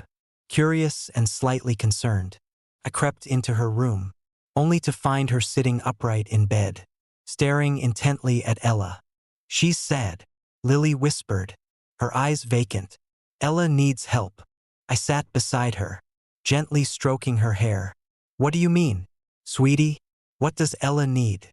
Lily shook her head, tears welling up in her eyes. "Ella can't go back. She's stuck here." Dismissed it as a dream. I left her room and returned to my own. But unease gnawed at me. The next morning, I noticed Ella was no longer on her shelf. Instead, she was sitting on Lily's dresser, staring directly at me with those lifelike blue eyes. I picked her up, feeling an inexplicable sense of dread. "Where did you go, Ella?" Karen, sensing my discomfort, suggested we move Ella to the living room to keep an eye on her. Reluctantly, I agreed. That night, the disturbances escalated. The whispers grew louder, echoing through the halls, and shadows danced ominously in the corners of the house. Lily's behavior became increasingly erratic. She would mutter to herself in the dark, and there were moments when she seemed to be sleepwalking, moving silently to the far end of her room and staring blankly at Ella. Determined to get to the bottom of the mystery, Karen and I began researching the doll's origin. We reached out to Margaret, who seemed puzzled by our concerns. Ella was always a favorite when I was raising my daughter, she said over the phone. I'm sorry if she's causing any trouble. Maybe Lily just wants to play more. Unconvinced, I delved deeper into the doll's history. Late nights spent scouring the internet and old records unearthed a chilling discovery. Ella was not an ordinary doll. According to a forum dedicated to antique collectibles, the doll had once belonged to a young girl named Emily Turner, who had vanished without a trace on Christmas Eve 5 years ago. The case had gone cold, with no leads or suspects ever identified. The realization hit me like a ton of bricks. Could Ella be a vessel for Emily's spirit? The idea was terrifying, but the evidence seemed to align too perfectly to ignore. Determined to help both Lily and whoever or whatever Ella was harboring, we decided to confront the situation head-on. One snowy Christmas Eve, the house was enveloped in an eerie silence, the kind that made every creak and groan of the old house feel amplified. Lily was asleep, or so we thought, but I could sense her presence watching from her room. Gathering my courage, I entered her room, only to find her sitting on the floor, holding Ella tightly to her chest. Lily, I whispered, kneeling beside her. What's wrong? How can we help Ella? Lily looked up, her eyes meeting mine with a mixture of fear and determination. Emily was here, she said softly. Ella needs to find her. Before I could respond, a cold wind swept through the room, and the temperature plummeted. Shadows coalesced into a darker form behind me, the silhouette of a young girl with hollow eyes and a sorrowful expression. It was Emily or her ghostly apparition, bound to Ella. You must help me, the figure whispered, her voice echoing unnaturally. Find me, so I can be free. I felt a surge of empathy and urgency. We will help you, Emily. Tell us what we need to do. The apparition pointed towards Ella, and I realized that the doll was the key to unlocking the mystery of Emily's disappearance. With Karen and Lily by my side, we embarked on a quest to uncover the truth behind Emily Turner's vanishing. Our investigation led us to the local library, where we pored over old newspaper clippings and police reports. We discovered that Emily had been an active child, involved in school plays and community events. Her disappearance had been a shock to the entire town, sparking countless theories but no concrete answers. One article mentioned a tragic accident that had occurred on the night Emily vanished. A fire had broken out in her family's home, claiming her parents' lives and leaving Emily as the sole survivor. However, there were inconsistencies in the reports. No one could account for how Emily survived the fire or why there was no sign of her after she was supposedly rescued. With this new information, we pieced together that Emily might not have survived the fire. The doll, then, could be more than just a sentimental gift. It might be a lingering spirit, trapped within Ella, seeking closure and freedom. Determined to release Emily's spirit and lift the curse from our family, we sought the help of a local medium, Mrs. Evelyn Hart, known for her ability to communicate with the dead. She agreed to visit our home and perform a cleansing ritual. On the night of the ritual, the house was eerily quiet, the only sound being the howling wind outside. Mrs. Hart guided us through the process, lighting candles and incense to create a protective barrier. She instructed us to hold hands and focus our intentions on freeing Emily's spirit from Ella. As the ritual progressed, the atmosphere grew heavy with supernatural energy. Shadows twisted and writhed, and the temperature dropped even further. Lily clutched Ella, her eyes wide with fear and hope. Suddenly, the apparition of Emily materialized before us, her form flickering like a candle flame in the wind. "Thank you," she whispered, her voice filled with both gratitude and sorrow. "I can finally be free." A blinding light enveloped the room, and the oppressive presence lifted instantly. The shadows retreated, and the air felt lighter, as if a heavy burden had been lifted. Lily looked at Ella, who now appeared as just an ordinary doll, devoid of any sinister energy. The next morning, the house felt peaceful once more. The strange occurrences had ceased, and Lily was her usual cheerful self. No longer haunted by the whispers or sleepwalking, the experience had brought our family closer, strengthening our bond as we navigated the terrifying ordeal together. Reflecting on the events, I realized the importance of confronting the unknown and seeking the truth. No matter how frightening it might be, Emily Turner's spirit had been trapped by tragedy and sorrow, but through our determination and love, we were able to help her find peace. Christmas that year was different. Instead of the subdued atmosphere that had plagued us, there was a renewed sense of joy and hope. The memories of the haunting lingered, but they were overshadowed by the warmth of family and the triumph over darkness. Years have passed since that fateful Christmas, and the doll remains a cherished memory rather than a source of fear. Lily has grown, her experiences shaping her into a compassionate and resilient young girl. Karen and I have learned to cherish every moment, understanding that even in the face of the unknown, love and perseverance can light the way through the darkest of nights. May your holidays be filled with love, warmth, and the courage to face the shadows that may cross your path. Story number 23. Whispers at 112 Ocean Avenue. It was supposed to be a fresh start, the kind of fresh start that families dream of, moving to a new home, leaving behind old ghosts and memories, and embracing the promise of a brighter future. For us, the Lawson family, 112 Ocean Avenue in Amityville, New York, was that promise. Little did we know, it was the beginning of our descent into madness. Michael Lawson, the eldest of 3 children, and the one who would eventually leave us with this story to tell. My parents, Richard and Laura, had always been rational people, steady, dependable, the kind of parents who believed in hard work and family values. Moving to Amityville was their idea, spurred by the allure of a spacious house with a beautiful garden and enough room for all of us to breathe. The previous owners had left abruptly, and though the rumors of tragedy lingered, we were too blinded by excitement to care. Christmas was approaching, and the house was bustling with activity. Decorations hung from every corner. The scent of pine and cinnamon filled the air, and the fireplace crackled warmly, inviting us to gather around. It was a perfect picture of holiday cheer, until the nights grew long and the shadows deeper. It started subtly.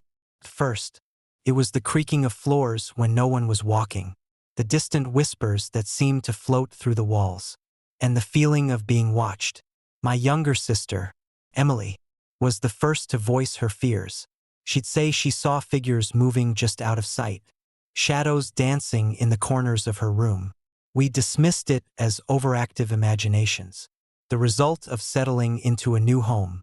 But then things escalated. Objects began to move on their own, candles flickering without wind, chairs sliding across the floor, and doors opening and closing by themselves. The whispers grew louder, more insistent, often echoing through the night with words we couldn't understand. My parents tried to maintain normalcy, attributing it to the old house settling or the stress of the move, but their unease was palpable. One particularly cold Christmas Eve, the air felt thicker, heavier. We were all gathered in the living room, the tree glittering with lights and ornaments. When the atmosphere shifted, the temperature plummeted, and the room seemed to darken, shadows lengthening unnaturally. My father stood up abruptly, his face pale.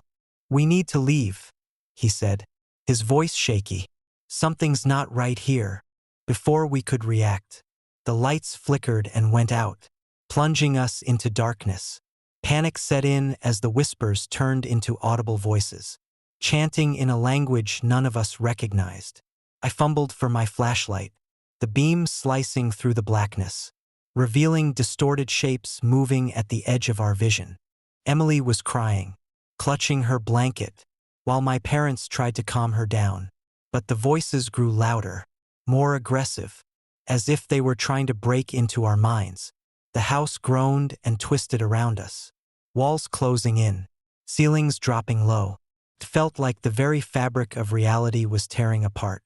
Desperate, my father grabbed the old, rusty shotgun he kept in the hallway for protection and began searching the house, calling out for us. I ran to find my mother and sister, only to find our bedroom door ajar, curtains fluttering despite the lack of wind. Inside, Emily sat huddled in a corner, her eyes wide with terror, whispering incoherently about shadows and voices. That's when we saw him, a figure standing at the end of the hallway, tall and gaunt, his eyes hollow and empty. He moved with a slow, deliberate grace, never directly looking at us, but we could feel his gaze piercing through us. My father approached him cautiously, the shotgun raised, but the figure didn't flinch. Instead, he raised his hand, palm out, and the whispers turned into screams. "Leave this place," he hissed, his voice echoing in our minds. "You're not welcome here." Before my father could react, the figure dissolved into the shadows, and the house returned to normal, or as normal as it could be after that night. The lights came back on, the temperature rose, and the oppressive feeling lifted. We stood there, shaken and breathless, knowing that something malevolent still lingered in the house. We left Laurel Hill soon after, unable to bear the constant fear and the haunting presence that seemed to follow us everywhere. The house was sold again, but the scars it left on us were permanent. My parents became withdrawn, the laughter and warmth of our family replaced by silent tension and unspoken fears. Emily's once bright spirit dimmed, and I struggled to hold onto the fragments of our former happiness. Years later, the story of the Lawson family became a local legend, a cautionary tale whispered among campers and townsfolk alike. They said 112 Ocean Avenue was cursed, that the spirits of those who perished there still roamed the halls, seeking vengeance or perhaps peace that could never be found. But for us, it was a reality we couldn't escape. I often think about that Christmas Eve, the way the shadows moved, the voices that tormented us, and the ghostly figure that tried to drive us away. It left an indelible mark on my soul, a reminder that some places hold secrets too dark to ever be fully understood. The house on Ocean Avenue remains empty, a relic of horror frozen in time, waiting for the next unsuspecting family to uncover its tragic past. And every Christmas, when the wind howls through the trees and the shadows stretch long across the snow, I hear the whispers once more, voices from the darkness, reminding me of the night we barely escaped with our lives. It's a chilling reminder that sometimes the true monsters aren't the ones we see, but the ones that linger in the spaces between light and shadow, in the silence after the screams. 112 Ocean Avenue isn't just a house. It's a living nightmare, a testament to the fragility of sanity and the horrors that lie just beneath the surface of everyday life. And as long as the whispers continue, the Lawson family tragedy will remain an eternal echo in the haunted halls of Amityville. Story number 24. Whispers of the Bell Witch Cave. I never intended to become part of a legend, but the allure of the unknown had always pulled me in. Growing up in Nashville, I was surrounded by stories of haunted places and restless spirits, but none captivated me as much as the tale of the Bell Witch Cave in Tennessee. When Christmas of 1817 rolled around, my curiosity turned into obsession. I decided to spend the holiday season exploring the infamous site, hoping to uncover the truth behind the Bell family's tragic demise and the vengeful spirit of Kate Batts. The journey to the cave was arduous, the roads barely passable under the weight of early winter snow. The landscape was a bleak expanse of frozen ground and barren trees, the air crisp and biting. As I approached the site, the legend seemed to materialize before me. The dense woods surrounding the cave were eerily quiet, the silence only broken by the distant call of a lone owl. The entrance to the cave was obscured by thick underbrush, a dark maw in the earth that seemed to swallow the light. I set up my camp at the edge of the woods, the temperature dropping rapidly as night fell. The stories of the Bell Witch's torment over the Bell family echoed in my mind. They had moved into a humble homestead, only to be plagued by incessant poltergeist activity. Objects flew across rooms, disembodied voices whispered threats, and the presence of Kate Batts, a woman accused of witchcraft, loomed over their lives with malevolent intent. By Christmas, the family had fled, leaving behind a legacy of fear and unanswered questions. As midnight approached, I felt a chill settle over the area, the kind that gnawed at your bones and made the hairs on your arms stand on end. I decided to venture into the cave, armed with nothing but a lantern and my journal. The entrance was narrow, forcing me to crouch as I made my way inside. The air was damp and heavy, the walls slick with moisture. My footsteps echoed ominously, each one amplified by the cavernous space. Deeper into the cave, the darkness seemed to press in, the lantern casting long, wavering shadows that danced along the rocky walls. I reached a chamber where the whispers began, a soft, sorrowful moaning that seemed to come from the very stones themselves. My heart pounded as I tried to rationalize the sounds, telling myself it was the wind or the cave's natural acoustics. But the whispers grew louder, more distinct, forming words that sent shivers down my spine. Leave, leave now. I spun around, the lantern flickering in my hand. The room was empty, but the feeling of being watched was undeniable. I pressed forward, driven by a mix of fear and determination, until I stumbled upon an old, weathered altar. Carvings of symbols and runes adorned its surface, remnants of rituals long forgotten. The air around it was thick with an oppressive energy, making it hard to breathe. Suddenly, the whispers ceased, replaced by a deafening silence that felt like a physical force. I reached out to touch the altar, my fingers brushing against the cold stone. Instantly, a surge of pain shot through me, my vision blurring as the spirit of Kate Batts manifested before me. She stood tall, her figure ethereal and haunting, her eyes hollow pools of endless sorrow and rage. "Why do you disturb us?" her voice echoed, a blend of anguish and wrath. "Why do you seek our torment?" I staggered back, the lantern slipping from my grasp and shattering on the ground. The light was extinguished, plunging me into darkness.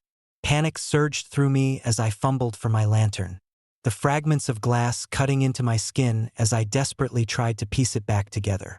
The temperature plummeted, my breath visible in the icy air. "Help us! Free us!" Kate's voice resonated through the cave, her spirit tethered by centuries of pain and injustice. I realized then that the bell, which was not just a vengeful spirit, but a collective manifestation of unresolved suffering. The Bell family's plight was intertwined with Kate Batts' own tragic story, creating a nexus of restless souls trapped in the cave's depths. Summoning every ounce of courage, I began to speak, my voice barely above a whisper. "I mean no harm. I want to understand your pain, to help you find peace." The air shifted, the oppressive weight lifting slightly as if acknowledging my sincerity. The whispers returned, softer this time, less threatening. "Peace is hard to find." I knew what I had to do, retracing my steps.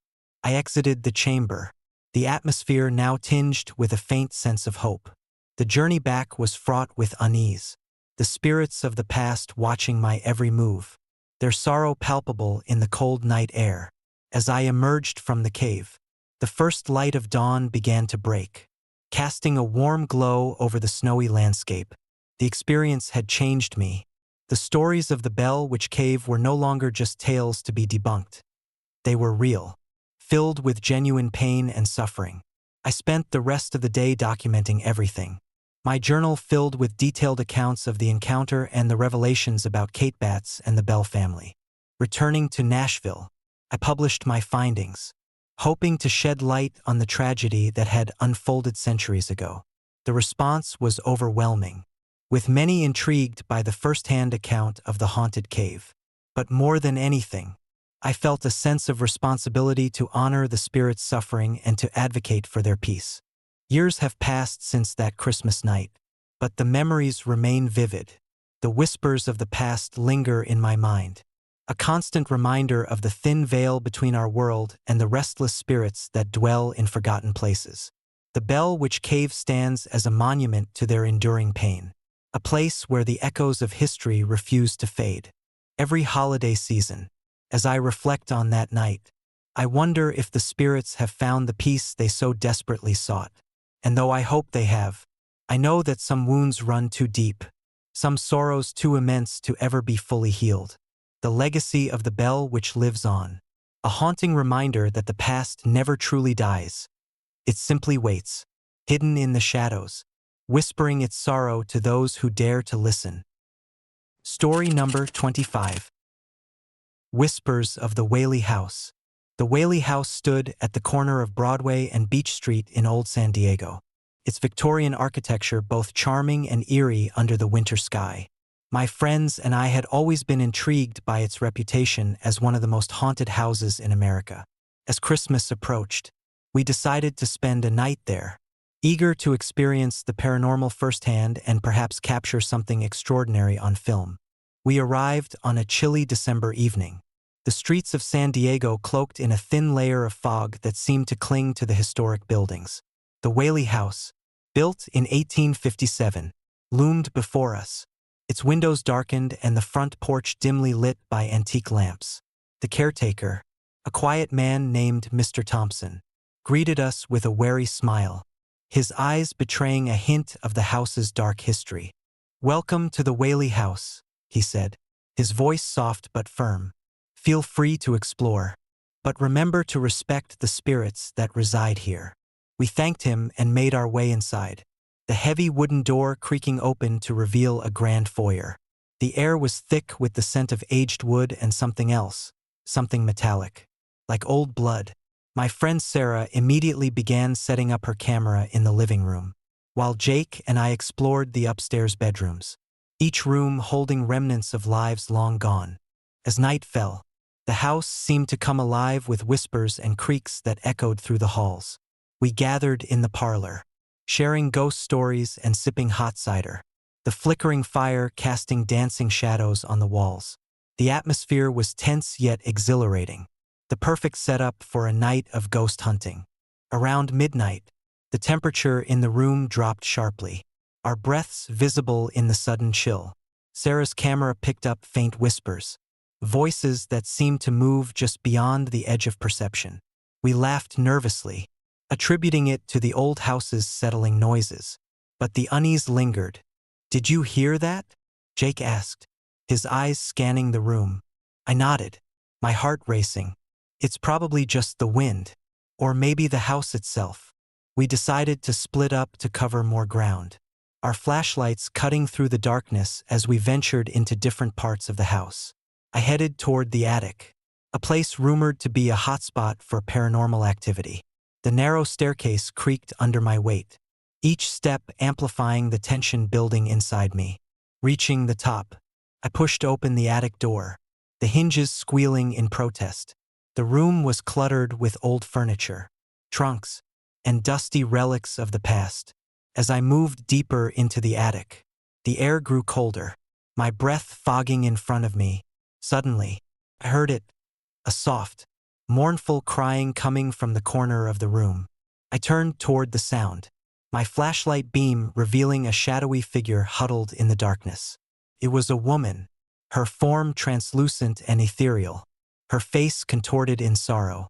Her eyes met mine, hollow and pleading, and I felt an overwhelming sense of sadness wash over me. "Help me," she whispered, her voice echoing through the attic. "I can't find my children." Before I could respond, the figure dissolved into the air, leaving me alone with the lingering sorrow. My heart pounded as I hurried back downstairs, reuniting with Sarah and Jake in the parlor. We exchanged uneasy glances, the reality of our experience sinking in. As the night wore on, the strange occurrences intensified. Doors slammed shut on their own, footsteps echoed in empty hallways, and cold spots appeared without warning. The whispers grew louder, more insistent, filling the house with an oppressive presence that seemed to press down on us from all sides. Determined to uncover the truth, we delved into the house's history. The Whaley House had been the site of numerous tragedies, including the murder of the Moore family in 1912. Legend had it that their spirits still roamed the halls, searching for peace that had eluded them in life. we decided to conduct a séance, hoping to communicate directly with the restless spirits. Seated in a circle in the dining room, we held hands and closed our eyes, focusing our energy on reaching out to the other side. The air grew thick with anticipation, the silence pressing in on us until Sarah broke it with a deep breath. "Is anyone here?" she asked softly, her voice barely above a whisper. The room remained still, the only sound the faint ticking of an old grandfather clock. Suddenly, the temperature plummeted, and the candles flickered violently. We heard the sound of a door slamming shut somewhere in the house, followed by the unmistakable sound of footsteps approaching our circle. "We hear you," Jake said, his voice steady despite the fear gripping us. "Show yourselves." A ghostly figure materialized before us, her form wavering like mist in the wind. It was Eleanor Moore, her eyes filled with endless sorrow. "Why can't you help us?" she cried, her voice echoing through the room. "We are lost, searching for our children."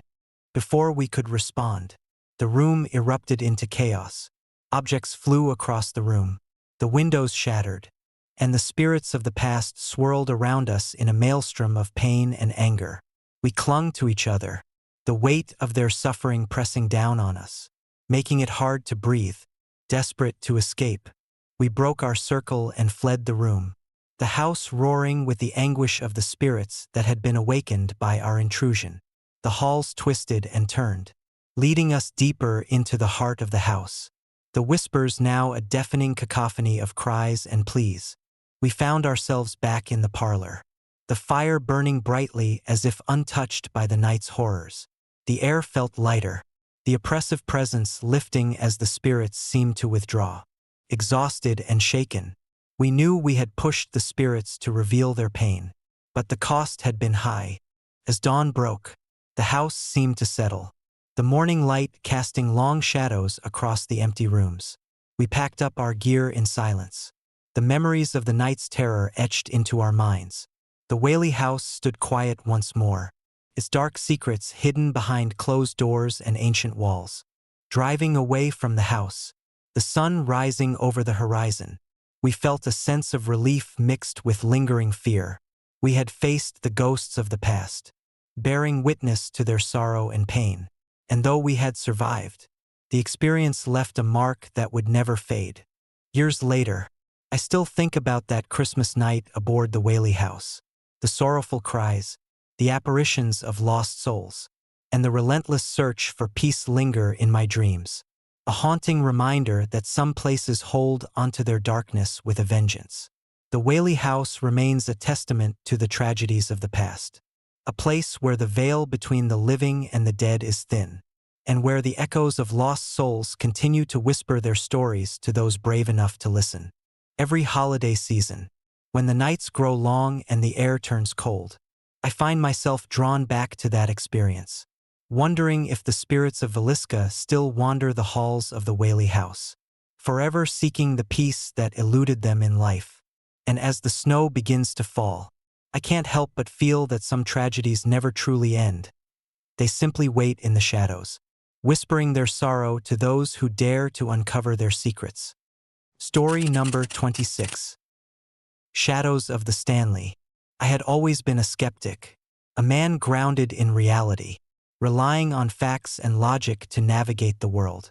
But something about the Stanley Hotel in Estes Park, Colorado, drew me in, especially during the Christmas season.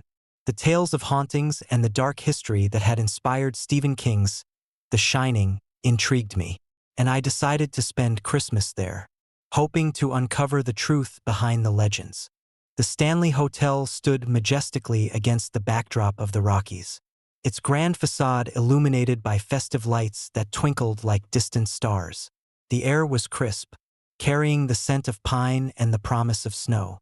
As I approached the entrance, the massive wooden doors opened with a welcoming creak, revealing a lobby adorned with elegant decorations and a roaring fireplace that cast a warm glow across the room. I checked into my room on the top floor, the view offering a panoramic sight of the snow-covered landscape. The room was spacious, with high ceilings and large windows that framed the picturesque scenery. I unpacked my gear, cameras, recording devices, and a notebook, ready to document any unusual occurrences. Little did I know, this Christmas would challenge everything I believed in. That evening, I joined the other guests for a festive dinner in the grand dining hall. The room was filled with laughter and the clinking of glasses, the atmosphere jovial and bright. As we dined, I couldn't help but overhear snippets of conversations about previous guests' eerie experiences. One woman recounted hearing a piano playing by itself late at night, while another spoke of footsteps echoing through empty corridors. After dinner, I decided to explore the hotel, eager to immerse myself in its history. The corridors were adorned with antique paintings and ornate furnishings, each room telling its own story. As I wandered, I felt a chill run down my spine, an inexplicable sense of being watched. I shook it off, attributing it to the old building's natural creaks and groans. I made my way to the grand ballroom, where an old, grand piano sat under a chandelier. The room was silent, the only sound being the faint ticking of a grandfather clock. I set up my camera, capturing the empty space, when suddenly, the piano keys began to move on their own. A haunting melody filled the air, each note resonating with a sorrow that seemed to seep into my bones. I recorded the phenomenon, heart racing with a mix of fear and excitement. Determined to find answers, I visited the hotel's library, a room filled with dusty books and historical records. I delved into the archives, uncovering the tragic story of the Stanley family who had once lived here. In December 1909, the Stanley family had moved into the hotel, only to leave abruptly after encountering strange and terrifying phenomena. Reports of ghostly apparitions, unexplained noises, and an overwhelming sense of dread had plagued them, forcing them to abandon the grand estate. As I read, the temperature in the library dropped sharply, my breath visible in the cold air. The lights flickered, and the whispers began, a soft, mournful sound that seemed to echo through the room. I looked around, trying to locate the source, but saw nothing. The whispers grew louder, forming words that sent shivers down my spine. Leave. Leave now. Panic set in as I realized I wasn't alone. I grabbed my camera, flashlight, and notebook, determined to capture evidence of the supernatural. I left the library, navigating the dimly lit hallways with a heightened sense of awareness. Every shadow seemed to move, every sound amplified by my racing heart. As midnight approached, I returned to my room to review the footage I had captured. The piano playing itself, the whispers in the library, they were undeniable. I sat on the edge of the bed, trying to steady my nerves, when the room grew unbearably cold. My breath came out in visible puffs, and the lights dimmed, casting long, distorted shadows across the walls. I heard footsteps outside my door, slow and deliberate. My heart pounded as I reached for my flashlight, shining it toward the sound. There, in the hallway, stood a figure, a man in old-fashioned attire, his face obscured by shadows. He raised his hand, pointing directly at me, his eyes hollow and empty. "Why are you here?" he demanded, his voice echoing unnaturally in the confined space. I stammered, unable to form coherent words. I am just here to understand, to document." The figure advanced, the air thick with his sorrow and rage. I felt an overwhelming sense of despair, as if his pain was seeping into me, threatening to consume my very soul. I backed away, stumbling into the corner of the room, the flashlight flickering as the figure loomed closer. "Leave this place," he whispered, his voice a chilling blend of sadness and anger. "Find peace or join us in eternal suffering." Terrified, I scrambled to my feet, grabbing my things and fleeing the room. The corridors seemed to stretch endlessly, the whispers growing louder, guiding me toward the exit. I raced through the halls, the ghostly presence pursuing me, its cries echoing in my mind. Finally, I burst through the front doors, gasping for breath as the cold night air hit me. The storm had passed, leaving a serene blanket of snow in its wake. But the sense of dread lingered. I looked back at the towering structure of the Stanley Hotel, its windows dark and foreboding, knowing that the spirits within were still restless, their sorrow unending. In the days that followed, I couldn't shake the experience. The footage I captured showed the piano moving on its own, the shadowy figure in the hallway, a clear indication that the legends were true. I published my findings, the story of the Stanley family and the haunted hotel spreading like wildfire. But the true horror wasn't in the stories or the evidence I collected. It was in the lingering fear that something malevolent still resided within those walls, waiting for the next curious soul to uncover its secrets. The Stanley Hotel remained a beacon for the supernatural, a place where the past and present collided in a symphony of sorrow and despair. Years later, I still think back to that Christmas at the Stanley Hotel. The whispers, the apparitions, the overwhelming sense of being watched. They've left an indelible mark on my soul. I learned that some places hold onto their darkness tightly, ensuring that their stories of tragedy and loss are never forgotten. Every holiday season, when the snow begins to fall and the lights twinkle against the night, I can't help but feel a connection to those restless spirits. Their cries echo in my mind, a haunting reminder that the veil between our world and the supernatural is thin, especially during the most magical yet eerie time of the year. The Stanley Hotel stands as a testament to the enduring power of tragedy and the spirits that refuse to find peace. And while I've moved on from my life as a paranormal investigator, the shadows of Villisca and the whispers of Borley Rectory are nothing compared to the haunting memories of that night aboard the Queen Mary. But the Stanley House remains the pinnacle of my haunted experiences, a place where the past sorrow and the present's fear intertwine, creating a legacy of eternal unrest. Story number 27. Whispers of Borley Rectory. The train ride from London to Essex felt interminable, the countryside blurred by the relentless drizzle that seemed to seep into every corner of the carriage. I had always been fascinated by haunted places, drawn to their mysteries and the stories that surrounded them. When I heard about Borley Rectory, dubbed the most haunted house in England, I knew I had to see it for myself. My skepticism was strong, but the allure of uncovering the truth was too compelling to ignore. Arriving at the small station near Borley, the rectory stood before me, its once grand facade now marred by years of neglect. The windows were dark, the paint peeling away like forgotten memories, and the garden was overgrown, reclaiming the land it once dominated. Harold Thompson, the caretaker, greeted me with a nervous smile, his eyes darting around as if he could sense the house's restless spirits. "Welcome, Mr. Avery," he said, his voice barely above a whisper. "It's good to have someone here who understands the importance of documenting what's happening."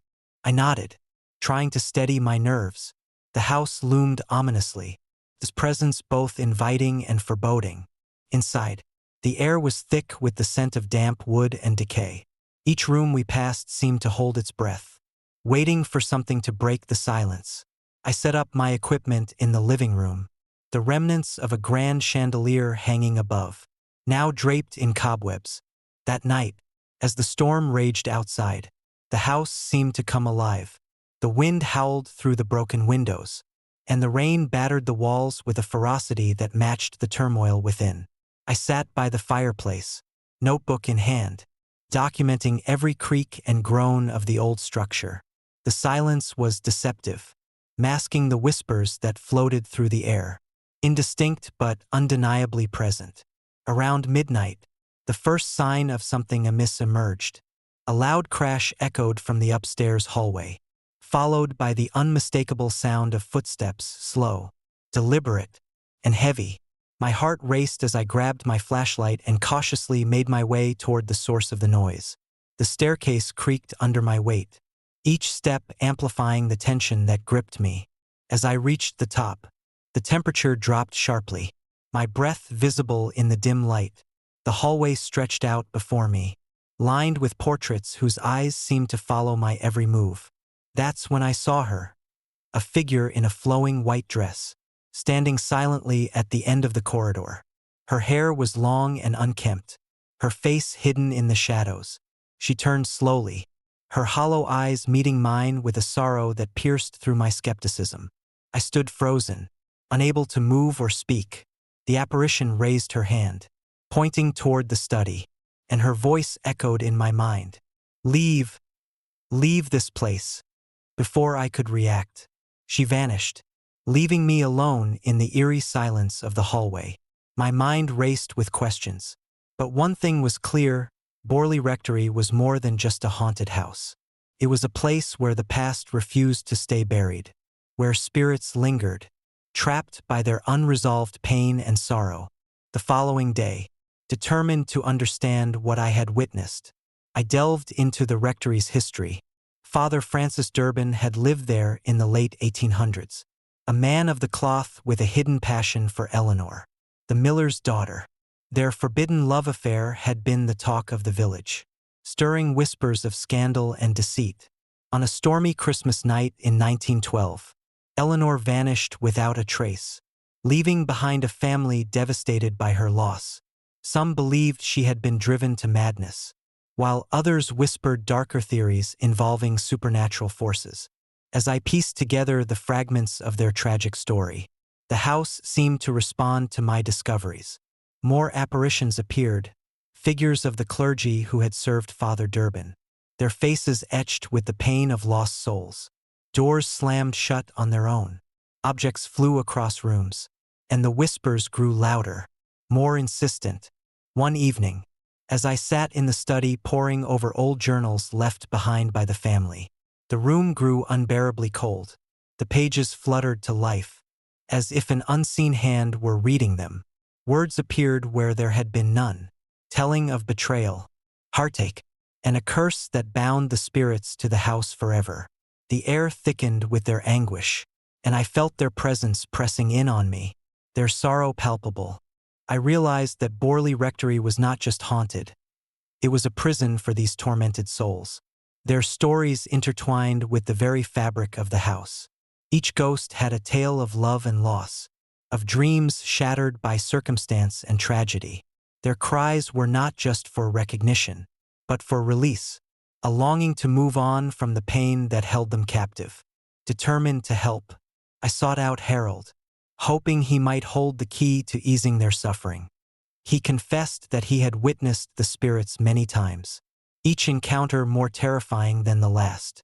He spoke of Eleanor's restless spirit, unable to find peace, and of Father Durbin's tortured soul, forever seeking forgiveness for sins long past. His knowledge was incomplete, but it was enough to guide me toward a possible solution. I decided to hold a séance, using the tools I had brought with me to communicate directly with the spirits. The house grew silent as we gathered in the living room, the candles flickering ominously. I began to call out to them, asking for their stories, their pain, their desires. First, the response was subtle, a flicker of light, a soft whisper. But as the séance progressed, the manifestations intensified. Eleanor appeared, her form ethereal and sorrowful, recounting the night she vanished, her voice filled with despair. Father Durbin followed, his presence heavy with guilt, begging for forgiveness he could never obtain. As the night deepened, the spirits seemed to merge, their stories intertwining in a tragic symphony of loss and longing. The house trembled with their collective anguish, and I felt an overwhelming urge to help them find peace. It was then that I understood. Their curse could only be broken by acknowledging their pain, by giving voice to their stories, and by offering them the closure they so desperately sought. With newfound determination, I continued to document their tales, ensuring that their voices would not be silenced by time. As Christmas approached once more, the atmosphere in the rectory began to shift. The oppressive weight of sorrow lifted slightly, replaced by a fragile hope that the spirits could finally move on. On Christmas morning, the first rays of sunlight pierced through the foggy windows, casting a warm glow over the house. The apparitions were gone, their presence faded like the remnants of a storm. The house felt lighter, as if a burden had been lifted, and the air was filled with a sense of peace that had eluded it for so long. I left Borley Rectory with a heavy heart, knowing that while I had given voice to their stories, the path to their ultimate release was still uncertain. The house remained a testament to their enduring pain, a place where the past and present coexisted in a fragile balance. Years later, the rectory burned down, leaving only ashes and memories, but the stories of those lost souls lingered, carried by the wind and whispered by those who dared to remember. Borley Rectory may no longer stand, but its legacy of sorrow and the echoes of its haunted history remain etched in the annals of the paranormal, a chilling reminder that some places hold onto their secrets with a vengeance, ensuring that their tales of tragedy and loss are never forgotten. And every Christmas, as I reflect on that haunting experience, I am reminded of the thin veil between our world and the spirits that dwell in the shadows, forever seeking peace, forever bound by their untold stories. Story number 28. Echoes of Villisca. The Villisca Axe murder house stood silent under the weight of its dark history, its Victorian facade a stark contrast to the vibrant greenery of the Iowa countryside. I had always been fascinated by true crime, haunted by the unanswered questions that lingered in the air long after the news had faded. When I first heard about the Moore family tragedy of 1912, it ignited a curiosity that I couldn't quell. The idea of stepping into a place where such horror had unfolded was both terrifying and irresistible. My name is Ethan Harper, a freelance journalist with a penchant for uncovering the truth behind unsolved mysteries. The winter of 2023 was particularly bleak, with long nights that seemed to stretch endlessly, perfect for delving into the shadows of history. I booked a stay at the Villisca Axe murder house for Christmas, determined to experience firsthand the hauntings that locals whispered about. I arrived on Christmas Eve, the sky a dull gray, heavy with the promise of snow. The house loomed before me, its windows dark and lifeless, the once grand porch now weathered and worn. As I approached, the door creaked open as if inviting me in, and I hesitated only for a moment before stepping inside. The interior was cold, the air thick with the scent of aged wood and something else, something metallic, like blood dried on the floor. My footsteps echoed through the empty halls as I made my way to the living room, where the original furnishings remained untouched by time. The fireplace was cold, the mantel adorned with antique decorations that looked out of place in the modern world. I set up my equipment in the center of the room: cameras, audio recorders, and a few personal items to make the space my temporary home. My goal was simple: document any paranormal activity and piece together the lingering spirit stories.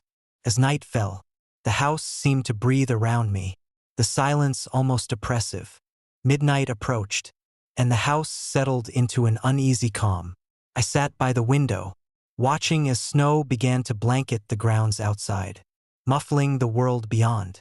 The only sounds were the distant howling of the wind and the occasional drip of melting snow from the eaves.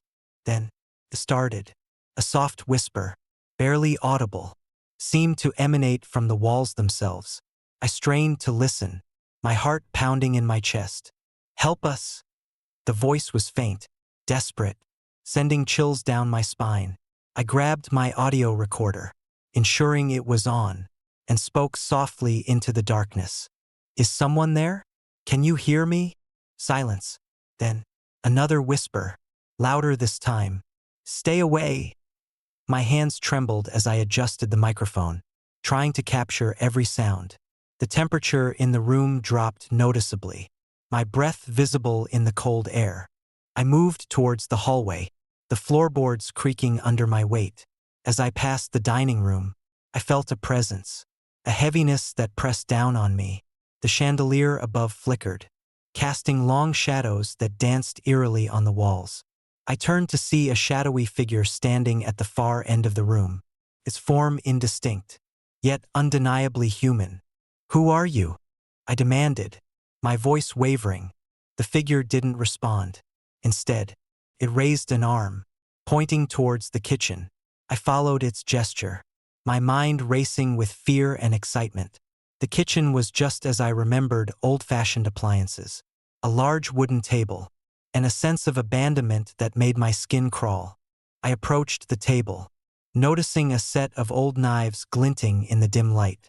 My flashlight beam landed on one in particular, a heavy axe head, its blade dull and stained. My stomach churned, the reality of the house's gruesome history pressing down on me. Suddenly, the door to the kitchen slammed shut, the sound deafening in the confined space. I spun around, trying to locate the source, but there was nothing there. Only the oppressive darkness and the lingering scent of blood. A cold hand grabbed my shoulder, and I whipped around, heart racing. There was no one, just an icy gust that extinguished my flashlight, plunging me into complete darkness. Panic set in as I fumbled for my phone, using its weak light to navigate back to the living room. Hours passed, or perhaps minutes. I couldn't tell in the disorienting nightmare I found myself trapped in. Every time I thought I was alone, I wasn't. The whispers grew louder, more insistent. "Don't leave. Stay with us." The walls seemed to close in, the house alive with the tormented souls of the past. I tried to remain calm, reminding myself that fear was just a tool used by those who wished to keep me from uncovering the truth. But the apparitions became more frequent, more vivid. Ghostly figures appeared and vanished, their faces contorted in eternal anguish. Children's laughter echoed through the halls, twisted into something malevolent and hollow. In the attic, I discovered old journals left by the Moore family.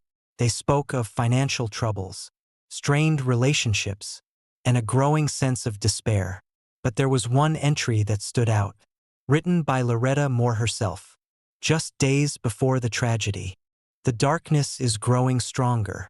I hear voices in the night, and the shadows move with intent. We must leave this place before it consumes us all." The entries stopped abruptly, leaving me with more questions than answers. What had driven Ray Moore to commit such unspeakable acts? Was it purely desperation, or was there something more sinister at play? As dawn approached, the hauntings reached a fever pitch. The house seemed to awaken, every room alive with restless spirits. I felt their sorrow, their rage, their pain. It was overwhelming, and I knew I had to leave before the darkness claimed me too.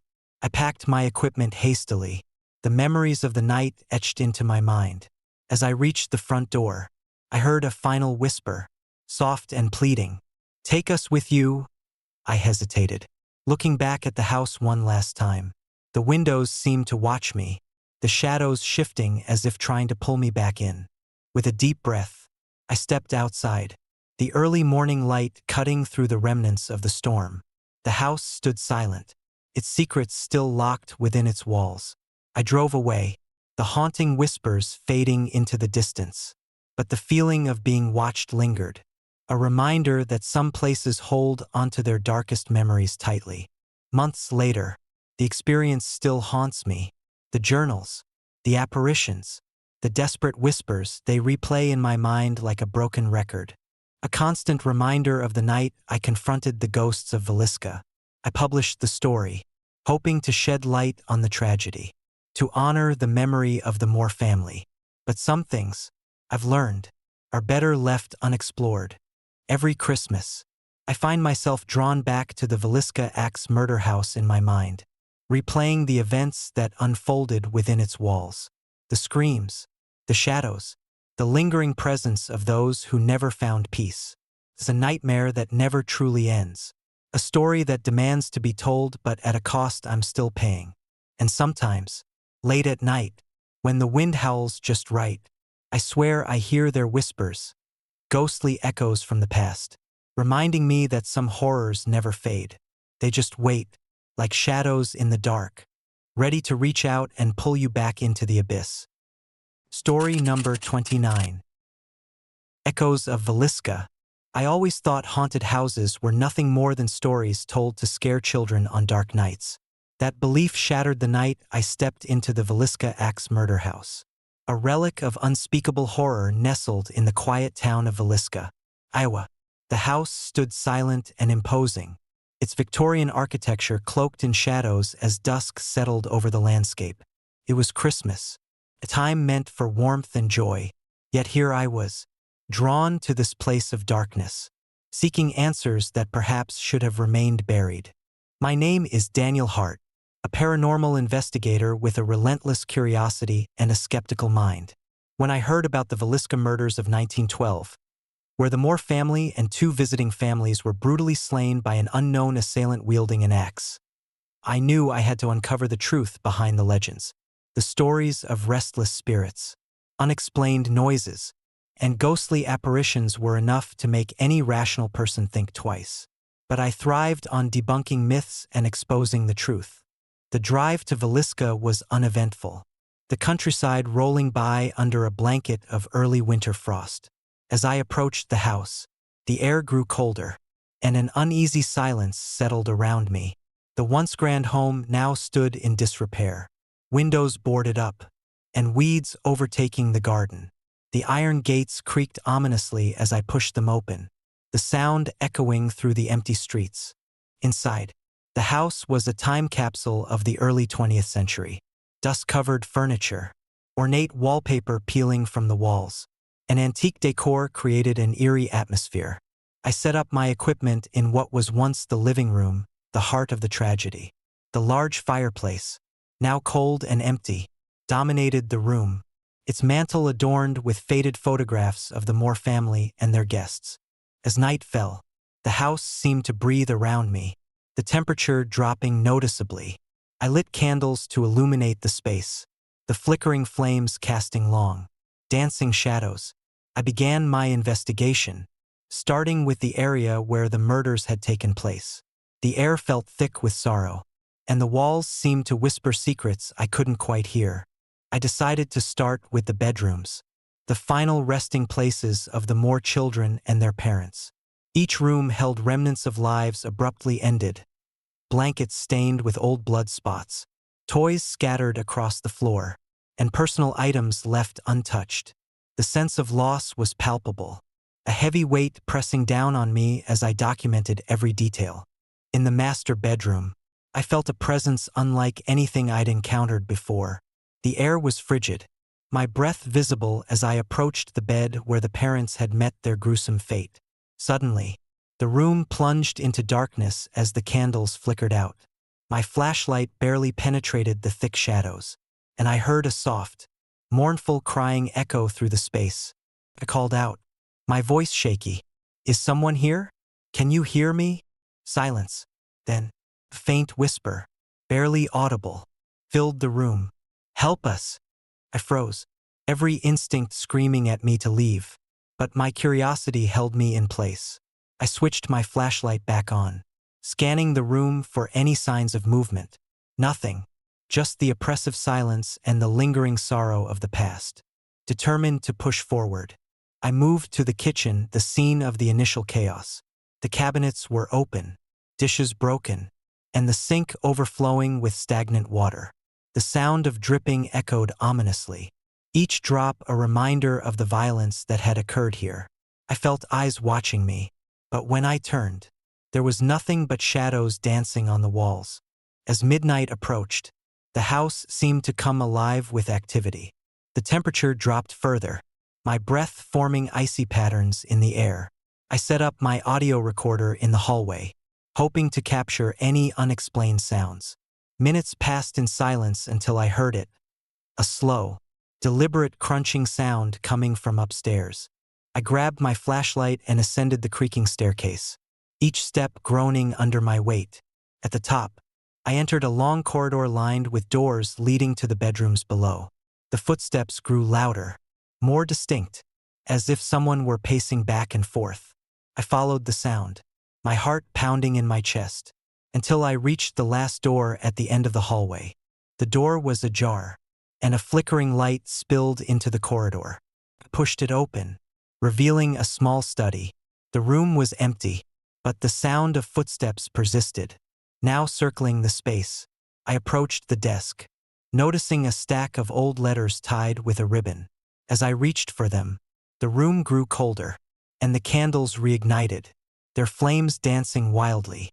One letter caught my eye. It was addressed to a woman named Eleanor, written by a man named Henry.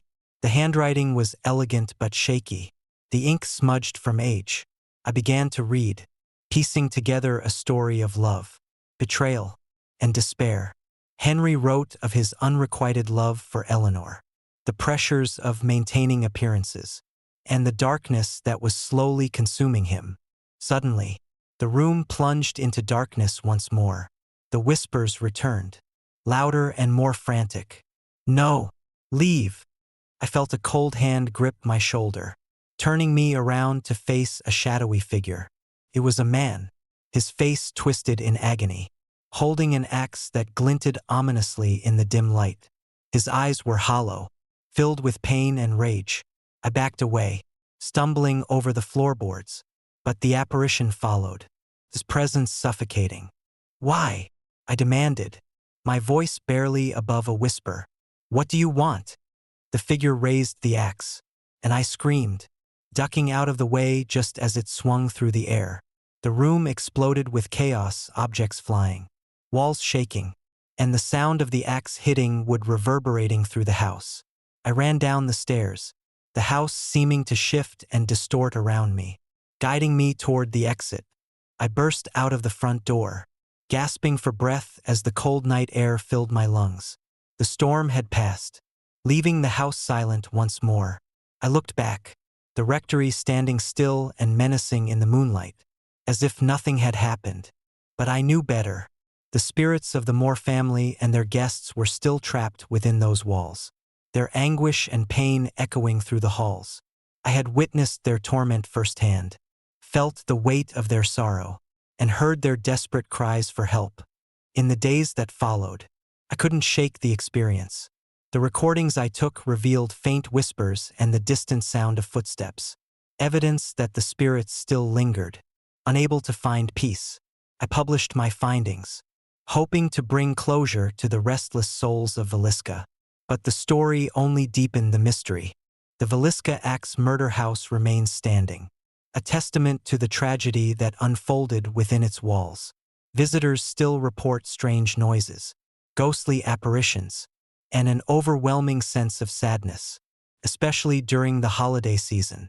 The house is a beacon for those seeking the truth, a place where the past refuses to stay buried and the echoes of the victims' suffering continue to resonate. As for me, the experience changed me forever.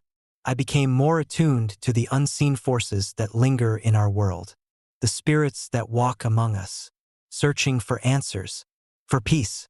The Villisca house taught me that some tragedies leave scars that never fade, that some horrors are too real to be dismissed as mere stories.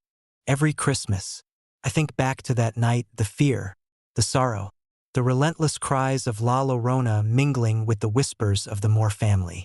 It serves as a reminder that the past is never truly gone, that the spirits of those who suffered still seek solace, still yearn to be remembered. And so, the house stands, silent yet full of life, a monument to the darkness that once consumed it and the spirits that continue to haunt it, forever seeking the peace that eluded them in their final moments. Story number 30. Shadows of the Queen Mary. The Queen Mary loomed before us like a relic from another era, her grandiose silhouette cutting sharply against the twilight sky. My friends and I had always been fascinated by haunted places, drawn to their mysteries and the stories that whispered through time. So when the opportunity arose to spend Christmas aboard the Queen Mary, a ship with a dark and storied past, we didn't hesitate. Little did we know, our holiday getaway would turn into a nightmare we could never escape. We boarded the ship on a chilly December evening, the festive lights twinkling against the backdrop of the ocean. The grandeur of the Queen Mary was intoxicating, ornate woodwork, polished brass fixtures, and opulent decor that spoke of a bygone era of elegance and sophistication. As we settled into our cabins, the excitement was palpable. Little did we realize, the spirits of the past were already stirring, their restless souls awakened by our presence. Our cabin was spacious, with large windows offering a panoramic view of the water. We unpacked our things, shared stories of previous haunted locations we'd visited, and laughed off the eerie ambience that seemed to envelop the ship. Maria, our group skeptic, rolled her eyes at the ghost stories, while Jake, the believer, eagerly anticipated any supernatural encounters. Christmas Eve arrived, and the ship transformed into a winter wonderland. The dining hall was adorned with garlands and twinkling lights, the aroma of roasted turkey and spices filling the air. We joined the other guests for a festive meal, toasting to good times and new adventures. The atmosphere was warm and joyous, but there was an undercurrent of something unseen, something that made the hairs on the back of my neck stand on end. After dinner, we decided to explore the ship, curious about the tales of hauntings that had brought us here. As we wandered the dimly lit corridors, the sounds of laughter and conversation faded, replaced by the creaking of wood and the distant echo of footsteps. The ship felt alive, as if the spirits of those who had sailed these waters long ago were watching our every move. In one of the grand ballrooms, we encountered an elderly couple dressed in vintage attire, their eyes hollow and their smiles strained. They stood silently, staring into the distance as if reliving a memory that brought them no joy. Maria approached them, her skepticism pushing her to interact. But as she reached out a hand, the couple dissolved into mist, leaving only the lingering scent of lavender and sorrow. Shaken, we continued our exploration, heading toward the ship's library, a place rumored to be a hotspot for paranormal activity. The room was vast, lined with towering bookshelves and a large fireplace that had long since lost its fire. As we browsed the old volumes, the temperature dropped abruptly, our breaths visible in the cold air. A book fell off the shelf, landing open at my feet. The pages were yellowed and brittle, filled with handwritten notes about the ship's history and the tragedies that had occurred within its walls. Maria, trying to lighten the mood, joked about finding a ghostly message in the margins. But her laughter was cut short when a shadow moved across the room. Darting just out of sight, we spun around, but the room was empty. The air grew thick with an unspoken tension, and the silence pressed down on us like a physical weight. Deciding to retreat, we made our way back to our cabin, the sense of being watched intensifying with each step. As we entered, the door slammed shut behind us, plunging the room into darkness. Panic set in as the windows seemed to darken, the festive lights flickering ominously.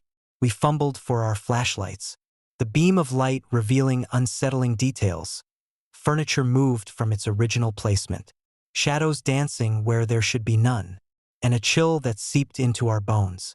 Jake suggested we split up to cover more ground, but Maria and I were hesitant. We stayed close, trying to rationalize the strange occurrences as tricks of the light or the ship settling in the night. But then, the whispers began, soft, indistinct voices that seemed to emanate from the walls themselves, growing louder and more insistent. "Leave! Leave now!" the voices echoed, a chorus of despair that sent shivers down my spine. Maria grabbed my arm, her eyes wide with fear. "We need to get out of here," she whispered urgently. As we hurried toward the door, the whispers intensified, overlapping into a cacophony of sorrow and rage. The air grew colder, our breaths quickening as we struggled to open the door, which resisted our efforts as if held by an unseen force. The ship groaned around us, the sounds of footsteps pounding through the corridors, moving faster and closer. Just as we felt the door give way, a shadowy figure materialized in the doorway, its form indistinct but undeniably menacing. It raised a hand, fingers elongated and twisted, pointing a finger of accusation and despair directly at us. Maria screamed, and we pushed through the door, stumbling back into the corridor where the shadows seemed to close in around us. We ran, the sounds of the ship morphing into a nightmarish symphony of screams and wails, guiding us through the labyrinthine halls. Every turn led us deeper into the ship's haunted heart. The apparitions of sailors and passengers passed, watching our every move with hollow eyes and sorrowful expressions. Desperation fueled our flight as we navigated the endless corridors, trying to find a way back to our cabin or an exit. But the ship seemed to transform around us, the layout shifting and warping, trapping us in a maze of fear and despair.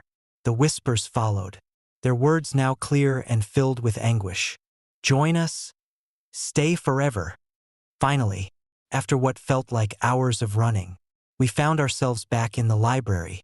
The same book that had fallen earlier lay open on the desk, its pages now filled with a chilling message. The spirits of the Queen Mary are restless. They seek the warmth and joy that was lost. Do not stay, or you too will become one of us. Trembling, we realized the severity of our situation. The spirits were not just remnants of the past. They were actively trying to trap us within the ship's cursed confines. We gathered what little strength we had left and made a final, desperate attempt to escape. As we pushed open the library doors, a blinding light filled the room, forcing us to shield our eyes. When we looked again, the corridors were clear, the shadows dispelled as if the ship had been cleansed by the light. Without hesitation, we sprinted to the exit, the sounds of the ship falling silent behind us. Breathless and terrified, we reached the dock where our tour had originally boarded. The Queen Mary stood silent and imposing, the festive lights now seeming to mock us with their cheerfulness. We piled into the boat, not daring to look back, and watched as the ship disappeared into the night, its dark secrets left behind. Back on shore, we sat in stunned silence, the weight of our experience pressing down on us. The holiday spirit we had sought had turned into a living nightmare, the spirits of the Queen Mary forever etched into our memories. We didn't speak much about that night, the fear and sorrow too raw to put into words, but the scars remained, a constant reminder that some places hold onto their darkness with a vengeance. Years later, the Queen Mary continues to draw visitors, each with their own tales of unexplained phenomena and eerie encounters. The legends grow, fueled by the experiences of those who dared to spend Christmas aboard her haunted decks.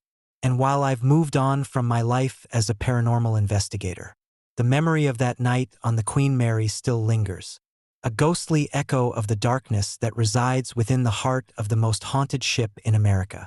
Every Christmas, as the lights twinkle and the festive cheer fills the air, I can't help but wonder if the spirits of the Queen Mary are still searching for their lost joy, forever bound to the ship's haunted halls, waiting for the next unsuspecting group to join them in their eternal Christmas nightmare. Echoes of the Rockefeller Tree. The Rockefeller Center Christmas tree lighting was always the highlight of my winter season in New York City. Every year, friends and I made the pilgrimage to witness the grand spectacle, a tradition that brought warmth to the cold December nights. It was December 2001, and the city was still reeling from the events of September. The atmosphere was a mixture of resilience and cautious optimism, and the tree lighting ceremony felt like a beacon of hope amidst the lingering shadows. I remember arriving early, bundled up against the biting wind, the streets bustling with excited tourists and locals alike. The air was thick with the scent of roasted chestnuts and the sounds of carolers warming up their voices. My friends, Sarah and Mike, had insisted on capturing every moment, their cameras and camcorders ready to document the night. We found a good spot near the base of the tree, the massive evergreen towering above us, adorned with thousands of twinkling lights and ornate decorations. The energy was palpable, the crowd buzzing with anticipation as the conductor began the countdown. 10, 9, 8. The voices rose in unison, a chorus of excitement that echoed off the surrounding skyscrapers. 3, 2, 1. With a collective breath, the tree ignited, each light flickering to life in a dazzling display. Cheers erupted around us, the sound washing over me like a warm embrace. We clapped and laughed, reveling in the magic of the moment. But amidst the celebration, something felt off, a subtle shift in the air, a chill that seemed to seep through the layers of warmth and joy. It was then that I heard it, a chortling laugh, sharp and eerie, cutting through the harmonious cheers like a knife. The sound was unlike any human laughter I had ever heard. hollow and distorted, reverberating from a dark corner near the tree. My heart skipped a beat as I glanced around, trying to locate the source. The crowd around me continued to celebrate, oblivious to the strange noise, but the laughter persisted, growing louder and more unsettling. "Did you guys hear that?" I whispered to Sarah and Mike, my voice tinged with unease. Sarah glanced around, her brow furrowing. "Hear what?" "That laugh. Coming from over there," I replied, pointing toward the shadowed corner of the tree. Mike frowned, lowering his camera. "Probably just some kid messing around. Nothing to worry about." But I couldn't shake the feeling that something was terribly wrong. The laughter didn't sound natural, it had a spectral quality, as if it belonged to a ghost trapped between worlds. The crowd began to murmur, some people looking around confusedly, others shrugging it off as their imagination. I watched as a few individuals glanced toward the source of the laughter, their expressions shifting from confusion to concern. The sound seemed to ripple through the crowd, a dissonant note amidst the harmonious celebration. My skin prickled with unease, and I felt a cold sweat break out on my forehead. Determined to uncover the truth, I nudged Sarah and Mike. "We need to check this out. It might be something weird." Sarah hesitated, her eyes scanning the crowd.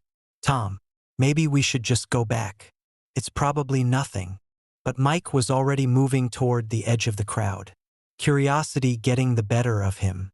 "Come on, Sarah. Let's see what's going on." Reluctantly, Sarah followed, and we edged closer to the dark corner where the laughter emanated. The area was less crowded, the lights of the tree casting long shadows that danced eerily in the dim light. As we approached, the laughter seemed to distort further, blending with the distant sounds of the city until it was almost impossible to discern. I reached out to steady Sarah, feeling a presence I couldn't see. "Stay close." We scanned the area, but there was no one in sight. The dark corner was empty. The only thing standing out was a small, shadowed alcove that seemed to swallow the light. The laughter had stopped, leaving behind an oppressive silence that pressed down on us. Suddenly, a gust of wind swept through the area, causing the decorations on the tree to sway unnaturally. The temperature dropped sharply, and I saw my breath in the cold air. "We need to go," I said, my voice barely above a whisper. As we turned to leave, a figure materialized in the alcove, a man dressed in old-fashioned attire, his face obscured by shadows. He stood there, motionless, staring directly at us with eyes that seemed devoid of life. My heart raced as I took a step back, the air thick with tension. "Who are you?" I demanded, trying to keep my voice steady despite the fear gripping me. The man remained silent, his presence growing more oppressive. I felt a chill seep into my bones, the weight of his gaze pressing down on me. "What do you want?" I asked, my voice wavering. Without warning, the man raised his hand, and the laughter returned, this time closer and more intense. "Leave, now."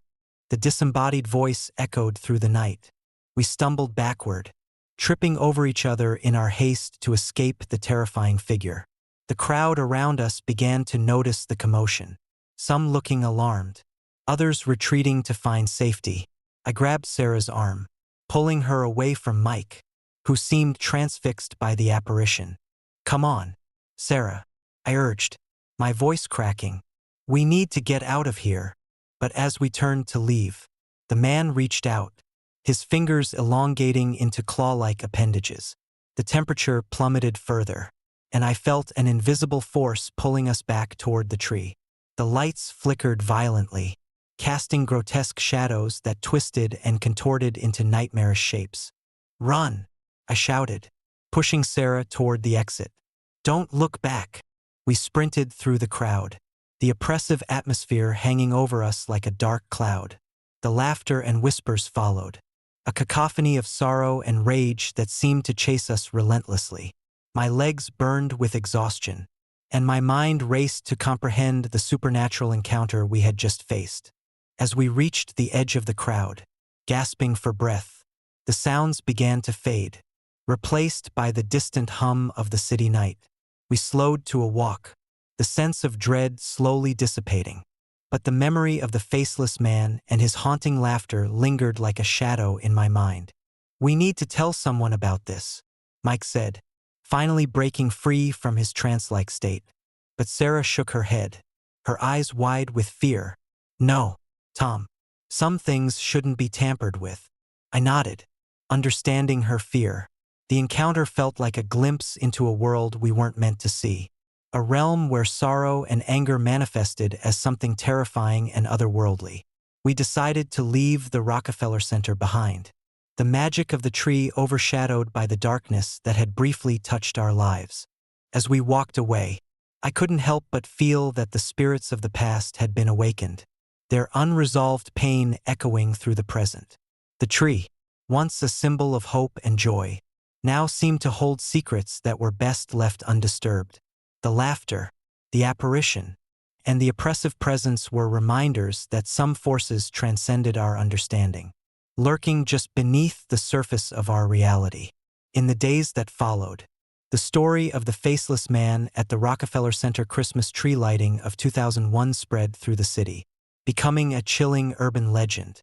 Some dismissed it as a figment of our overactive imaginations, fueled by the excitement and the crowd's energy. But those who had experienced the strange laughter and the haunting presence knew better. Some spirits never found peace, and their echoes could reach out to the living in the most unexpected ways. I often find myself walking past Rockefeller Center during the holiday season, the tree standing tall and magnificent once more, the lights glittering like 1,000 stars, casting their warm glow over the city. But every now and then, I catch a glimpse of something or someone at the edge of my vision, a fleeting shadow or a pair of empty eyes staring back at me from the darkness. The memory of that night remains etched in my mind, a constant reminder of the thin veil between our world and the restless spirits that linger in the shadows. And as the years go by, the legend of the faceless man continues to grow, a testament to the enduring power of sorrow and the mysteries that lie hidden within the heart of the city. Some nights, when the wind howls through the skyscrapers and the lights of Rockefeller Center flicker just right, I can still hear the echoes of that eerie laughter, a haunting reminder that not all spirits find peace, and some shadows remain forever intertwined with our lives, waiting to whisper their sorrow to those who dare to listen. Shadows of the Rockefeller Tree. The chill of December in New York City was biting, the air crisp with the promise of snow. I remember that night in 1932 as vividly as if it were yesterday. The Rockefeller Center Christmas tree lighting was the event of the season, drawing crowds from every corner of the city. The excitement was palpable, the air thick with the scent of roasted chestnuts and hot cider, and the sounds of carols filling the streets. I was there with my friends, eager to witness the grandeur of the towering tree and the dazzling lights that would soon illuminate it. We arrived early, finding a good spot near the base of the massive tree. The structure itself was a marvel, adorned with thousands of lights and decorations that sparkled against the night sky. The crowd buzzed with anticipation, faces lit with joy and the festive spirit. As we settled into our seats, the conductor began to lead the crowd in singing, the harmonious voices rising in unison, creating a sense of unity and celebration. The moment we had all been waiting for approached quickly. The countdown began, and the energy in the air intensified. 10, 9, 8. The crowd's excitement reached a fever pitch, each number bringing us closer to the grand illumination. 3, 2, 1. With a collective breath, the lights on the tree ignited, bathing the area in a brilliant glow. The sight was breathtaking, thousands of lights twinkling like stars, reflecting off the snow that had begun to fall gently from the sky. The crowd erupted in cheers and applause, the joy of the season encapsulated in that single, magical moment. But amidst the celebration, something felt off. It was subtle at first, a fleeting shadow at the edge of my vision, a whisper of movement that disappeared when I turned to look. I shook off the unease, attributing it to the excitement and the sheer number of people around us. Yet, The feeling persisted, a nagging sense that something or someone was watching. As the night progressed, we mingled with other attendees, sharing stories and enjoying the festivities. The warmth of the crowd and the lights of the tree created a comforting atmosphere, but my mind kept drifting back to that fleeting shadow. I tried to ignore it, focusing instead on the laughter and the joyous chatter around me. Around midnight, the event began to wind down. The crowd started to disperse, heading back to their homes or continuing their holiday celebrations elsewhere. My friends and I decided to linger a bit longer, taking in the last of the night's magic. It was then that I saw him, a man standing near the tree, slightly apart from the crowd. He was tall, dressed in a dark coat that contrasted sharply with the colorful lights surrounding him. What struck me most was his face. It was completely blank, devoid of any features. No eyes, no nose, no mouth, just smooth, empty skin where his face should have been. At first, I thought it was a trick of the light, someone in a mask perhaps. But as I looked closer, I realized there was no mask, no anything that could explain the absence of his features. He stood there, motionless, staring directly at me. My heart began to race, a cold sweat breaking out on my forehead. I nudged my friend, Jake, pointing him out. "Do you see that guy?" I whispered, my voice trembling. Jake followed my gaze, his eyes widening in disbelief. "Yeah, I do. That's creepy." We exchanged uneasy glances, the festive atmosphere now overshadowed by the presence of the faceless man. The crowd around us continued to celebrate, seemingly oblivious to his existence. It was as if he were a ghost, visible only to those who dared to look closely enough. I felt a shiver run down my spine as the man began to move toward me, his steps slow and deliberate. I tried to back away, but the crowd around us pressed in tighter, making it difficult to maneuver. My friends pulled me back, their faces pale with fear. "Let's just leave," Maria urged, grabbing my arm. "This isn't normal." We made our way through the crowd, but the man seemed to follow, his presence a constant, unsettling shadow. Every time I glanced back, he was still there, closer now, his featureless face fixed in a haunting stare. The lights of the tree flickered, casting long, eerie shadows that seemed to dance around him. As we pushed our way toward the exit, the sense of being watched intensified. The whispers I had heard earlier returned, soft and sorrowful, blending with the sounds of the city night. "Leave us alone," the voices seemed to say, though no one else appeared to hear them. We finally broke free from the crowd, the bright lights of the street welcoming us back into the safety of the familiar. I glanced back one last time, and the man was standing at the edge of the tree's glow, watching us with his empty face. When I turned back to face my friends, he was gone, as if he had never been there at all. The rest of the night passed uneventfully, but the image of that faceless man haunted my thoughts. The next day, I tried to rationalize what I had seen, but the fear lingered. I spoke to a few other attendees, sharing my experience, but most dismissed it as a figment of my imagination, fueled by the excitement and the countless people present. However, not everyone was so dismissive. An elderly man approached me, his eyes filled with a knowing sadness. "You saw him too, didn't you?" he asked quietly. "The man without a face. They say he's the spirit of a man who lost everything on Christmas night, unable to find peace and forever searching for what he lost." His words sent a chill down my spine. "What happened to him?" I asked, struggling to keep my voice steady. "He was a man driven by grief and anger, his spirit trapped by his inability to move on. He roams the grounds each Christmas, seeking solace that he'll never find." I nodded, the weight of his words sinking in. The faceless man was more than just a ghost story. He was a symbol of unresolved pain and eternal sorrow, a reminder that not all spirits find peace, especially during the season meant for joy and togetherness. That Christmas, The memory of the faceless man at Rockefeller Center became a personal reminder of the thin veil between our world and the restless spirits that linger in forgotten places. It taught me that even in the midst of celebration, shadows of the past can cast a long, haunting presence, waiting to be acknowledged and remembered. Years later, I still think back to that night, the sight of the faceless man a stark contrast to the vibrant lights of the tree. Sometimes, late at night, I hear whispers carried by the wind, echoes of sorrow that remind me of the spirits who never found their peace. And every Christmas, as I pass by Rockefeller Center, I glance up at the towering tree, wondering if the faceless man still watches, forever bound to the place where his story began.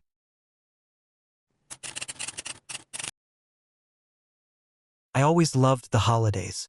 There was something magical about the way the town of Cedar Falls transformed each December. The streets twinkling with lights, the scent of pine and cinnamon permeating every home, and the laughter of children anticipating Santa's arrival. But that year, 1987, our Christmas was anything but ordinary. My name is Mark Thompson, and I remember that winter like it was yesterday. My wife, Sarah, and our 2 children, Lily and Tommy, had been eagerly waiting for Christmas. After months of saving, we decided to buy a real Christmas tree from Evergreen Pines, the largest tree farm in the area. It was our first Christmas with a full-grown tree, and excitement buzzed through our home as we anticipated the festive decorations. We drove out to Evergreen Pines on a crisp Saturday morning. The farm was a picturesque expanse of towering firs, their branches heavy with snow. After what felt like hours of searching, we found it, a magnificent tree, taller and fuller than any we had ever seen. It was perfect. With some effort, we loaded it onto our truck and began the journey home. The tree's scent filling the cabin with a promise of holiday cheer. Setting up the tree was a family affair. We carefully placed it in our living room, securing it to the stand and making sure it stood straight. Decorating was even more delightful. Lily and Tommy eagerly hung their favorite ornaments, their faces glowing with happiness as the tree took shape. We strung the lights, adding a warm, golden glow that made the room feel cozy and inviting. But as the days went by, strange things began to happen. First, it was small things, ornaments falling off the branches despite our careful placement, lights flickering inexplicably. We chalked it up to the tree settling or maybe faulty decorations. But soon, the disturbances became more unsettling. One evening, as I was untangling a particularly stubborn strand of lights, I heard a soft creaking sound coming from the tree. I glanced over, half expecting to see a branch swaying from the wind. But the room was calm, shaking off the unease. I returned to my task. That night, as Sarah tucked the kids into bed, I felt a chill sweep through the room. Though the heater was off, the air felt heavy, as if something was watching us. Over the next few days, the phenomena escalated. The tree seemed to grow more unstable, its branches twisting unnaturally. The lights would flicker violently, casting eerie shadows that danced on the walls. One night, I woke to the sound of muffled whispers emanating from the tree. Rubbing my eyes, I sat up, trying to make sense of the noise. The room was still, but the whispers persisted, growing louder and more urgent. Sarah and I decided to investigate. We carefully examined the tree, inspecting each branch and ornament. That's when we noticed it, a faint, almost imperceptible figure lurking among the branches. It was a shadowy silhouette, barely visible but undeniably present. My heart raced as I pointed it out to Sarah. "Did you see that?" I asked, my voice barely above a whisper. She nodded, her eyes wide with fear. "Something's not right, Mark. We need to get rid of this tree." "But how?" It was our beautiful centerpiece, the symbol of our first real Christmas together. Reluctantly, we decided to keep a closer watch, hoping the disturbances would subside. They didn't. Instead, the tree's presence became more oppressive. The room felt colder, the shadows deeper, and the feeling of being watched intensified. One night, on Christmas Eve, everything changed. We were all gathered in the living room, enjoying a quiet evening by the fire. The tree stood tall, its lights dim but still twinkling. Suddenly, the lights began to flicker uncontrollably, plunging the room into intermittent darkness. The temperature dropped sharply, and a dense fog seemed to emanate from the tree's base, enveloping the room in a ghostly mist. Tommy clutched his blanket, whimpering. Lily held onto Sarah tightly, her eyes wide with terror. I stood up, trying to maintain control, but the atmosphere was thick with dread. That's when the shadowy figure emerged fully from the tree, its form twisted and grotesque. It hovered above the branches, eyes burning with an unnatural light, staring directly at us. "Leave now," it hissed, its voice echoing through the room like the whisper of a dying wind. Panic surged through me. "We need to get out of here," I shouted, grabbing Sarah and pulling the kids toward the door. But the figure moved with supernatural speed, blocking our path. The room seemed to warp around us, the walls closing in, the shadows stretching and clawing at our sanity. Desperate, I remembered the old tales my grandfather had told me about cursed objects and how to dispel malevolent spirits. He had always warned me about taking things from the forest, about respecting the ancient spirits that dwelled there. Maybe the tree was one of those cursed objects, a remnant of dark rituals long forgotten. "We need to burn it," I said, my voice steady despite the fear gripping me. "It's the only way to break the curse." Sarah nodded, her face pale but determined. We rushed to gather blankets and coats, bundling the tree up tightly. As we dragged it toward the fireplace, the shadowy figure intensified its presence, the room vibrating with dark energy. The whispers turned into screams, the air thick with malevolence. With trembling hands, I threw the tree into the fireplace, the flames roaring to life as the tree began to burn. The heat was intense, the scent of burning pine filling the room. The figure let out a bone-chilling scream, a sound that seemed to come from the depths of hell itself. The shadows recoiled, and the oppressive atmosphere began to lift as the fire consumed the cursed tree. But the battle wasn't over. The figure fought back, its form writhing and twisting as it tried to escape the flames. I felt a surge of energy push against me, threatening to knock me over. Sarah and I clung to each other, watching as the fire devoured the tree, the light flickering wildly around us. Finally, with one last, desperate scream, the figure was consumed by the flames, its presence dissolving into smoke and ash. The room fell silent, the oppressive weight lifting, replaced by a sense of relief and exhaustion. We stood there, panting and shaking, surrounded by the remnants of the cursed tree. The next morning, the house felt lighter, the air warmer, the nightmares ceased, and the feeling of being watched vanished. We had faced the darkness and emerged victorious, but the experience left its mark on our family. The children were quieter, more reflective, and Sarah and I shared a deeper bond forged in the fires of fear and survival. In the weeks that followed, we shared our story with friends and neighbors, warning them about the dangers of taking the perfect tree without knowing its origins. The Evergreen Emporium faced scrutiny, their once trusted reputation tarnished by our ordeal. They claimed ignorance, but many believed there was more to our story than just a cursed tree. Years later, the memory of that Christmas remains vivid. It serves as a reminder of the thin veil between the ordinary and the supernatural, of how something as simple as a Christmas tree can become a vessel for darkness. We moved away from Cedar Falls, seeking a fresh start, but the scars of that winter never fully healed. Sometimes, late at night, I still hear the faint whispers of that cursed tree, a lingering echo of the horror we endured. The story of the Christmas tree possession became a local legend, a cautionary tale passed down through generations, warning families to respect the ancient spirits and the dark secrets that lie hidden in the forests. So, as you decorate your tree each holiday season, remember our story, cherish your loved ones, honor the past, and be mindful of the forces that you might inadvertently awaken. For in the heart of every Christmas lies both light and shadow. And it is our duty to protect the magic that makes this season truly special.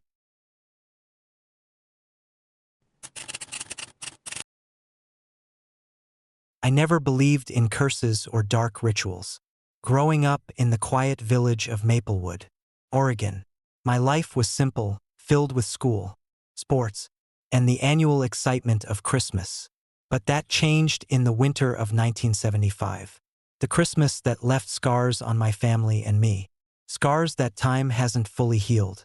It was early December when my parents decided to buy a Christmas tree from the nearby Pinewood Forest. Pinewood was known for its towering pines and pristine beauty, a favorite spot for families seeking the perfect tree.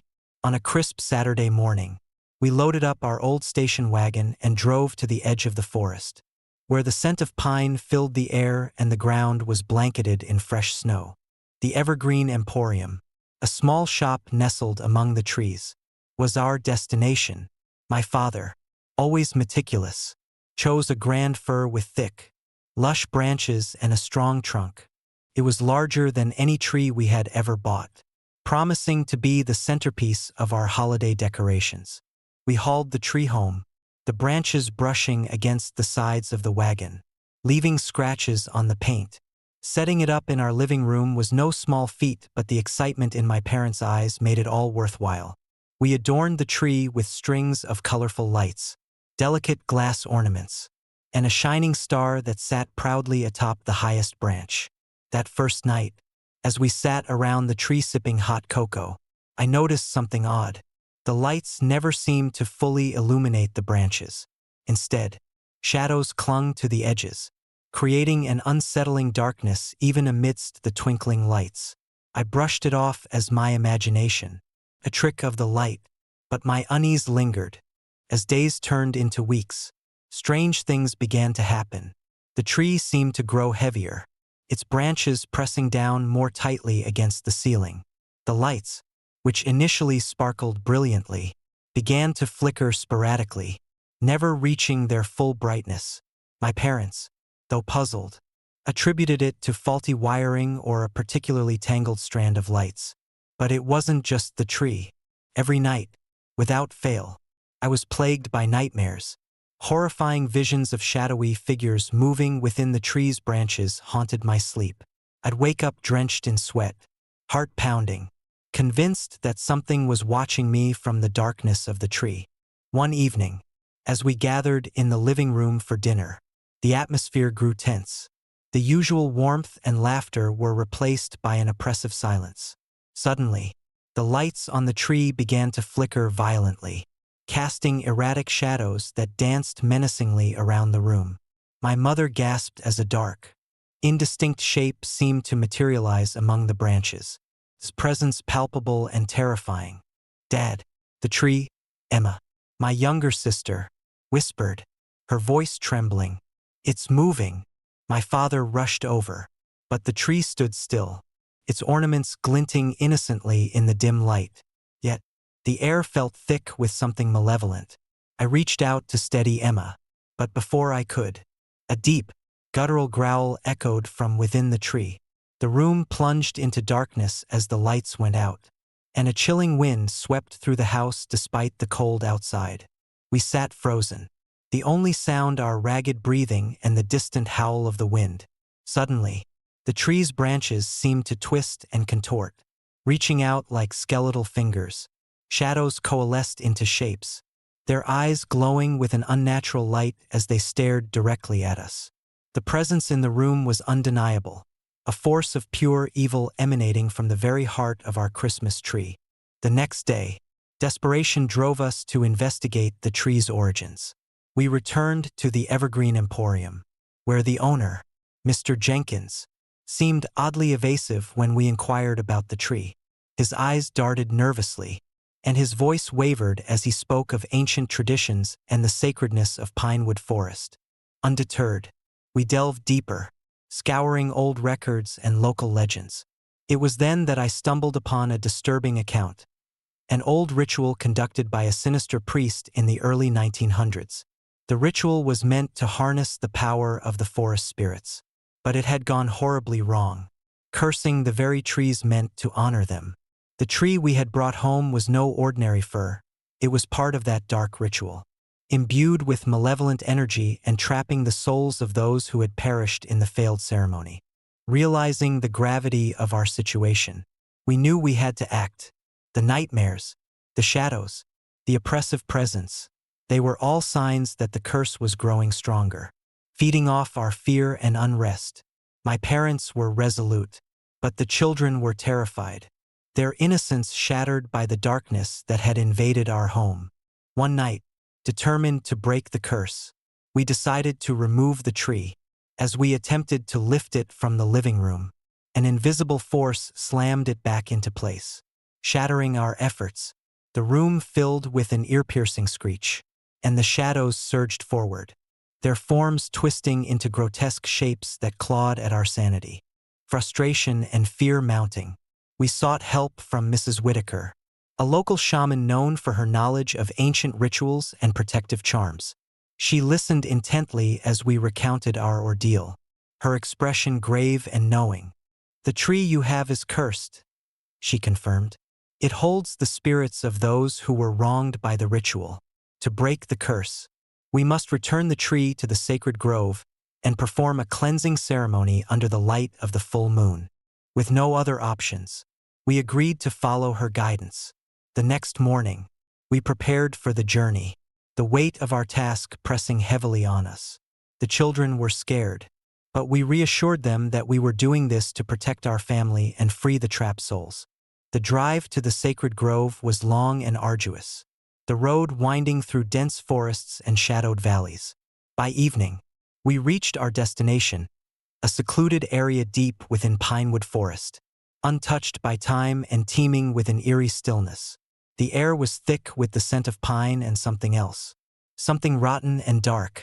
Under the full moon, Mrs. Whitaker began the cleansing ritual. She chanted ancient words, her voice steady and strong, calling out to the spirits with respect and humility. We arranged the tree in the center, its presence still malevolent but overshadowed by the shaman's power. As the ceremony progressed, the air grew colder, and the shadows around us began to writhe and twist. The spirits trapped within the tree manifested, their forms translucent and sorrowful. The tree resisted, its branches twisting violently, trying to break free from the sacred ground. But Mrs. Whitaker's chants grew louder, more powerful, and gradually, the darkness began to lift. A fierce wind swept through the grove, and the tree stood still, its curse finally broken. The spirits, now free, faded into the night, their anguish replaced by a sense of peace. The oppressive presence that had haunted our home was lifted, leaving behind a profound sense of relief and gratitude. We loaded the tree onto our truck, its malevolent energy dissipated, and began the journey home. As we drove back to Maplewood, the first light of dawn breaking on the horizon, the weight of the past weeks lifted, replaced by a renewed sense of hope and unity. Back home, the tree stood silent and still, no longer a source of fear but a symbol of our triumph over darkness. We carefully unpacked it, setting it in the living room once more. As we decorated it, the ornaments glimmered without the sinister shadows, and the lights twinkled with genuine warmth. That Christmas was the most memorable one we ever had, not because of the decorations or the gifts, but because we had faced our fears and restored peace to our home. The evil tree was gone, replaced by a new tradition of honoring the spirits and respecting the legends that shape our lives. Years later, the story of the evil tree remains a cherished family tale, a reminder that even in the brightest of seasons, shadows can linger, but with courage and unity, we can overcome the darkness and embrace the true spirit of Christmas. So, as you gather around your own tree each holiday season, remember our story, cherish your loved ones, honor the past, and keep the light alive. For in the heart of every Christmas lies both joy and mystery, and it is our duty to protect the magic that makes this season truly special.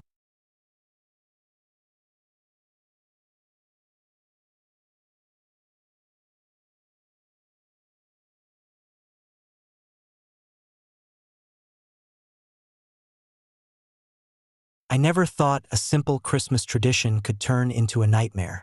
It was December 1994, and my family, my wife Linda, our teenage son Mike, and our little girl Jenny, decided to start the holidays by picking out a real Christmas tree for the first time. Living in a small town in Michigan, we were surrounded by vast forests, and there was a certain charm in bringing a piece of that wilderness into our home. We drove out to Pinecrest Forest, a sprawling expanse of evergreens dusted with fresh snow.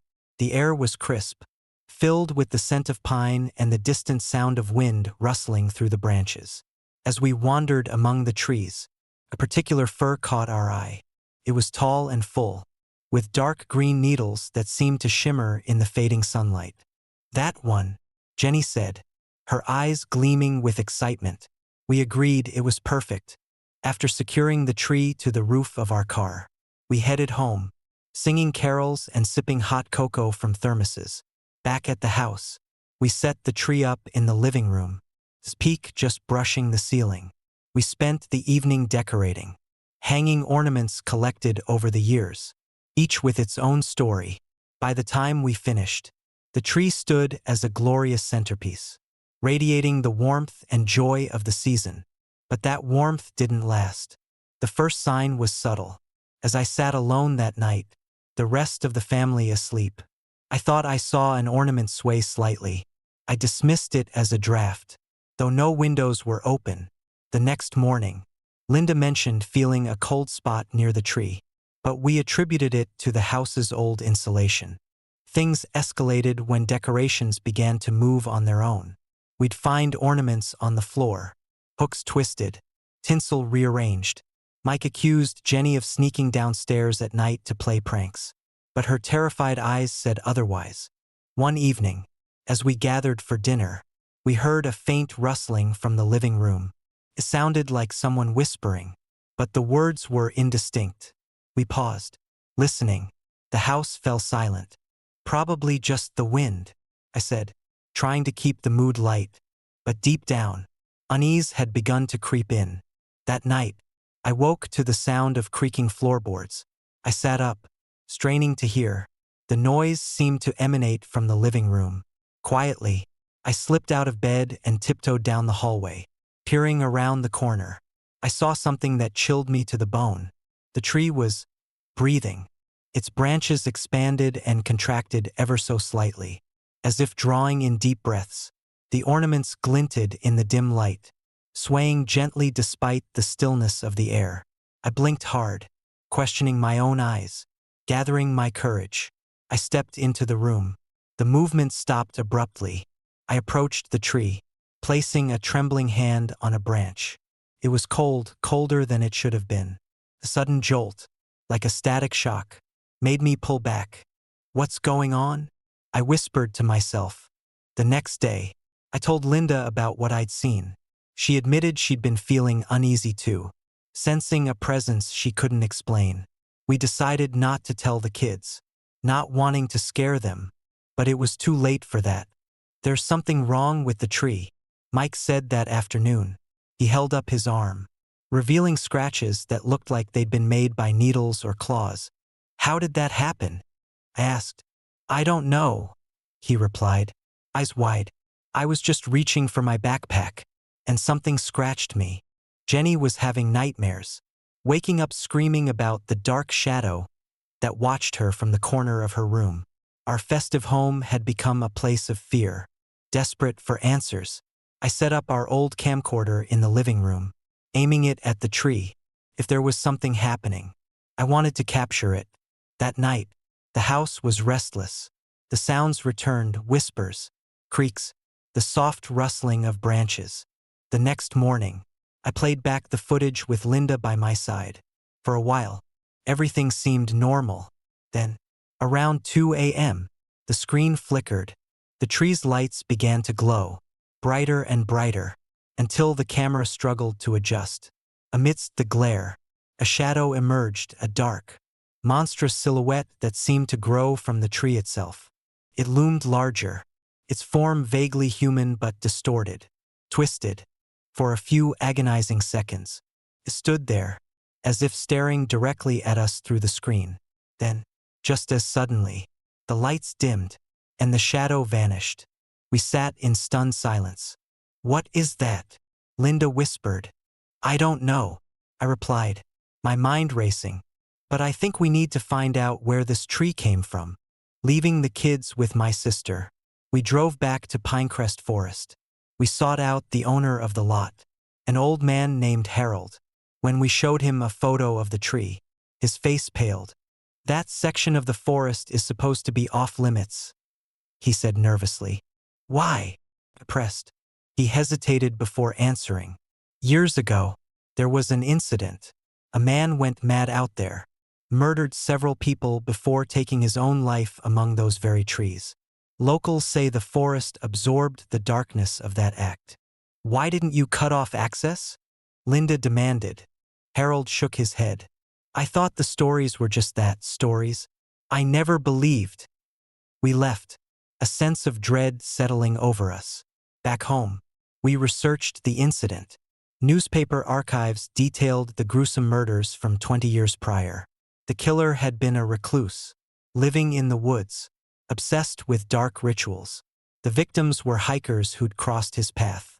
Their bodies were never found, only traces of blood and personal effects. It was said that the forest was cursed, that the souls of the lost were trapped among the trees. "We have to get rid of it," Linda said firmly. That evening, we prepared to remove the tree. As we approached, a powerful gust of cold air blew through the house. Though every door and window was shut, the lights on the tree flickered erratically, casting shadows that seemed to writhe and contort on the walls. Together, we grabbed the tree and dragged it toward the front door, felt heavier than before, resisting our efforts as if rooted to the floor. With each inch we moved, the house groaned, the very structure protesting. "Keep going," I shouted over the escalating noise. Finally, we heaved it outside into the yard. The moment it hit the ground, the wind ceased, and an eerie silence enveloped us. "What now?" Linda asked, her breath visible in the cold night air. "We burn it," I replied. We doused the tree with lighter fluid and set it ablaze. The flames roared to life, reaching unnaturally high. Within the inferno, we glimpsed faces, contorted in anguish, mouths open in silent screams. The shadowy figure appeared one last time, rising with the smoke before dissipating into the night sky. As the fire died down, a profound sense of relief washed over us. The oppressive atmosphere lifted, and the warmth returned to our home. In the days that followed, we tried to move on. We didn't tell Mike and Jenny the full story, only that the tree had been infested with some kind of fungus that made it unsafe. They seemed to accept this, though I occasionally caught them casting wary glances at the spot where the tree once stood. Weeks later, I received a letter without a return address. Inside was an old photograph of the forest, dated 1974. In the background, barely visible among the trees, stood the same shadowy figure we'd seen in our home. On the back of the photo were the words, "Some secrets are rooted too deep to burn." I don't know who sent it or what it truly meant, but I do know this: some places, some things, carry a darkness that can't be easily escaped. We haven't had a real Christmas tree since. Artificial ones may lack the authentic scent of pine, but they bring us peace of mind. Every Christmas Eve, as snow blankets the ground and the world falls quiet, I find myself peering out the window toward the distant line of evergreens. And sometimes, just for a moment, I think I see a shadow moving between the trunks, a reminder that some secrets, some spirits, linger just beyond the edge of the light.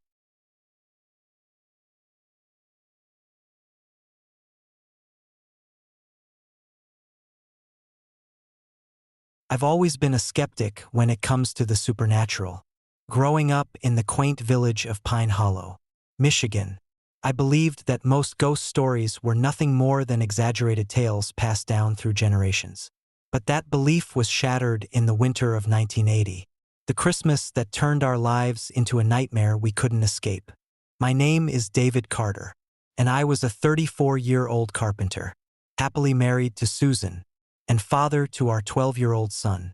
Tommy, an 8-year-old daughter, Lily. We lived in a cozy, two-story house on the outskirts of Pine Hollow, surrounded by dense forests and rolling hills. Christmas was always a special time for us, filled with decorating, baking cookies, and the excitement of unwrapping presents. This year, however, we decided to do something different. We wanted a real Christmas tree, one that would be the centerpiece of our holiday celebrations. Early December, we ventured into the heart of Pinewood Forest, a place known for its majestic firs and pines. The air was crisp, and snowflakes danced lazily from the sky, covering the ground in a thick, white blanket. After hours of searching, we found it, a towering, lush tree that seemed to glow under the soft winter sun. It was perfect.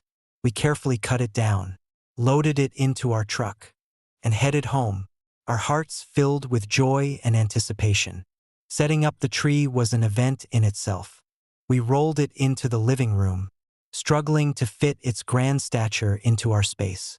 The scent of fresh pine filled the air, and we began decorating with strings of colorful lights, delicate glass ornaments, and a shining star that perched proudly atop the highest branch. The tree looked magnificent, a symbol of our love and the festive spirit that enveloped our home. The first few days were blissful. Every morning, the tree stood tall and vibrant, its needles soft and green despite the passing days. We couldn't understand why it seemed so resilient, how it maintained its freshness even as the rest of the forest began to show signs of spring.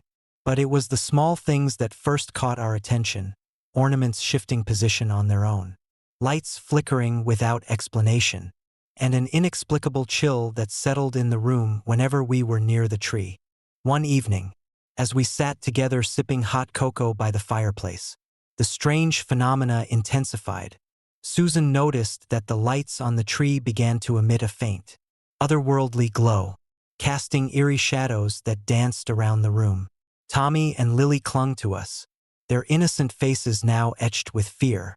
I tried to brush it off, telling myself it was just a peculiar quirk of our unusually resilient tree. But deep down, something felt terribly wrong.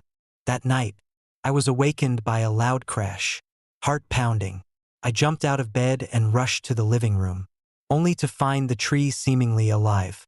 Its branches twisted and swayed violently. Despite the absence of any wind, the ornaments clattered to the floor, and the lights flickered erratically, casting the room into disorienting flashes of light and darkness. I could feel an oppressive presence in the room, a malevolent force that made the hair on the back of my neck stand on end.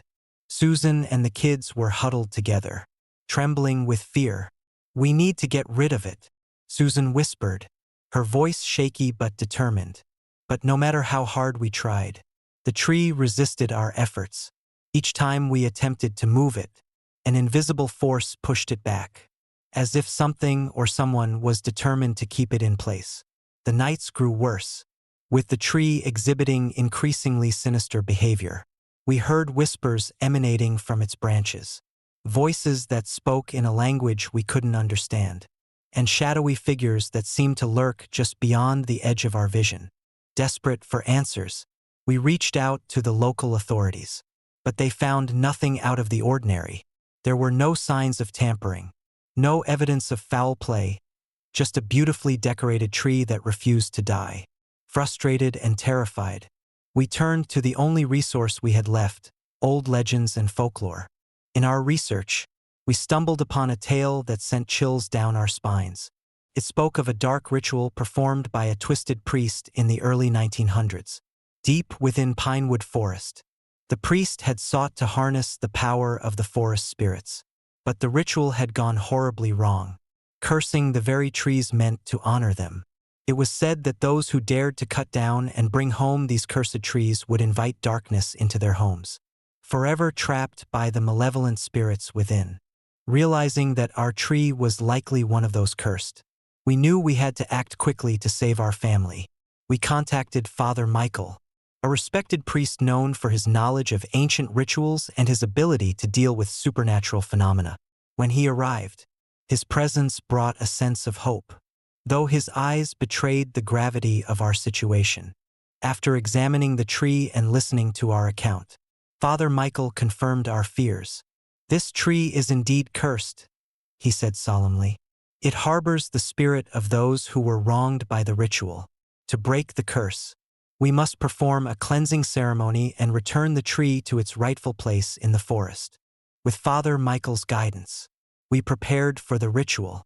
The ceremony required us to return the tree to Pinewood Forest and perform specific rites to appease the spirits trapped within it. The night before Christmas, under a crescent moon, we set out with the tree, carrying the weight of our hope and fear. The journey back to Pinewood Forest was fraught with tension. The forest seemed darker, more foreboding than before, as if sensing our presence. As we approached the spot where the ritual had originally been performed, Father Michael began the chanting, his voice steady and commanding. We followed his instructions meticulously, setting up the sacred circle and invoking the spirits with offerings of pine cones and candles.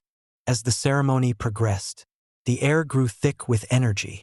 The tree, now placed in the center of the grove, began to shimmer with an ethereal light. The whispers from before returned, but this time, they were softer, more pleading. The shadows that had once been menacing now seemed sorrowful, yearning for release. Suddenly, a powerful gust of wind swept through the grove, and the tree's branches began to move as if guided by an unseen hand. The oppressive presence that had plagued our home was lifted, replaced by a sense of peace and closure. The shadows dissolved, and the spirits, now free, faded into the night sky, their anguish finally put to rest. Exhausted but relieved, we loaded the tree onto our truck and began the journey home. As we drove away, the first light of dawn broke through the trees, signaling the end of our ordeal. Back in Cedar Falls, the tree was no longer a source of fear but a symbol of our resilience and the power of faith. That Christmas was the most memorable one we ever had, not because of the decorations or the gifts, but because we had faced our deepest fears and triumphed over darkness. The tree that wouldn't die was gone, replaced by a new tradition of honoring the spirits and respecting the legends that shaped our lives. Years have passed since that harrowing Christmas, and the memory of the cursed tree remains etched in our hearts. We moved away from Cedar Falls, seeking a fresh start, but the lessons we learned stayed with us. The story of the tree that wouldn't die became a family legend, a cautionary tale we shared with our children to remind them of the thin veil between the ordinary and the supernatural. Sometimes, when the wind howls just right, I still feel a chill and catch a glimpse of shadows dancing in the corner of my eye. But I no longer fear them. I know that with courage, faith, and the support of loved ones, we can overcome even the darkest of curses. And every Christmas, as we decorate our artificial tree, we hold on to the hope that the true spirit of the season, love, unity, and light will always prevail over the shadows. So, as you gather around your own Christmas tree this holiday season, remember our story, cherish your loved ones, honor the past, and keep the light alive. For in the heart of every Christmas lies both joy and mystery, and it is our duty to protect the magic that makes this season truly special.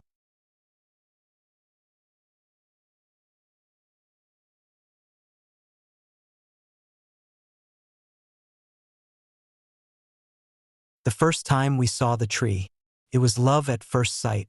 The Evergreen Emporium had always been our go-to place for holiday decorations, but that year, something about the towering fir in the corner of the store called to us. It was larger than any tree we'd ever seen, its branches thick and lush, promising a grand centerpiece for our Christmas celebrations. Without hesitation, my wife, Laura, and I decided it was perfect for our family of four. We hauled it home on a chilly November afternoon, the scent of fresh pine filling our modest living room. The kids, Emma and Ben, buzzed with excitement as we began the tedious process of decorating. Strings of colorful lights, delicate ornaments, and a shimmering star atop the highest branch transformed the tree into a beacon of holiday cheer. As night fell, the tree stood majestic, casting dancing shadows across the room from its twinkling lights. But that was the night everything changed. It started innocently enough. A soft creaking sound emanating from the tree, barely audible over the hum of our holiday festivities. At first, we dismissed it as the settling of a large tree or the wind whispering through its branches. But as the days progressed, the noises grew more persistent, rustling, tapping, and the unmistakable sound of something moving within the tree. Laura and I exchanged worried glances, but the kids were too enthralled by the holiday spirit to notice. That is, until one evening when Emma came running into our bedroom, her face pale and eyes wide with fear. "Mom, Dad, the tree, it's moving," she gasped, clutching her favorite ornament tightly. We rushed to the living room, expecting to see Emma's imagination running wild. Instead, the tree stood still, the ornaments glinting innocently in the dim light. Yet, the air felt heavy, as if the room itself was holding its breath. I reached out to steady Emma, but before I could, the lights on the tree began to flicker violently, casting erratic shadows that danced menacingly around us. "What's going on?" Laura demanded, her voice trembling, before we could respond. A deep, guttural growl echoed from within the tree. The kids screamed, huddling behind us as the room seemed to darken unnaturally. A shadowy figure emerged from the branches, its form shifting and contorting like smoke caught in a storm. It had no discernible shape, but its presence was undeniably malevolent. "We need to get rid of it," I whispered, my heart pounding in my chest. Laura nodded, her face pale but resolute. We spent the rest of the night trying to ignore the disturbances, but sleep eluded us as the tree seemed to watch, the silent eyes following our every move. The following day, determination replaced fear. We decided to investigate the tree's origins, hoping to uncover any clues that might explain the horrors it had brought into our home. Our search led us to the Evergreen Emporium's back storage room, where we found old records and invoices. One document caught my eye, a receipt dated back to the early 1900s, listing the tree's purchase from a remote logging camp in the Cascade Mountains. Curiosity burning brighter than fear, I delved deeper, uncovering local legends and stories about the logging camp. According to old folktales, the camp was built atop sacred land, home to ancient spirits that guarded the forest. When the logging began, the spirits were angered, leading to numerous accidents and mysterious disappearances. The camp was abandoned abruptly, with workers fleeing in terror, leaving behind nothing but the cursed trees they had cut. Realizing the truth was far more sinister than we had imagined, we knew we had to act. The tree was not just a decoration. It was a vessel for something dark and vengeful. That night, as the family sat together trying to maintain a semblance of normalcy, the tree's disturbances escalated. The shadows grew darker, the growls louder, and the feeling of being watched intensified. "We can't stay here," Laura said, her voice firm despite her fear. "We need to destroy it." But destroying a tree that seemed to be alive was easier said than done. We contemplated cutting it down, but the tree's malevolent presence seemed to resist any attempt to harm it. Every time we tried, the room would plunge into darkness, and the shadows would lash out, forcing us to retreat. Desperate, I reached out to a local historian, Mrs. Whitaker, who was well-versed in the town's lore. She listened intently as I recounted our ordeal, her expression grave. "The tree you have is cursed," she confirmed. "Those spirits from the Cascade Mountains were never appeased. To break the curse, you must return the tree to its rightful place and perform a ritual to honor the spirits." With no other options, we agreed to follow her guidance. The next morning, we prepared for the journey to the Cascade Mountains, the weight of our task pressing heavily on us. Emma and Ben were terrified, but Laura and I reassured them that we were doing this to protect our family. The drive was long and arduous, the landscape growing wilder and more foreboding as we approached the mountains. By evening, we reached the old logging camp, now overgrown and eerily silent. The air was thick with the scent of pine and something unidentifiable. Something rotten. We carried the tree carefully, its branches seeming to resist our every step.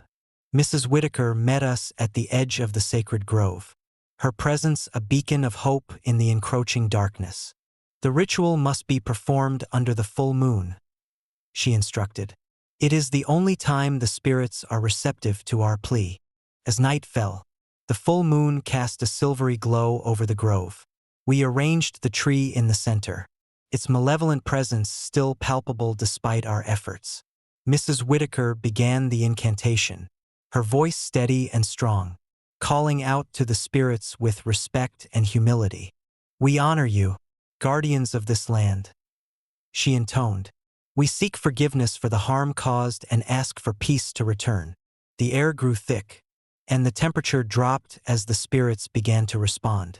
The shadows around the tree coalesced into forms, their anger palpable. But as Mrs. Whitaker continued the ritual, their forms softened, the tension in the air easing. A gust of wind swept through the grove, carrying away the darkness. The tree, once a vessel of malevolence, now stood serene under the moonlight, its branches swaying gently as if in gratitude. "We did it," Laura whispered, relief washing over her. The shadows dissipated, leaving behind a peaceful silence. The tree no longer felt alive with dark energy but stood as a testament to our resilience and the power of honoring the past. We loaded the tree onto our truck, its curse lifted, and began the journey home. As we drove back to Evergreen Heights, the first light of dawn breaking on the horizon, the oppressive feeling that had haunted us for weeks lifted, replaced by a renewed sense of hope and gratitude. Back home, the tree stood silent and still, no longer a source of fear but a symbol of our triumph over darkness. We carefully unpacked it, setting it in the living room once more. As we decorated it, the ornaments glimmered without the sinister shadows, and the lights twinkled with genuine warmth. That Christmas was the most memorable one we ever had, not because of the decorations or the gifts, but because we had faced our fears and restored peace to our home. The haunted Christmas tree was gone, replaced by a new tradition of honoring the spirits and respecting the legends that shape our lives. Years later, the story of the haunted Christmas tree remains a cherished family tale, a reminder that even in the brightest of seasons, shadows can linger, but with courage and unity, we can overcome the darkness and embrace the true spirit of Christmas. So, as you gather around your own tree each holiday season, remember our story, cherish your loved ones, honor the past, and keep the light alive. For in the heart of every Christmas lies both joy and mystery, and it is our duty to protect the magic that makes this season truly special.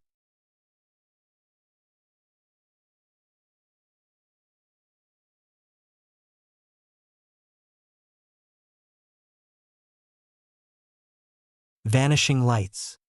The Christmas Disappearance of Eleanor Hartley. The Rockefeller Center Christmas tree lighting was the highlight of every New York winter, a beacon of hope and joy that drew thousands to witness its annual transformation. I never missed it, not since Eleanor and I had moved to the city. That Christmas of 1957 was meant to be no different, but it became a night that would haunt me forever. Eleanor Hartley was the love of my life. We had met in college, our bond forged over shared dreams and late-night conversations. By the time we moved to New York, we were inseparable, our lives intertwined with plans for the future and the excitement of city living. Christmas was our favorite time, a season that encapsulated everything we cherished: family, friends, and the magic that seemed to permeate the air.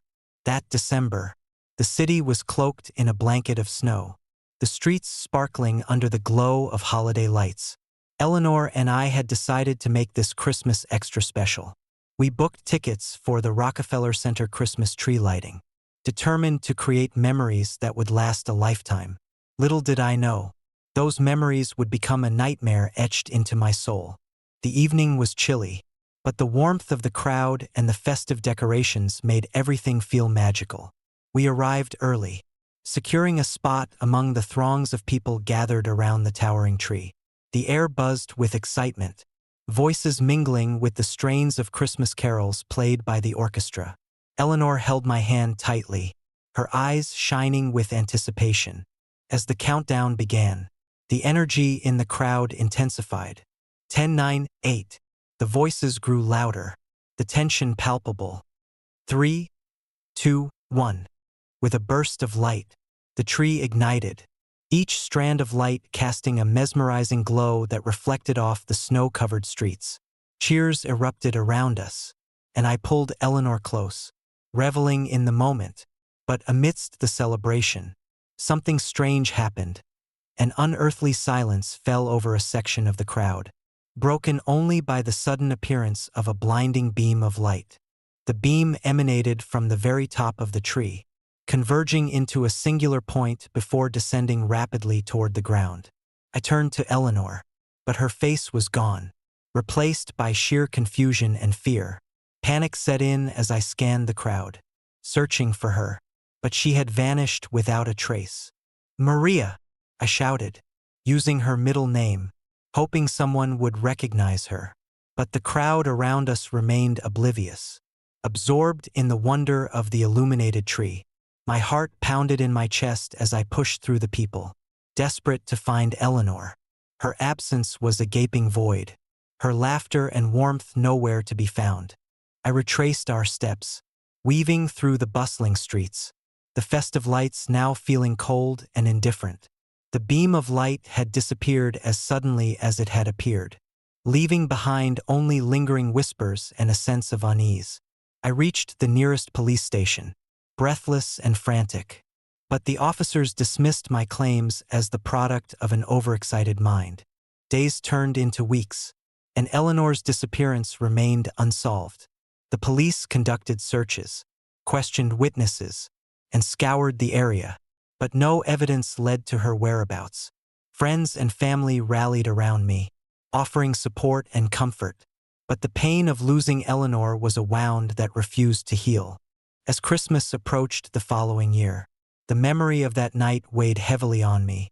The lights at Rockefeller Center seemed to mock my loss, their brilliance overshadowed by the darkness that had taken Eleanor from me.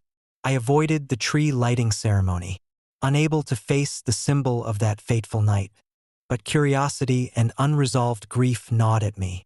Determined to find answers, I delved into the history of the Rockefeller Center tree lighting, poring over old newspaper articles, police reports, and eyewitness accounts. It was during this research that I stumbled upon an old, forgotten story that sent chills down my spine. In 1957, the same year Eleanor disappeared, there had been reports of strange lights and unexplained phenomena around the Rockefeller Center. Some witnesses described seeing ghostly apparitions near the tree, while others reported hearing disembodied voices crying out in anguish. The most disturbing account came from a street vendor who claimed to have seen a woman standing beneath the tree, her face obscured by shadows, as a beam of light enveloped her before she vanished into thin air. The description matched Eleanor's, the same spot, the same mysterious light. It was as if the spirits of the past had intertwined with our present, leaving behind a trail of sorrow and unanswered questions. I couldn't shake the feeling that Eleanor's disappearance was more than just a random act of tragedy.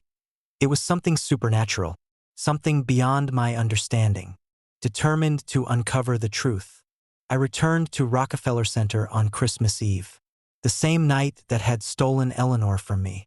The area was thrumming with activity, people bundled in coats and scarves, their faces lit with joy and anticipation. I positioned myself near the tree, the memory of that night vivid in my mind. As the countdown began once more, I held a small, worn locket close to my chest, a keepsake from Eleanor, a symbol of our love and the bond we shared. 10, 9, 8. The crowd chanted, the excitement building. 3, 2, 1. The lights on the tree ignited, casting their brilliant glow over the gathering. I scanned the crowd, heart aching for any sign of Eleanor.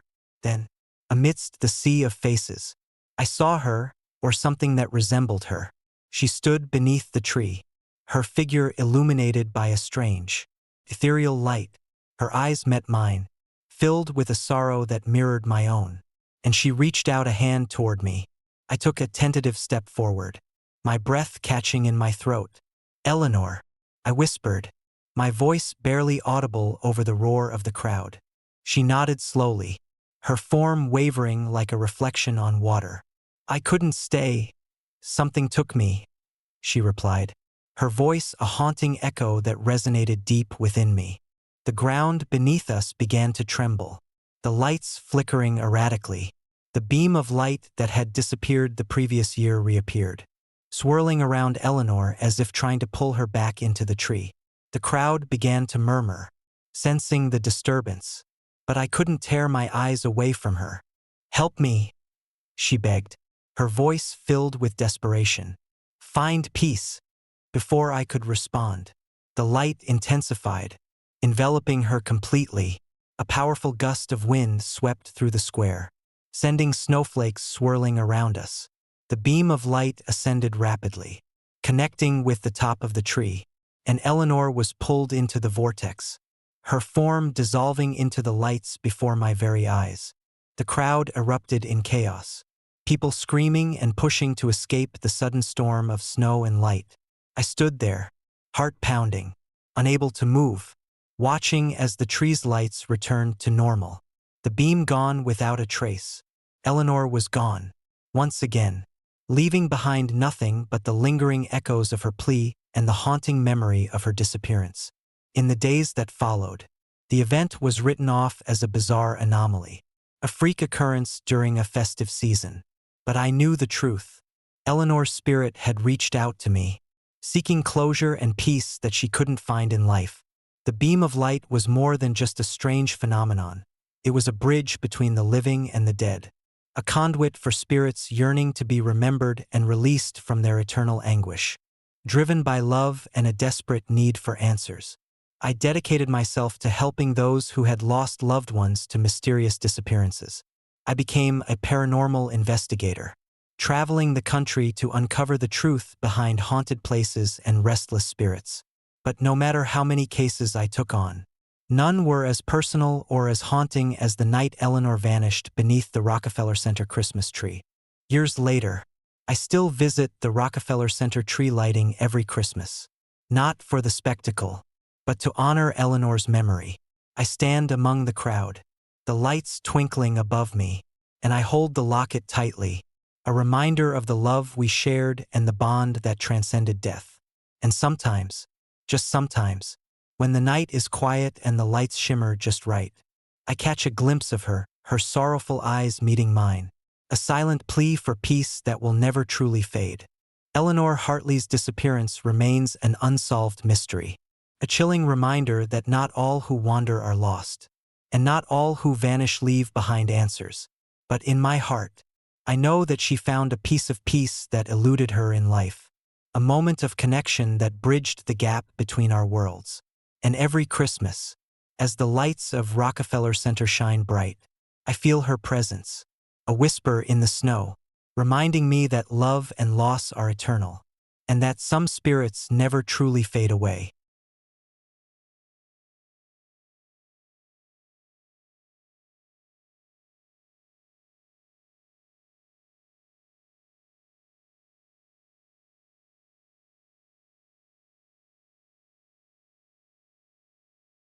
The vanishing in the snowstorm.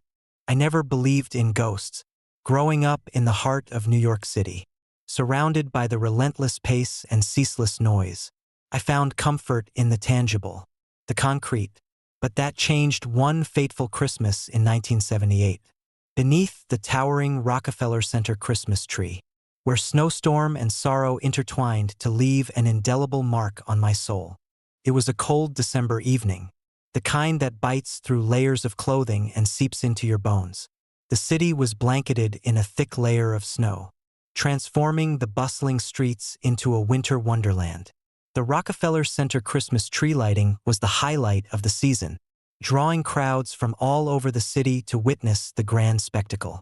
This year, the weather forecast had predicted a mild winter, but as the night progressed, the storm intensified, swirling snowflakes into a chaotic dance of white and gray. I had been working late at the office, the stress of deadlines weighing heavily on me, when my wife, Linda, insisted we attend the tree lighting with our young daughter, Emily. I reluctantly agreed. She needed a break, and I figured a family outing would do us good. Little did I know, it would become a night of terror and mystery that I would never forget. We arrived early, securing a spot near the base of the tree. The air was filled with the sounds of laughter, carols, and the occasional cheer as people marveled at the massive evergreen adorned with thousands of lights and intricate decorations. Emily was mesmerized, her eyes wide with wonder as she pointed at the glittering ornaments and the star that crowned the tree. As the countdown began, the anticipation in the crowd was electric. 10, 9, 8. The conductor raised his baton, and the murmurs of the crowd grew louder. 3, 2, 1. With a burst of light, the tree ignited, each bulb flickering to life in a dazzling display. Cheers erupted around us, and for a moment, the storm seemed to hold its breath. The chaos of the snowstorm muted by the brilliance of the lights. We clapped and laughed, basking in the warmth of the moment despite the biting cold. But then, amidst the celebration, something felt inexplicably wrong. A sudden gust of wind whipped through the area, sending snowflakes swirling around us like ethereal specters. The lights of the tree flickered ominously, casting long, distorted shadows that danced across the snow-covered ground. The joyful sounds of the crowd began to fade, replaced by a haunting silence that pressed down on us like a heavy blanket. "Did you feel that?" I asked Linda, my voice tinged with unease. She nodded, her smile faltering. "It's probably just the wind, Tom. Nothing to worry about." But I couldn't shake the feeling that something was terribly wrong. As the storm raged on, the temperature dropped further, and the lights of the tree dimmed, struggling against the fierce winds. The crowd started to thin, people seeking shelter from the storm. But a sense of dread hung in the air, making everyone uneasy. That's when I saw her, a young girl standing near the edge of the crowd, her presence almost ethereal against the backdrop of the storm. She was dressed in a vintage Christmas dress, her hair neatly parted and styled, a stark contrast to the modern attire surrounding her. Emily tugged at Linda's sleeve, pointing toward the girl. "Daddy, look at her," she said, her voice filled with curiosity. I turned to see the girl standing alone, her eyes fixed on the tree, a look of longing etched on her face. Something about her presence was unsettling, a silent sorrow that seemed to emanate from her very being. I approached cautiously, the snow crunching beneath my feet, the wind howling around us like a chorus of lost souls. "Hi there," I called out softly, trying to mask my apprehension. "Are you okay?" The girl turned slowly to face me, her eyes meeting mine with an intensity that sent shivers down my spine. "I can't find my way home," she whispered, her voice barely audible over the storm. Before I could respond, a blinding flash of light enveloped her, and in an instant, she vanished into thin air. I stood there, frozen, my heart pounding in my chest, as the crowd around us looked on in confusion and fear. "Tom, what's happening?" Linda's voice broke through my reverie, her eyes wide with concern. I shook my head, struggling to process what I had just witnessed. "I don't know. We need to get out of here." We turned to leave, but the storm seemed to intensify, the wind howling louder, the snow falling faster. The path back to our car was obscured by the swirling blizzard, visibility reduced to mere feet. Panic set in as we realized we were lost, the familiar streets now unrecognizable under the weight of the storm. As we trudged through the snow, I couldn't shake the feeling that we were being followed. Every step I took was matched by a distant echo, a soft, sorrowful crying that seemed to come from nowhere and everywhere at once. I glanced over my shoulder, but there was no one there, just the endless expanse of white, the storm swallowing up any signs of life. "Linda, Emily, keep moving," I urged, my voice steady despite the fear gnawing at me. We'll find a place to shelter. We pressed on. The storm relentless, the cold seeping into our bones. The crying grew louder, more insistent, a mournful lament that echoed through the night.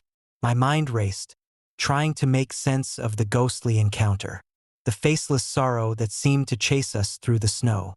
Just when I thought we couldn't go any further, the storm began to subside, the winds dying down as if respecting our plea for mercy. The snow continued to fall, but the intensity lessened, allowing us to see a dim outline of our car parked a few blocks away. Relief washed over me as we quickened our pace, eager to reach the warmth and safety of our vehicle. But as we approached the car, the sense of dread returned, the feeling of being watched intensifying. I turned once more, expecting to see the ghostly girl.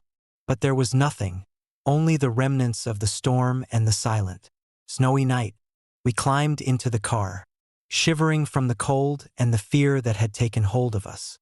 I started the engine, the heater roaring to life, providing a welcome blast of warmth.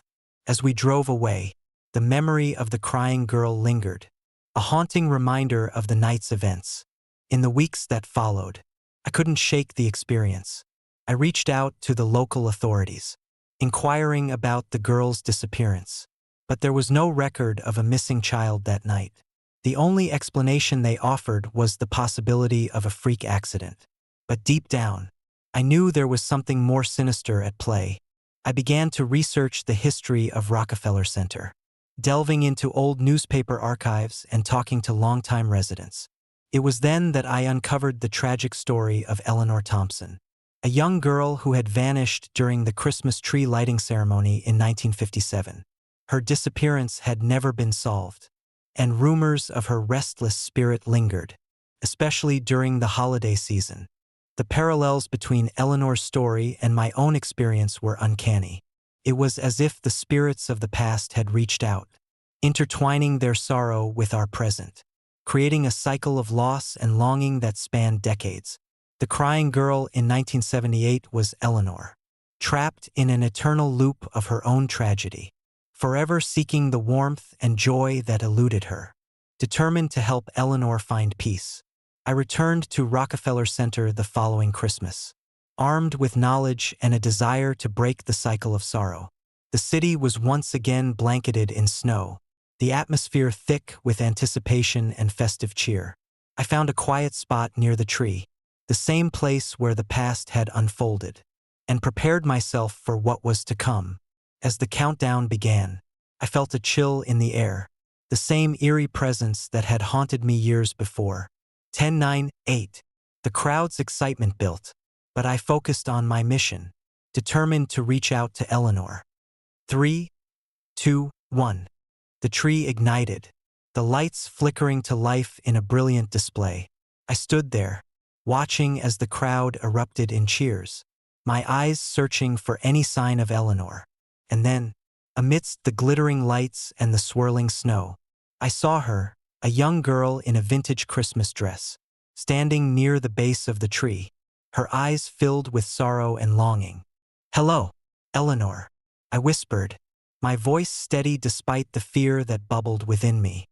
"I'm here to help you."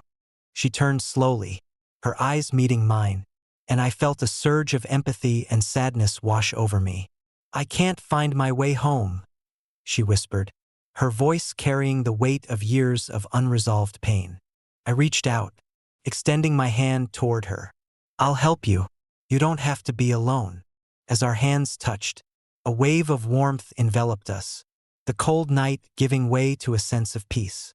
The cries and whispers faded, replaced by a profound silence that felt like a balm for our weary souls. Eleanor's form began to glow, the sorrow in her eyes lifting as she smiled, a smile filled with gratitude and relief. "Thank you," she whispered, her voice now gentle and serene. "You've given me peace." With that, she began to fade, her presence dissipating into the night air, leaving behind a sense of calm and fulfillment. The storm had finally released its hold, the cycle of sorrow broken by our connection and understanding. As I watched her disappear, I felt a sense of closure, a piece that had eluded me for so long. The Rockefeller Center Christmas tree stood tall and magnificent, its lights shining brighter than ever, a symbol of hope and renewal. The crowd around me continued their celebrations, unaware of the silent exchange that had just taken place. A moment of humanity bridging the gap between the living and the lost. That Christmas, I learned that sometimes, the greatest horrors are not the supernatural forces that chase us through snowstorms, but the unresolved pain and longing that linger long after the chaos has passed. Eleanor's spirit had been trapped by her own sorrow, but through empathy and determination, I had helped her find the peace she so desperately sought. Years later, the memory of that night remains a haunting reminder of the thin veil between our world and the spirits that dwell in shadows. Every Christmas, as the Rockefeller Center tree lights up the city, I think of Eleanor and the power of compassion to bridge the divide between life and death. And though I never fully believed in ghosts again, I carry with me the lesson that sometimes the most terrifying encounters are the ones that touch our hearts and souls, reminding us of the enduring power of love and the importance of never forgetting those who have been lost.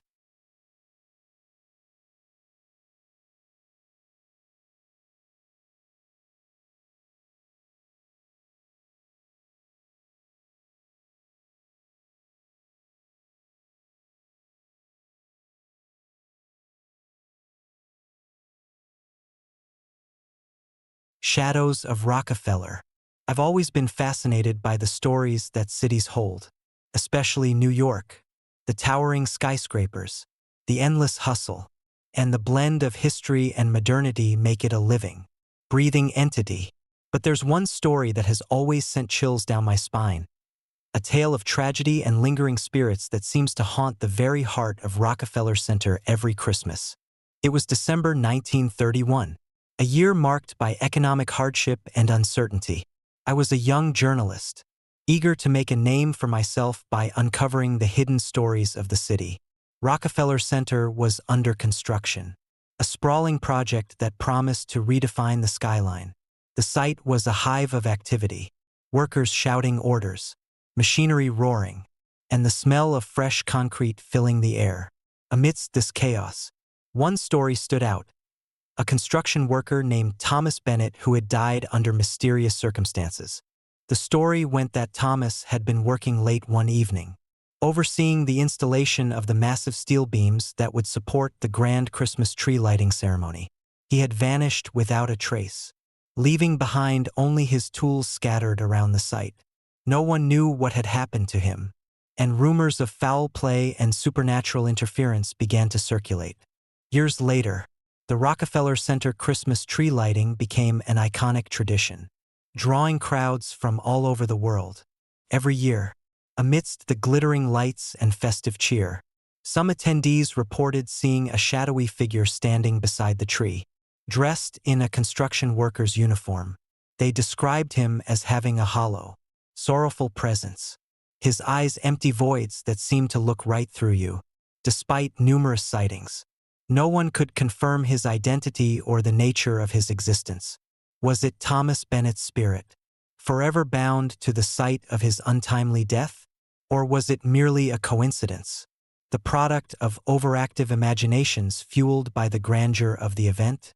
I decided to investigate, armed with my notepad, camera, and a healthy dose of skepticism. I attended the Christmas tree lighting ceremony that December. The night was crisp, the sky clear, and the crowd buzzed with excitement. Families bundled in warm coats, children clutching hot cocoa, and the scent of roasted chestnuts filled the air. The tree stood tall and magnificent, adorned with thousands of lights and intricate decorations that sparkled like stars against the night sky. As the countdown began, the energy in the crowd intensified. 10, 9, 8. The conductor led the crowd in unison, their voices rising with anticipation. 3, 2, 1. With a burst of light, the tree ignited, each bulb flickering to life in a dazzling display. Cheers erupted around me, the sound echoing off the surrounding skyscrapers. But amidst the celebration, I felt an inexplicable chill run down my spine. A sudden gust of wind swept through the area, causing the lights to flicker ominously. I glanced around, trying to shake off the unease. When I saw him, a shadowy figure standing near the base of the tree. He was dressed in a construction worker's uniform, his posture slumped, and his eyes seemingly fixed on the tree. My heart raced as I watched him, a sense of dread settling over me. I approached cautiously, trying to get a closer look. The crowd around me continued to cheer, oblivious to his presence. As I drew nearer, the figure seemed to fade, blending into the shadows cast by the tree's lights. I reached out to touch him, but my hand passed through his form as if he were made of smoke. The chill intensified, and I could hear faint whispers carried by the wind, fragments of conversations and the distant sound of construction machinery. Determined to uncover the truth, I decided to speak with some of the longtime workers at Rockefeller Center. I found an old man named George, a retired foreman who had worked on the center's construction for decades. His face was weathered, his eyes tired but sharp with the knowledge of years past. "George, have you ever heard of a worker named Thomas Bennett who disappeared during the Christmas tree lighting construction?" I asked, my voice barely above a whisper. George sighed, rubbing his temples. I remember that night well. Thomas was a good lad, dedicated to his work. One evening, he stayed late to make sure everything was perfect for the tree lighting. Next morning, he was gone. No one knows what happened to him. Some say he got lost in the labyrinth of steel beams and never found his way out. Others whisper of darker things, things that go bump in the night. I felt a shiver run through me. Do you think his spirit is still here, watching over the tree lighting? George looked at me thoughtfully. There have been many sightings over the years. People say they see him around the tree, especially during the lighting ceremony. Whether it's a ghost or just a man lost in his own grief, I can't say. But there's no denying the eerie feeling that hangs over Rockefeller Center every Christmas. I thanked George and made my way back to my hotel, my mind swirling with questions and possibilities. That night, couldn't sleep, the image of the shadowy man lingering in my thoughts. I decided to return to Rockefeller Center the following evening, armed with my camera and a flashlight, determined to capture evidence of the mysterious figure. The next Christmas tree lighting was approaching, and the city was abuzz with anticipation. I arrived early, taking a seat near the base of the tree, my camera ready to document any unusual activity. As the countdown began, the excitement in the air was palpable once more. 10, 9, 8. The crowd's energy surged. 3, 2, 1. The tree lit up, its lights reflecting in my eyes. But once again, amidst the celebration, I felt that same chill. I scanned the crowd, heart pounding, until I saw him, the shadowy figure standing near the tree, his presence unmistakable. This time, I was prepared. I began recording, capturing his every movement as he remained motionless, staring at the tree with an intensity that sent shivers down my spine. I took a step closer, trying to remain calm. "Thomas Bennett?" I called out softly, my voice steady despite the fear gnawing at me. He didn't respond. Instead, the wind picked up, causing the lights to flicker and the whispers to grow louder, more distinct. "Help us find peace." The voices seemed to echo, intertwining with the sounds of the storm outside. Determined to reach out, I took another step forward, my hand outstretched. As I did, the figure began to fade, his form dissolving into the air like smoke. I reached out to grab him, but my hand passed through his ethereal form, leaving me grasping at nothing. The whispers faded, replaced by an oppressive silence that hung heavy in the air. The crowd around me began to notice, some pointing and murmuring, others retreating into their families, seeking comfort from the unexplained phenomenon. I reviewed the footage on my camera, the screen revealing the fleeting image of the ghostly figure and the disembodied whispers that seemed to come from nowhere. That night, I met with George once more, sharing my findings and the recordings I had captured. His eyes widened as he listened, the weight of his years of experience evident in his expression. Tom, you've captured something real. Thomas Bennett's spirit isn't just a story. It's a part of Rockefeller Center's history. Every Christmas, his presence reminds us of the lives lost and the unseen forces that linger in the shadows of our celebrations.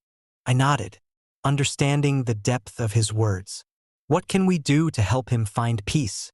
George pondered for a moment before responding. Perhaps by acknowledging his presence, honoring his memory, we can ease his restless spirit. Organize a memorial, a moment of silence dedicated to those who've been lost. It might just give Thomas the closure he needs. Inspired by George's suggestion, I took it upon myself to organize a memorial event during the next Christmas tree lighting. I reached out to local historians, spiritual leaders, and anyone willing to lend a hand in honoring the memory of Thomas Bennett and the countless others who had been lost to the shadows of Rockefeller Center. The following year, the Rockefeller Center Christmas tree lighting took on a new significance. Amidst the festivities, a moment of silence was held in memory of those who had disappeared, their lives and stories honored by the collective remembrance of the crowd. I watched as people bowed their heads, their thoughts and prayers reaching out into the night. As the countdown began once more, I felt a sense of hope, a belief that maybe, just maybe, we could bring peace to the restless spirits that haunted the site. 10, 9, 8. The crowd's voices rose in unity. 3, 2, 1. The tree lit up, brighter than ever, its lights a beacon of hope and remembrance. And then, amidst the sparkling lights and the joyful cheers, I saw him again, Thomas Bennett. This time, he stood beside the tree, his figure more defined, his sorrow replaced by a serene calm. He looked around, his eyes meeting mine with a silent gratitude. Before he faded into the light, his spirit finally finding the peace it had sought for decades. The crowd erupted in applause, unaware of the supernatural exchange that had just taken place. I felt a profound sense of fulfillment, knowing that we had made a difference, that Thomas and the others had been remembered and honored. The shadows that once lingered were now replaced by the radiant lights of the tree, a testament to the enduring power of remembrance and compassion. Years have passed since that transformative Christmas, but the story of Thomas Bennett and the memorial event remains a poignant reminder of the lives lost and the spirits that linger in the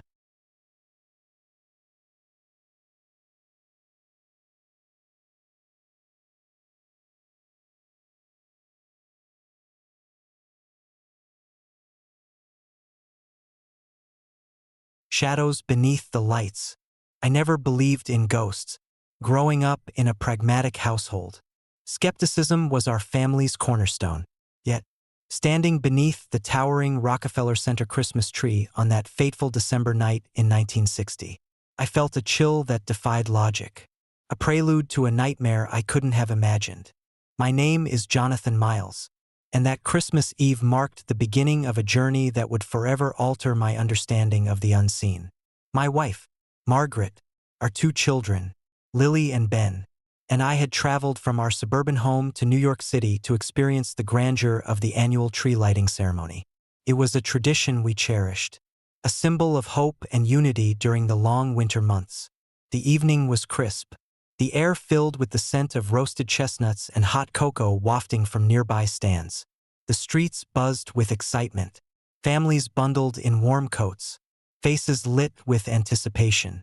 The tree itself stood majestic, adorned with thousands of twinkling lights and ornate decorations that sparkled against the night sky. We found a perfect spot near the base, our breaths visible in the cold air as we settled in for the spectacle.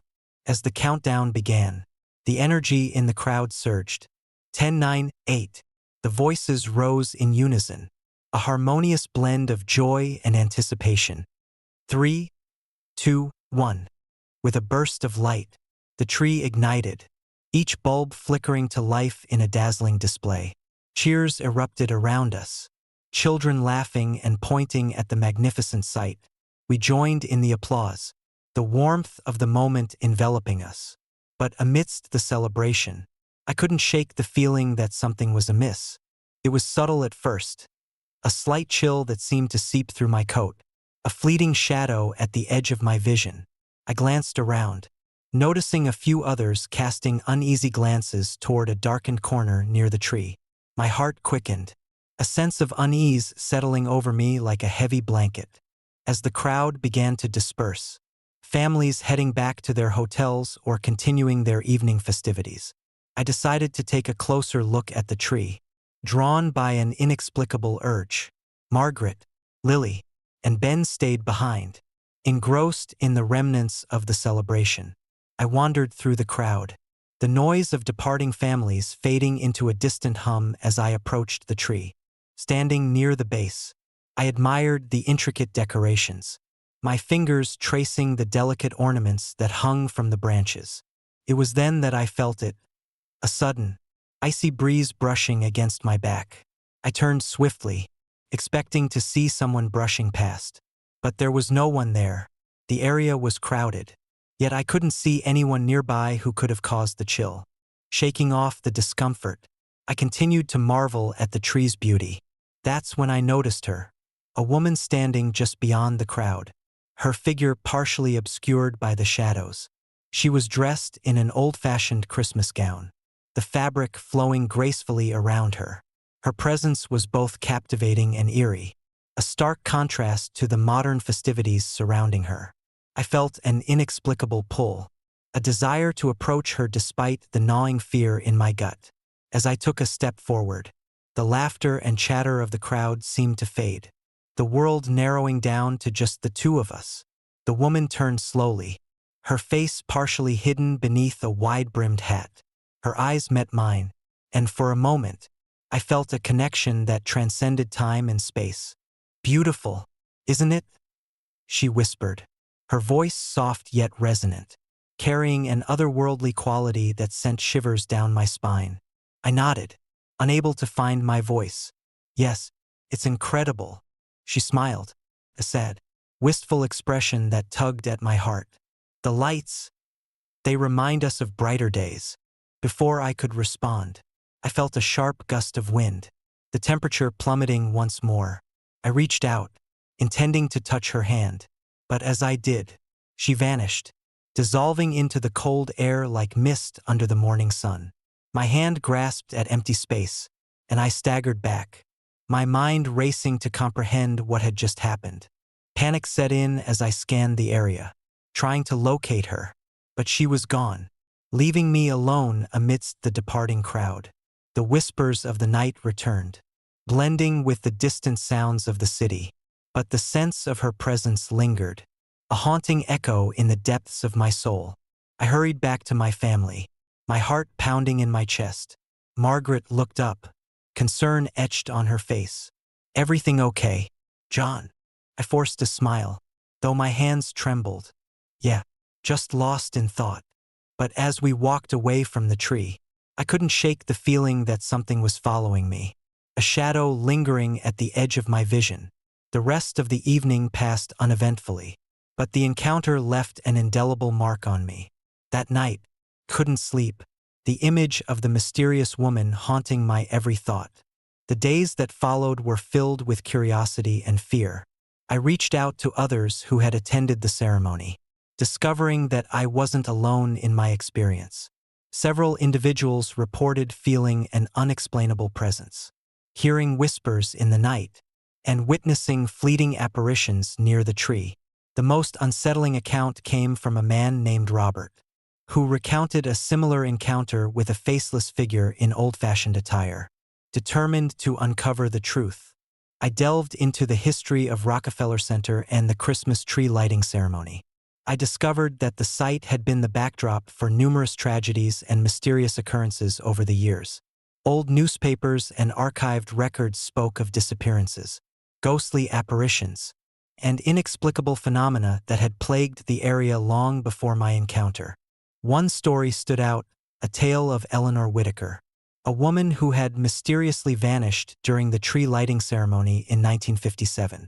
Her disappearance had never been solved, leaving behind only rumors of supernatural involvement and lingering spirits that haunted the grounds.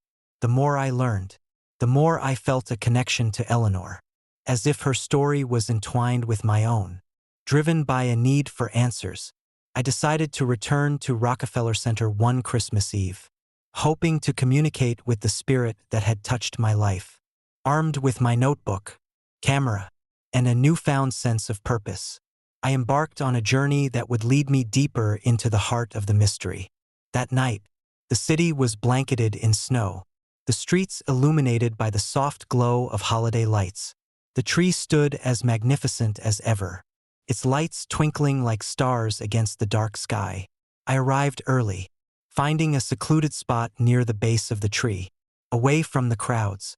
The air was crisp, the silence profound, broken only by the distant sounds of carolers and the occasional gust of wind. I set up my equipment, determined to document any signs of paranormal activity. As midnight approached, the anticipation built once more. The countdown began, and the energy in the air shifted, a sense of expectation mingling with an undercurrent of unease. 10, 9, 8. The crowd's excitement surged. 3, 2, 1. With the same breathless anticipation as before, the tree lights ignited, casting a brilliant glow that bathed the area in festive cheer. But this time, amidst the celebration, the atmosphere felt heavier, laden with unspoken sorrow. I scanned the crowd, my eyes searching for any sign of Eleanor, or whoever it was that had reached out to me. That's when I saw her again, a woman in an old-fashioned Christmas gown, her presence unmistakable against the modern backdrop. She stood near the tree, her eyes meeting mine with a sorrow that mirrored my own. This time, I didn't hesitate. I approached her, each step filled with a mixture of fear and determination. "Are you Eleanor?" I asked softly, my voice barely above a whisper. She nodded, a tear slipping down her pale cheek. "I couldn't leave. My children are lost, and I can't find peace." Her words pierced my heart, the anguish in her voice echoing the pain I felt from her disappearance years ago. "What can I do to help you?" I asked, my voice steady despite the turmoil within me. She reached out, her hand trembling as she touched mine. "You must help us remember, to honor our stories. Only then can we find peace." As I held her hand, a surge of energy enveloped us, the lights of the tree swirling around us in a kaleidoscope of colors. The air grew thick with whispers, voices of those who had lost their way, seeking closure and remembrance.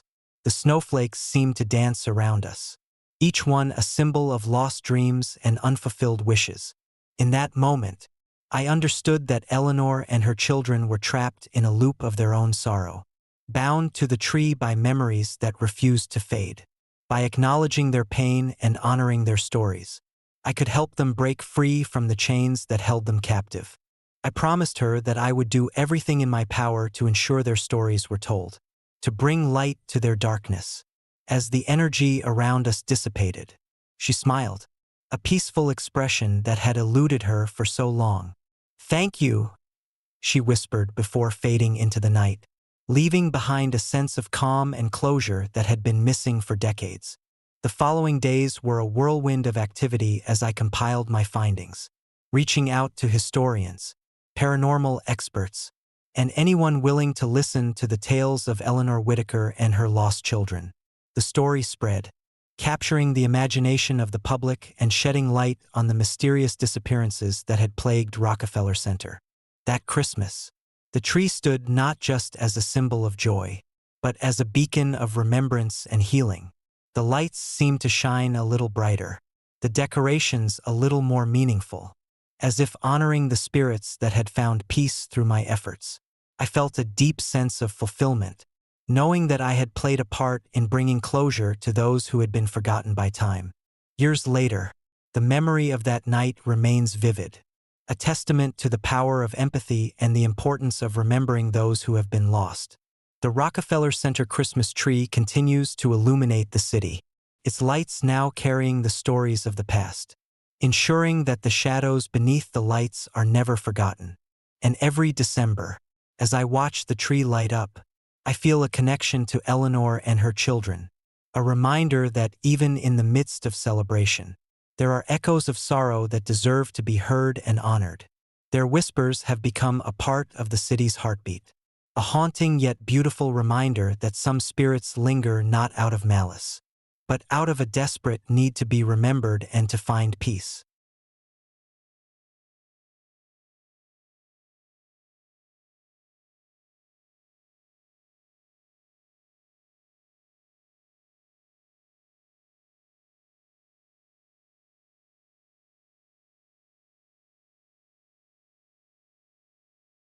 Journey of the Spirit.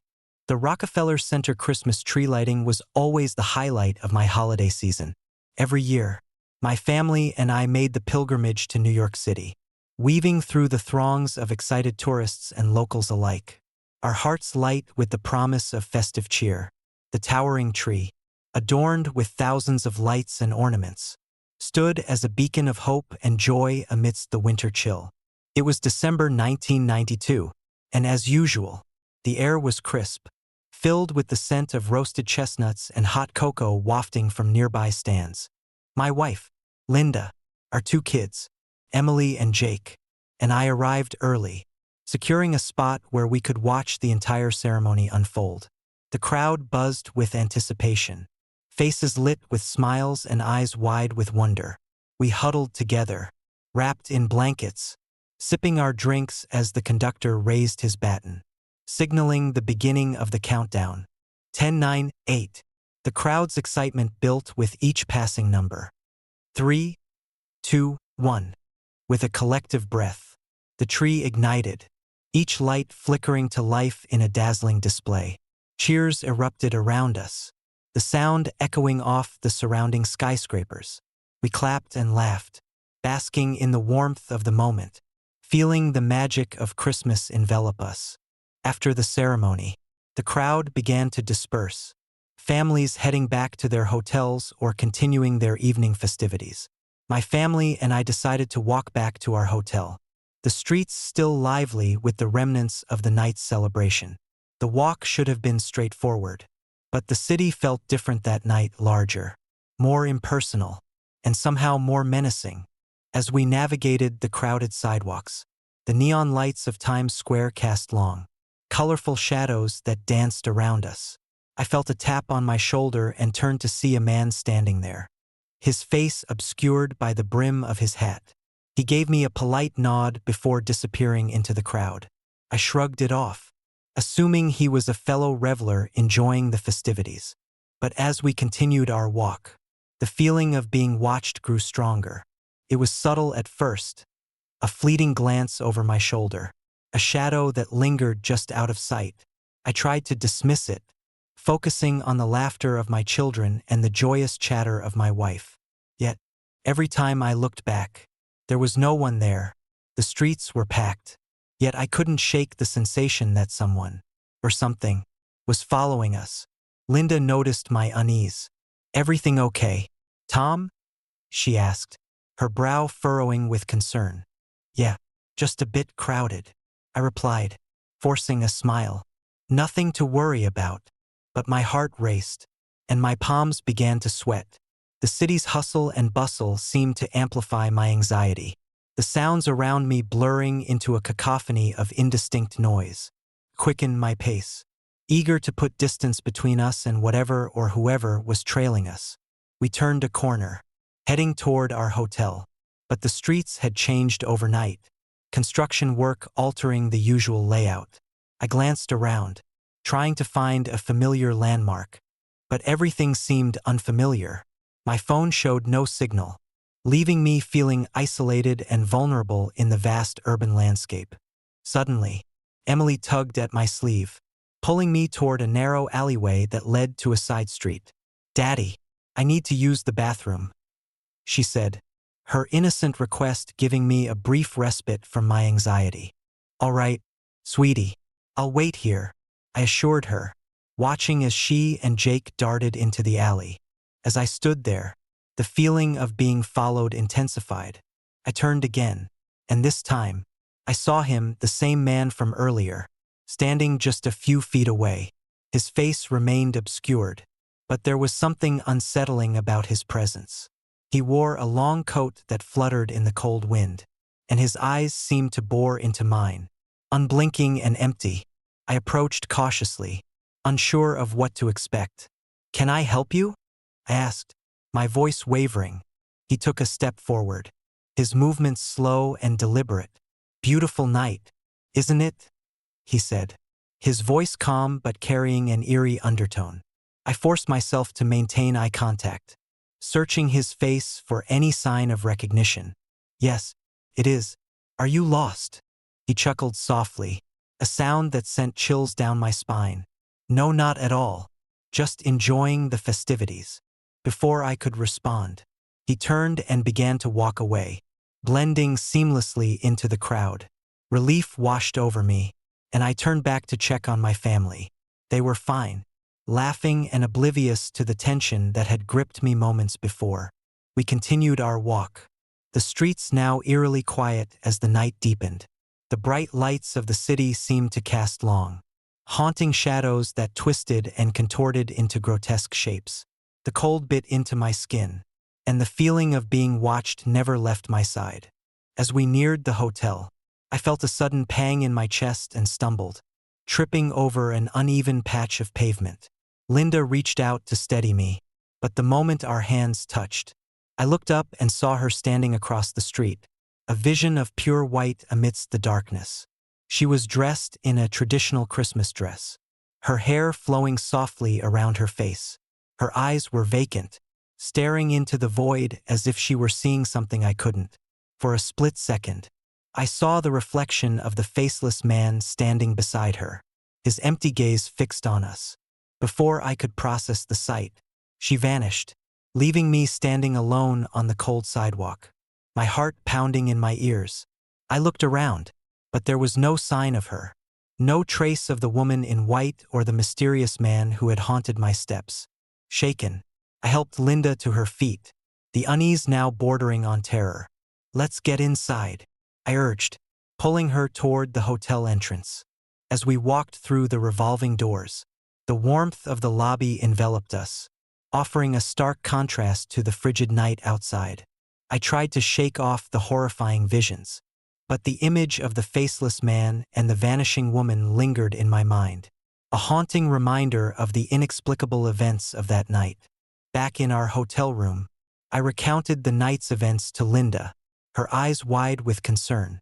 "Maybe it was just your imagination, Tom," she suggested gently. "It was a stressful evening." I nodded, though the fear still gnawed at me. We decided to go to bed early, hoping that a good night's sleep would help dispel the lingering dread. But as I lay in the darkness, the sounds of the city fading into silence, I couldn't escape the feeling that something was terribly wrong. Around midnight, the room grew unnaturally cold, my breath visible in the air as I pulled the covers tighter around me. I heard a soft whisper, barely audible over the ticking of the clock. "Help me!" I sat up abruptly, scanning the room for any sign of intrusion. There was nothing, just the familiar furnishings and the comforting presence of my wife. But the whispering continued, growing louder and more insistent, as if coming from within the walls themselves. "Eleanor, Eleanor." My heart skipped a beat as the name resonated through the room, a name I couldn't place but felt deep within my soul. I reached out, calling out softly, "Eleanor." The temperature plummeted further, and the shadows in the room began to dance and twist, forming fleeting shapes that vanished as quickly as they appeared. I felt a presence behind me, a cold hand brushing against my shoulder. I spun around, but there was nothing there, only the oppressive silence and the lingering whispers. Desperate for answers, I grabbed my phone and tried to call my friends, but there was no signal. The feeling of being watched intensified, the whispers turning into mournful cries that echoed through the room. "Eleanor, please, help me." I backed away from the wall, heart pounding, tears welling in my eyes. "What do you want?" I demanded, my voice trembling. The room seemed to warp around me, the walls closing in, the shadows thickening with sorrow and anger. I felt an overwhelming sense of loss, as if the spirit of a woman named Eleanor was trapped within the confines of our room, her pain binding her to the mortal world. Eleanor lost her way. Help her find peace. I sank to the floor, the weight of her sorrow pressing down on me. How can I help you? I whispered, tears streaming down my face.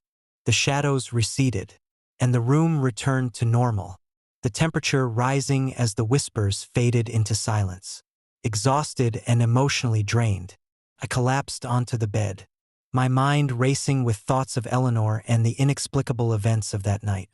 The following day, I decided to investigate further, determined to uncover the truth behind Eleanor's haunting presence. I reached out to local historians and residents, digging into the archives for any mention of a woman named Eleanor connected to the Rockefeller Center or the Christmas tree lighting of 1992. It was during my research that I stumbled upon a forgotten newspaper article from December 1957, recounting a similar incident. A woman named Eleanor had attended the tree lighting ceremony with her family, only to vanish without a trace shortly after. Witnesses had reported seeing her spirit lingering near the tree, her presence marked by unexplained lights and eerie cries. Her disappearance had never been solved, leaving behind a trail of unanswered questions and lingering fear. The parallels between Eleanor's story and my own experiences were uncanny.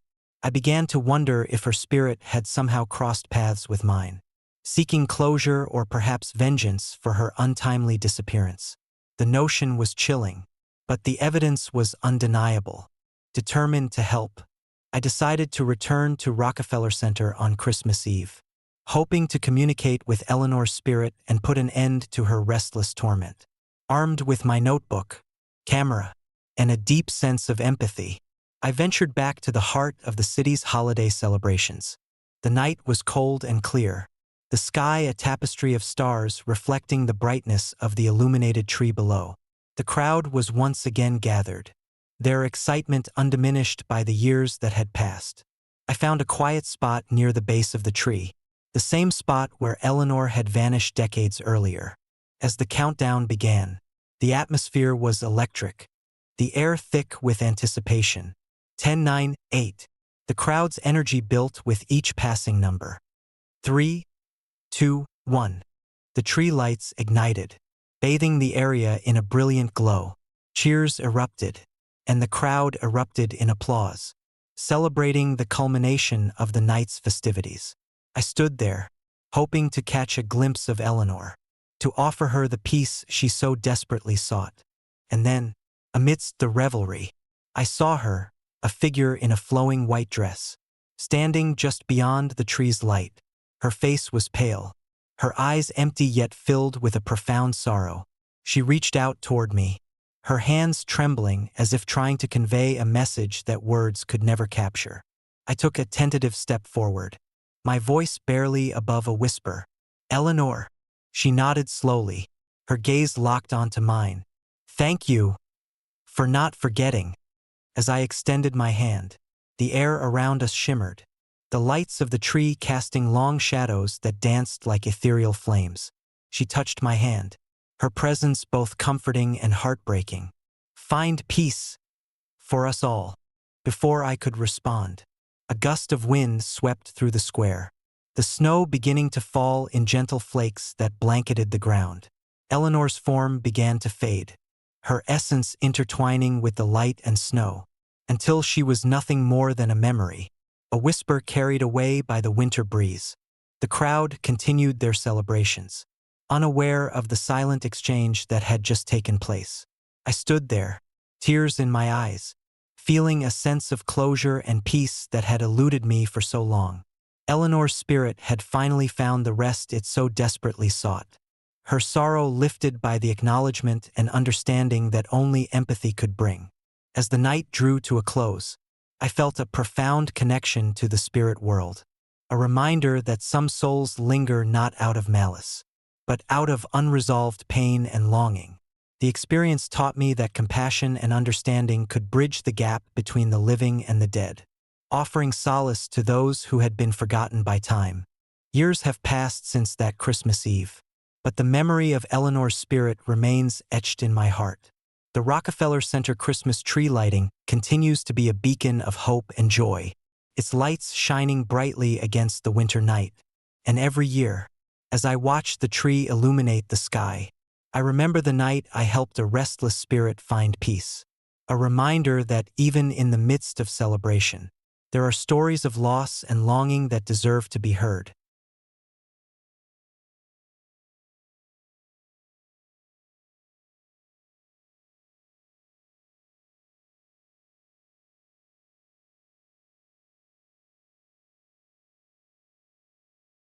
Whispers in the glass. The snow fell softly that December evening, blanketing the town in a serene white silence that only the holidays could bring. I had always found comfort in the predictable rhythms of winter, the way the world seemed to pause, wrapped in a hushed stillness. But this year, something felt different, an undercurrent of unease that I couldn't quite place. It started innocently enough. My closest friend, Emily, had moved across the country years ago, and we'd kept our friendship alive through sporadic calls and the occasional visit. This Christmas, however, she sent me a package out of the blue. When it arrived, it was wrapped in the most exquisite paper adorned with intricate snowflake patterns and tied with a deep red ribbon. There was no card, no note, just my name elegantly scripted on the front. Curiosity piqued. I brought the package into the cozy living room, the scent of pine from the Christmas tree mingling with the anticipation of the unknown. I carefully untied the ribbon and peeled back the layers of wrapping paper, revealing a beautifully crafted box. It was sturdy, made of rich mahogany wood with delicate carvings of holly leaves and berries etched into its surface. My fingers traced the patterns, marveling at the craftsmanship. Inside the box lay a small, ornate mirror. The frame was silver, intricately designed with swirling vines and tiny gemstones that caught the light, making the mirror shimmer like a piece of art. It was stunning, far more elaborate than any mirror I owned. Emily had always had a knack for finding unique treasures, but I couldn't shake the feeling that this gift was different. "Happy Christmas, Mark," I whispered to myself, holding the mirror up to the light. The glass was flawless, reflecting my image with uncanny clarity. I admired its beauty before deciding to place it on the mantelpiece above the fireplace, where it could catch the warm glow of the holiday lights. That night, as I settled into bed, the mirror seemed to draw my attention. The images within its frame were crisp, yet something felt off. I shook off the unease and closed my eyes, trying to sleep, but sleep was elusive, and the night stretched long with restless tossing and turning. The next morning, I awoke to the sound of my phone ringing. It was Emily, her voice tinged with excitement. "Merry Christmas, Mark. I hope you liked the gift." "I did, Emily. It's beautiful," I replied, forcing a smile. "But I did notice a fingerprint on the clip. Do you know anything about that?" There was a pause on the other end of the line. "Oh, that? I must have dropped it while I was examining the mirror. Don't worry about it. It's probably just a smudge." I nodded, though she couldn't see me. The conversation left me more unsettled than before. Who else could have touched the mirror? I decided to set it aside, hoping the feeling would pass. But as days turned into weeks, the disturbances only grew. It began subtly. Objects would move from their places, seemingly on their own. A book would shift on the shelf. The picture frame would tilt slightly, or a candle would flicker despite the absence of a breeze. At first, I dismissed these incidents as forgetfulness or the chaos of holiday preparations. But then the nightmares started. Every night, I dreamt of walking through a darkened hallway, the walls closing in around me. In each dream, I carried the mirror, its surface reflecting not just my image but twisted, distorted versions of myself. And always, just behind me, stood a shadowy figure, this presence both menacing and sorrowful. One evening, as I was tidying up the living room, I noticed the mirror was no longer on the mantel. Panic surged through me as I searched the house, finding it now perched on the kitchen counter. My heart raced. How had it moved? I picked it up, feeling an inexplicable chill run through my body. As I held the mirror, I saw my reflection, but it wasn't quite right. My features were distorted, twisted into a grotesque parody of myself, and the shadowy figure loomed just behind me in the glass. Fear clawed at me as I realized the mirror was more than just a beautiful artifact. It was a conduit for something dark and malevolent. The strange occurrences intensified. Doors slammed shut on their own. Eerie whispers echoed through the halls, and the temperature in the house plummeted without warning. I felt like a prisoner in my own home, tormented by unseen forces. Desperate for answers, I decided to investigate the mirror's origins. I reached out to antique experts and delved into old records, hoping to uncover the history behind the mysterious gift. My research led me to a small-town library, where I pored over dusty archives and forgotten newspapers.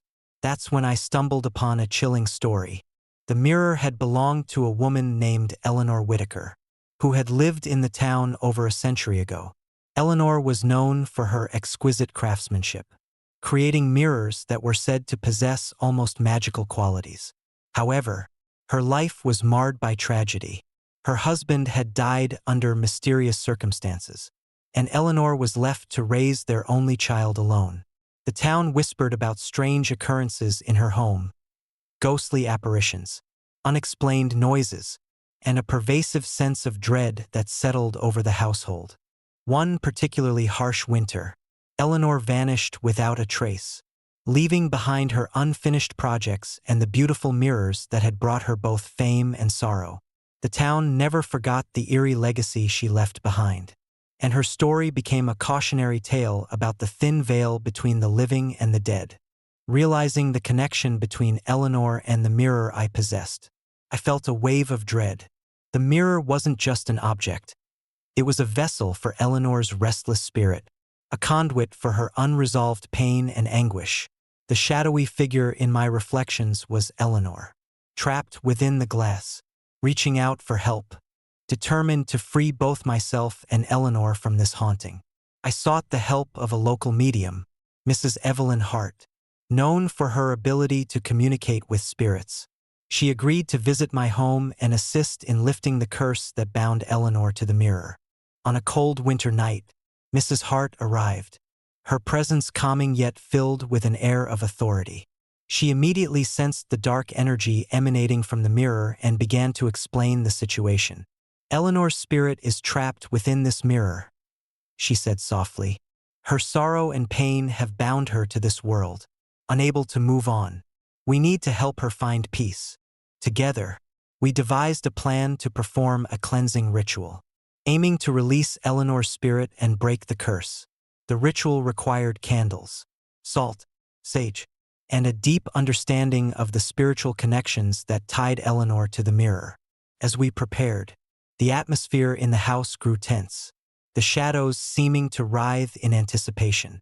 As midnight approached, we began the ritual. Mrs. Hart chanted ancient incantations, her voice steady and commanding. I held the mirror, focusing my intentions on freeing Eleanor from her torment. The room grew colder, and the candle flames flickered violently as if resisting our efforts. Suddenly, a gust of wind swept through the house, extinguishing the candles and plunging us into darkness. The mirror's surface began to ripple like water, and Eleanor's figure materialized, her sorrowful eyes meeting mine with a mixture of desperation and hope. "Please, help me," she whispered, her voice echoing through the room. I reached out, my hand trembling, trying to connect with her spirit. "I'm here to help you, Eleanor. Let us release you from this place." The mirror glowed with an ethereal light as Eleanor's spirit began to dissolve, the darkness receding as her presence was lifted from the glass. The oppressive energy that had haunted my home dissipated, replaced by a profound sense of peace and tranquility. As the final remnants of Eleanor's spirit faded, the mirror returned to its original state, reflecting only my own image once more. The strange occurrences ceased, and the house felt lighter, the shadows no longer menacing but simply part of the natural evening light. In the days that followed, life slowly returned to normal.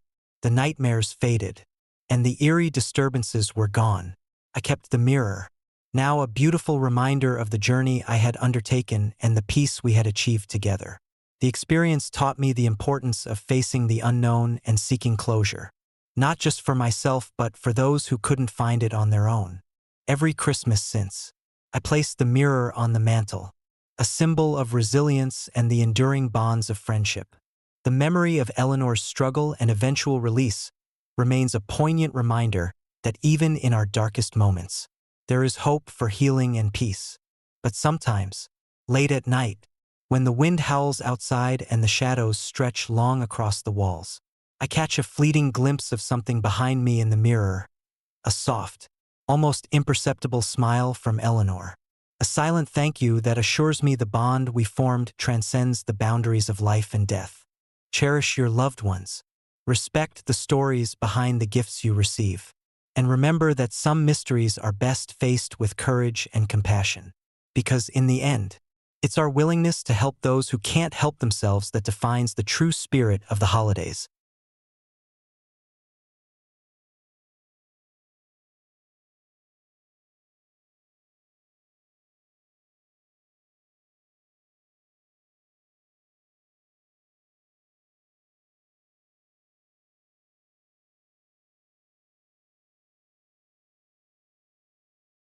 The unwanted gift.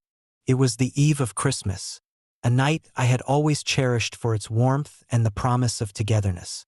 Our family, my wife, Laura, our 10-year-old daughter, Mia, and me had settled into our routine of decorating the tree, baking cookies, and exchanging gifts. This year, however, felt a little different. There was an undercurrent of unease that I couldn't quite place. Something that seemed to linger in the corners of our otherwise cheerful home. The day before Christmas, package arrived at our doorstep. It was an unmarked box, wrapped in plain brown paper with a simple ribbon tied around it. There was no note, no sender information, just our family name neatly printed on the front. Laura found it first while unpacking groceries and called me over to inspect it. "Look what came for us," she said, her brow furrowed with curiosity. "I don't recognize the packaging." I took the box, feeling a strange mixture of intrigue and apprehension. "Let's see what it is." We brought the package inside and set it on the kitchen table. Carefully, Laura untied the ribbon and peeled back the brown paper, revealing a small, velvet-lined bag. Inside lay an old-fashioned comb, its once shiny surface now dulled with age.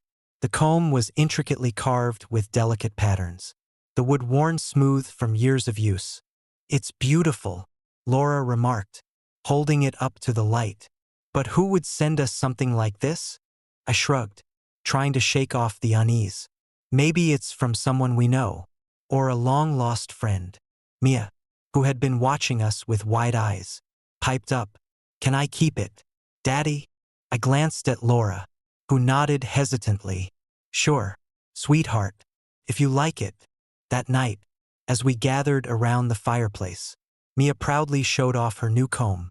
She ran it through her hair, giggling as the soft bristles glided smoothly. But as the evening wore on, subtle disturbances began to surface. It started with small things, objects slightly out of place, a spoon that seemed to have moved on its own, and the faint sound of footsteps echoing through the house when no one else was awake. At first, we dismissed these occurrences as the chaos of the holiday season. But as the nights grew colder and the shadows longer, the strange events intensified. Laura and I found ourselves waking up in the middle of the night, feeling an inexplicable presence in the room. Mia started having nightmares, waking up screaming about a shadowy figure watching her from her closet. One particularly cold night, I was jolted awake by the sound of glass shattering downstairs. Heart pounding, I grabbed a flashlight and crept out of my bedroom, only to find the kitchen in disarray. The mirror above the stove was shattered, shards scattered across the floor. Laura was standing there, her face pale and eyes wide with fear. "Did you hear it too?" she whispered, clutching her shawl tightly around her shoulders. I nodded, trying to steady my breathing. "Yeah, something's not right."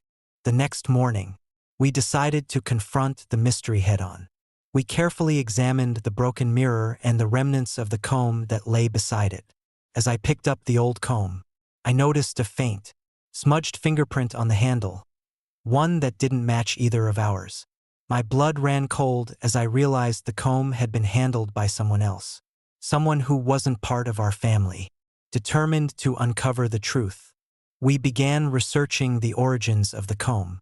Laura reached out to a local antique shop, hoping to find some clues. The owner, a kindly old man named Mr. Thompson, examined the comb with interest. "This is quite a unique piece," he mused, running his fingers over the intricate carvings. "It looks like it's from the early 1900s. I haven't seen anything like this in years." He continued, "There was a woman named Eleanor Whitaker who owned a house not too far from here. She was an avid collector of antique items, including combs like this one, but she disappeared under mysterious circumstances about 50 years ago. Some say her spirit still lingers in the house, unable to move on." Laura and I exchanged uneasy glances. "Do you think this comb is connected to her disappearance?" I asked. Mr. Thompson shrugged. "Hard to say. Many believe that objects can carry the energy of their past owners. If Eleanor's spirit was indeed tied to the comb, it might explain the strange occurrences you're experiencing." Armed with this new information, we decided to visit Eleanor Whitaker's old house. Now abandoned and overgrown with ivy, the house stood at the end of Maple Street, its windows boarded up and the once vibrant garden now a tangled mess of weeds and broken flowers. As we approached, a chill wind blew through the trees, rustling the leaves and sending an eerie silence over the property. Entering the house was like stepping back in time. The interior was dusty and decayed, with furniture covered in white sheets and cobwebs hanging from every corner. We made our way to the attic, where Eleanor had reportedly spent most of her time collecting antiques. There, amidst the clutter, we found an old trunk filled with personal items and photographs. Among them was a portrait of Eleanor, her eyes hauntingly sad, and a handwritten journal. Flipping through the journal, we discovered entries detailing Eleanor's growing obsession with antique objects and her belief that they held the key to preserving memories and loved ones. The last entry was particularly chilling. "I fear that without these artifacts, our memories will fade, and with them, our souls. This comb is more than just a tool. It is a vessel for Eleanor's spirit, allowing her to watch over us even in her absence." A shiver ran down my spine as we realized the gravity of the situation. The comb we had received was indeed connected to Eleanor, a woman whose disappearance had left unanswered questions and a lingering sense of sorrow. Determined to free our family from the curse that Eleanor had unwittingly bestowed upon us, we sought the help of a local spiritual healer, Mrs. Evelyn Hart, known for her ability to communicate with restless spirits. She agreed to visit our home and perform a cleansing ritual to dispel the dark energy surrounding us. On the night of the ritual, the house was thick with tension. Laura, Mia, and I gathered in the living room, the old comb placed at the center of a circle inscribed with protective symbols. Mrs. Hart began the ceremony, her voice calm yet commanding as she chanted ancient prayers meant to soothe Eleanor's tormented spirit. As the ritual progressed, the temperature in the room dropped sharply, and the shadows seemed to writhe in response to the incantations. The comb began to glow with an otherworldly light, and the air filled with the sound of distant whispers and mournful cries. I felt a presence in the room, a sorrowful energy that resonated with Eleanor's unresolved grief. "Eleanor," Mrs. Hart called out, her voice steady despite the growing unease. "We are here to help you find peace. Release yourself from this vessel and let go of the pain that binds you to this world." The comb pulsed with light, and the room seemed to darken as Eleanor's spirit manifested before us. A ghostly figure, her eyes filled with longing and sorrow. "I can't move on," she whispered, her voice echoing through the room. "I need to preserve my memories, my legacy. Please, help me find peace." Tears welled up in Laura's eyes as she reached out to Eleanor's spirit. "We understand your desire to remember, but you need to let go. Your memories are safe with us, but you must move on. The tension in the room was palpable as Eleanor's spirit struggled against the binding energy of the comb. Mrs. Hart intensified her chants, her voice rising above the turmoil. Let go of the past. Eleanor, embrace the peace that awaits you. A surge of energy pulsed through the room, and the comb shattered into 1,000 pieces, each shard glowing with a soft, silvery light before dissipating into the air. The oppressive atmosphere lifted instantly, replaced by a profound sense of calm and tranquility.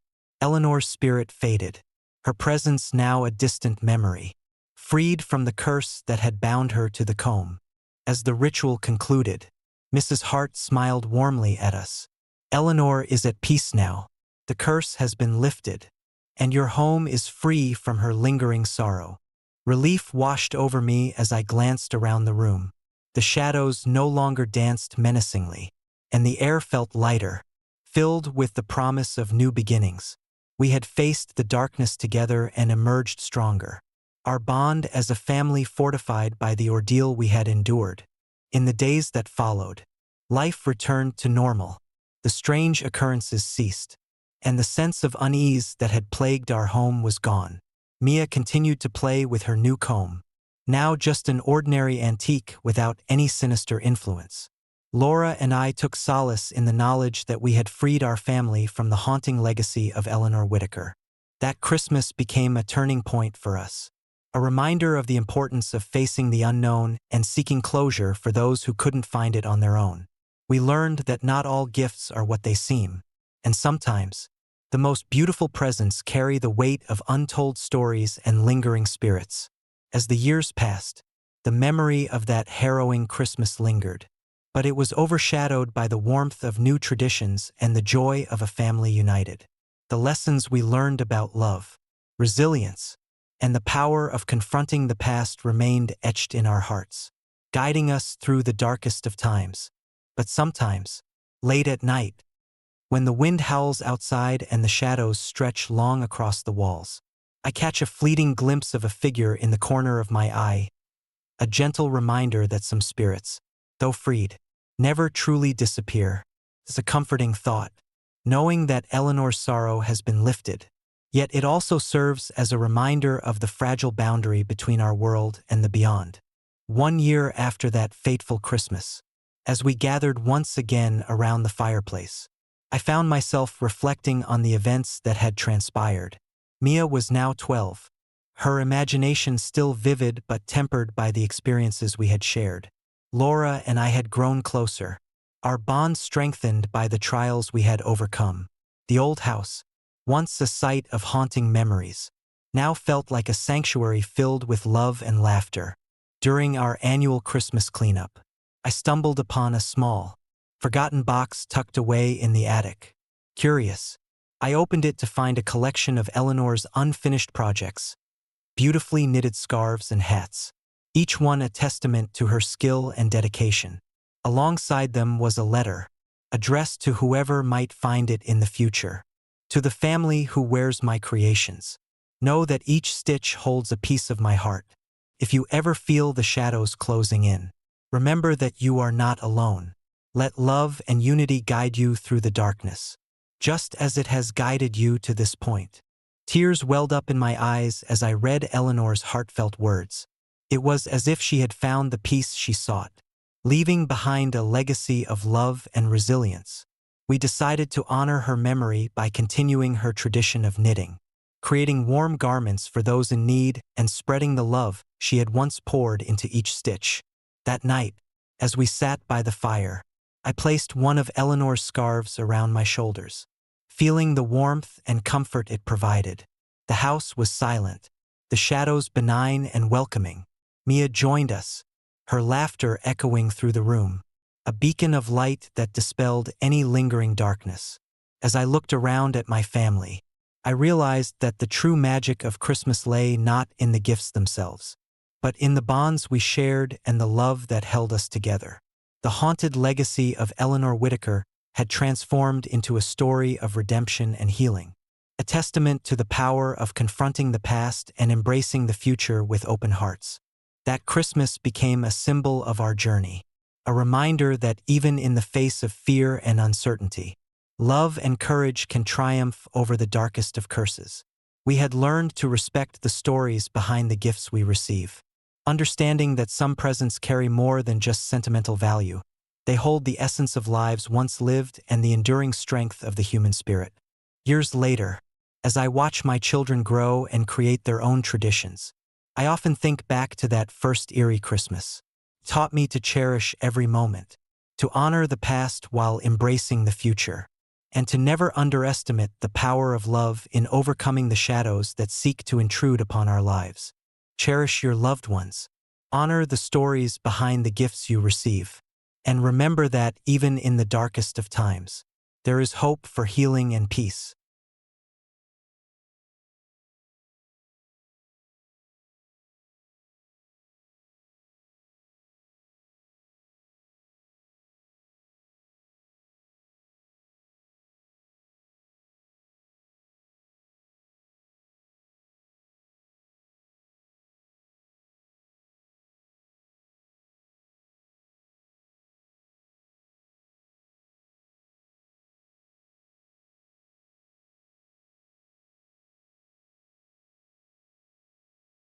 Mysterious Santa at the Florida Mall, 1990s. Twinkling lights adorned every corner, from gigantic Christmas trees to brightly colored storefronts, transforming the grand Florida Mall into a festive paradise. Gentle Christmas music played softly through the speakers, blending with the cheerful chatter of shopping crowds. A warm and exciting atmosphere permeated the air. Despite the crisp chill of winter, Emily, an 8-year-old girl with sparkling blue eyes and golden hair, held her mother's hand tightly as they entered the mall. "Mom, look, it's so beautiful," she exclaimed, pointing to a towering Christmas tree that reached the ceiling, decorated with hundreds of ornaments and twinkling lights. Her mother, Susan, smiled gently. "Yes, sweetheart, Christmas is always the most wonderful time of the year. Can I meet Santa Claus, Mom?" Emily asked, her eyes full of hope. "Of course, but first we need to buy some gifts for the family, okay?" Susan gently brushed her daughter's hair. Emily nodded, though deep down she just wanted to run straight to Santa. The two began strolling around the stores, selecting the perfect presents. The mall was crowded. Everyone was in a hurry but still joyful.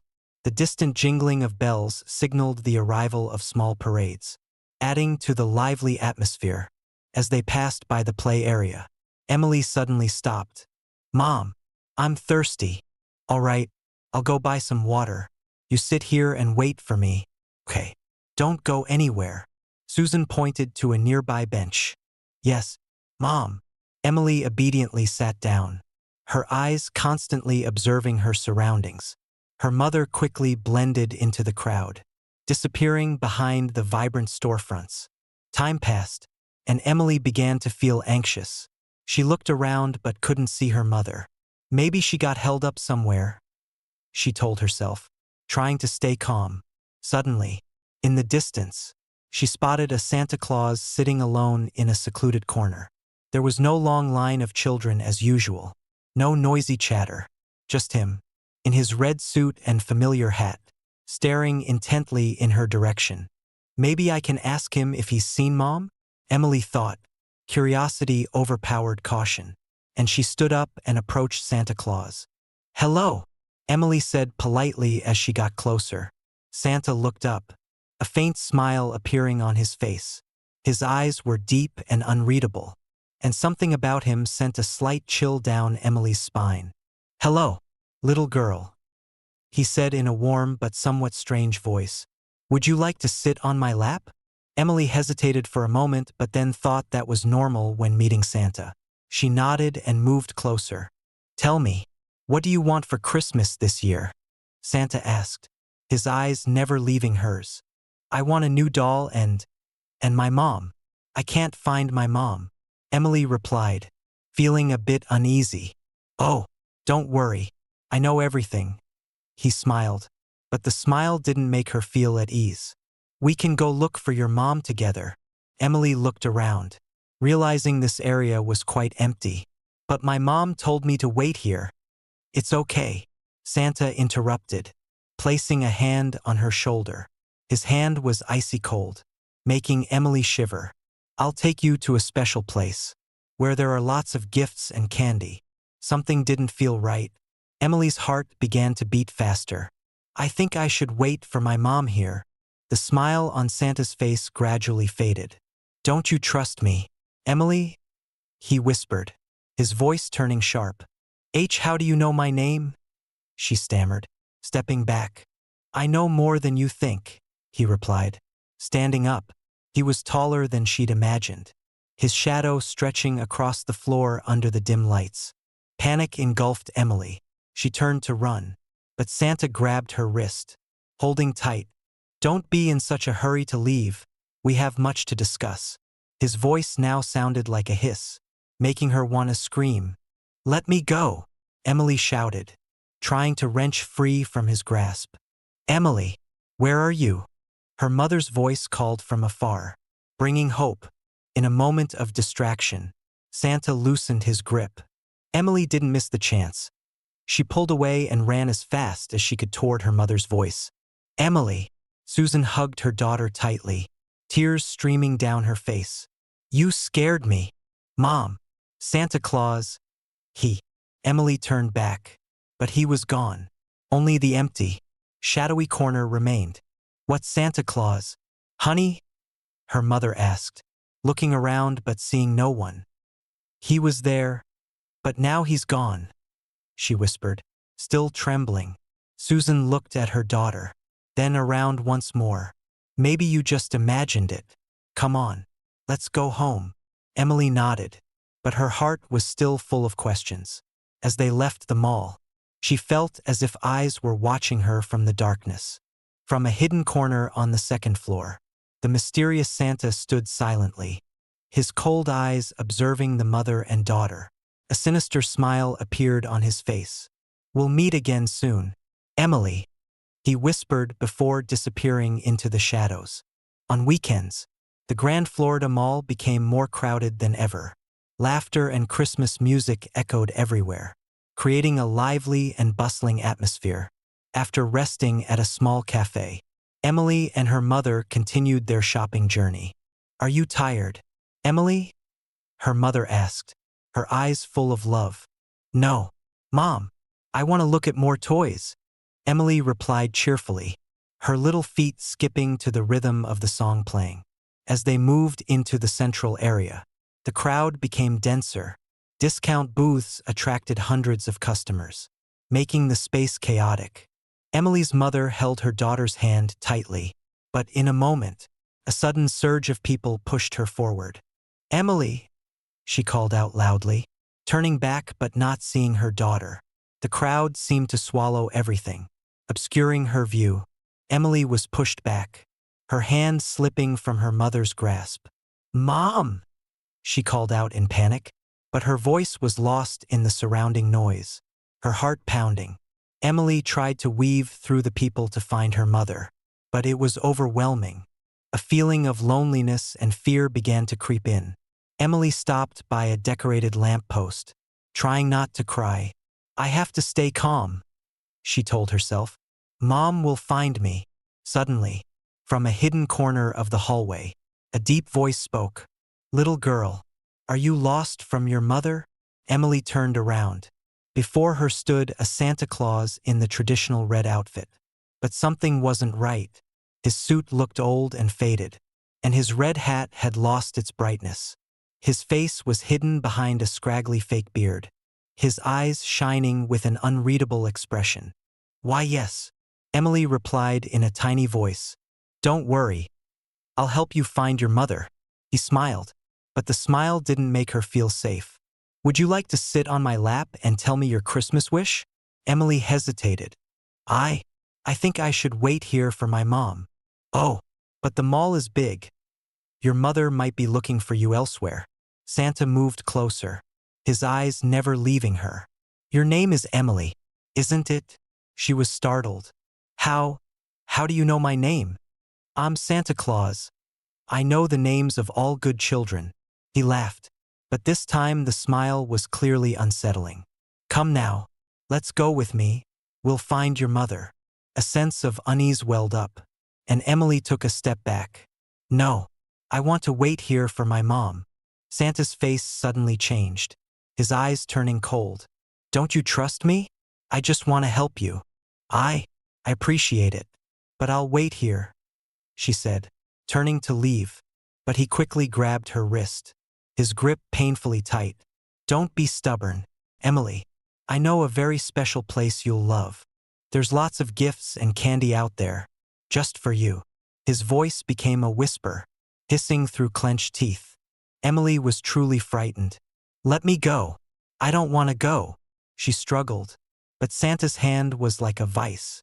Tears welled up in her eyes, her sobs choking her throat. Mom! Around them, the crowd continued moving, oblivious to the scene unfolding in this secluded corner. The cheerful Christmas music seemed distant, mocking her fear. No one can hear you. Don't waste your energy, Santa said, his voice icy. Let's go.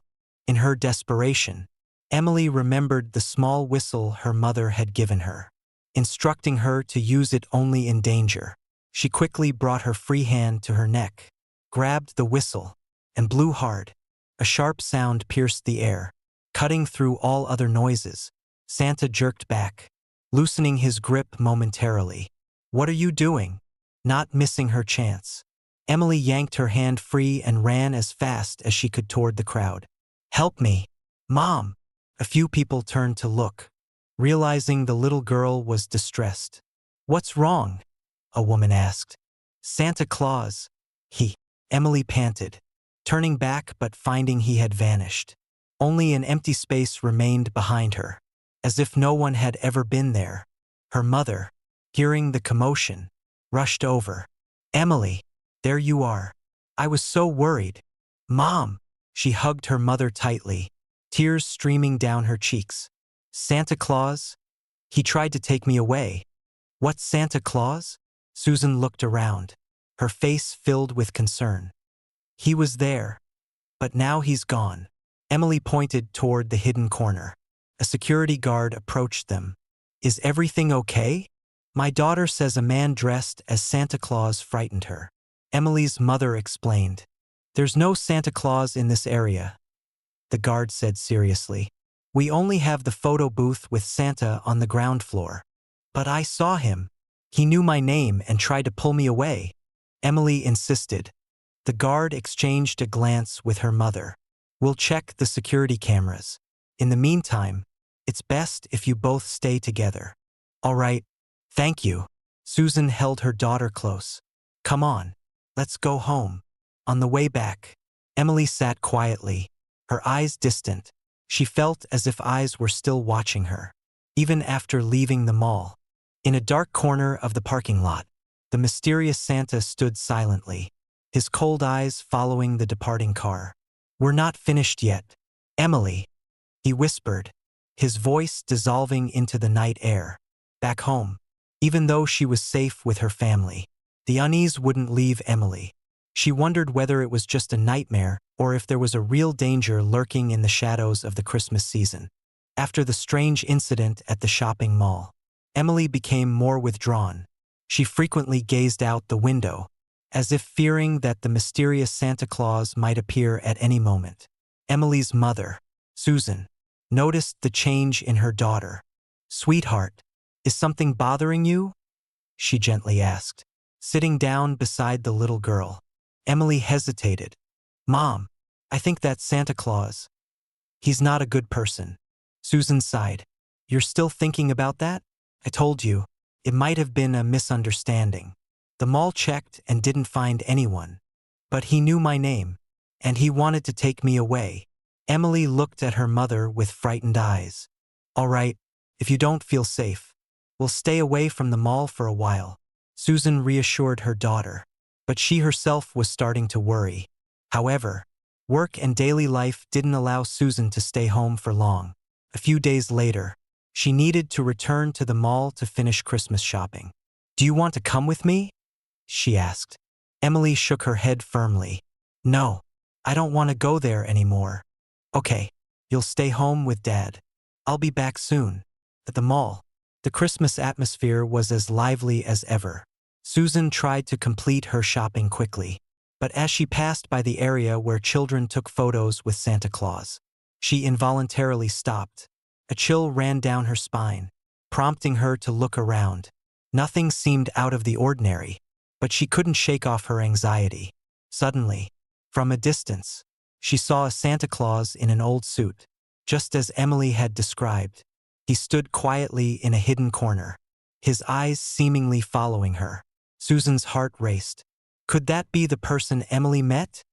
She wondered, deciding not to let her worries consume her. She approached the staff area. Excuse me, may I speak with the manager? A young employee smiled. Yes, please wait a moment. After a few minutes, the mall manager appeared. Hello, how can I assist you? Susan recounted Emily's story and expressed her concerns. My daughter said that a Santa Claus tried to take her away. I think we need to check the security. The manager nodded, his expression serious. We reviewed the security cameras but didn't find anyone matching that description. However, we'll increase patrols and be more vigilant. Thank you for bringing this to our attention. Susan felt somewhat relieved but still not entirely at ease. That evening, as the family gathered together, the house phone suddenly rang. Susan picked it up. Hello. There was no reply, only the sound of faint breathing. Hello? Who is this? She asked again, the uneasy feeling returning. A deep voice finally spoke. Is Emily home? Susan shuddered. Who is this? Why are you asking about my daughter? The other end was silent for a moment. Then a quiet laugh echoed before the call disconnected. Susan set the phone down, her heart pounding. Who was that? Mom! Emily called from the living room. It's nothing, dear. Just a wrong number. She tried to smile, but inside, she couldn't calm herself. The next day, while dropping Emily off at school, Susan felt as if someone was watching her. Glancing in the rearview mirror, she saw a black car following her. But when she turned at an intersection, it disappeared. Maybe I'm just imagining things, she reassured herself. However, upon arriving home, she found a package left at her doorstep. There was no return address. Opening it, she discovered an old Santa Claus hat inside, along with a card that read, See you soon, Emily.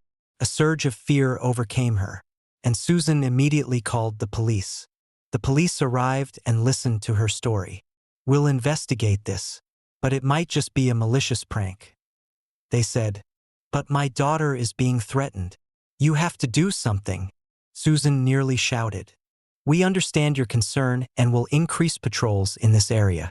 If you notice anything suspicious, please contact us immediately. After the police left, Susan decided she couldn't just sit and wait. She called her husband and informed him of everything. We need to protect Emily. That evening, the family decided to stay home and lock all the doors. But as night fell, a light tapping sounded from the living room window. Susan and her husband exchanged glances, their hearts racing. I'll go check, he said, grabbing a baseball bat. Pulling back the curtain, they saw no one outside, but on the window pane, there was a faint handprint, as if someone had just touched it. From upstairs, Emily called down. Mom, I heard something. It's okay, honey, just the wind, Susan replied, trying to keep her voice steady. But deep down, she knew that the danger was closer than ever. Anxiety enveloped the entire family. They didn't know who this mysterious man was or why he was targeting Emily. But one thing was certain. They couldn't afford to be complacent any longer. In the days that followed, the atmosphere in Emily's family became tenser than ever. Her parents were constantly on alert, and Emily didn't dare to step outside. But one day, Mrs. Susan decided they couldn't let fear control their lives forever. Sweetheart, we can't hide forever. I'll take you to the mall today. We'll go together, and I'll always be by your side, she said, her eyes resolute. Emily hesitated but then nodded. Okay, Mom. The Grand Florida Mall was as dazzling as ever. But to Emily, it now harbored an unnamed dread. She held her mother's hand tightly, her eyes scanning for any unusual signs. We'll quickly buy what we need and then head home. All right? Susan reassured her. As they entered the toy store, Emily suddenly spotted a beautiful doll on a high shelf. Mom, I want to see that doll. All right, let me get it for you. Susan smiled, reaching up to the shelf. At that moment, a familiar voice sounded behind Emily. Hello, Emily. She spun around. The mysterious Santa Claus stood right in front of her, his old suit and deep-set eyes making her heart skip a beat. What are you doing here? Emily stammered, stepping back. I told you we'd meet again.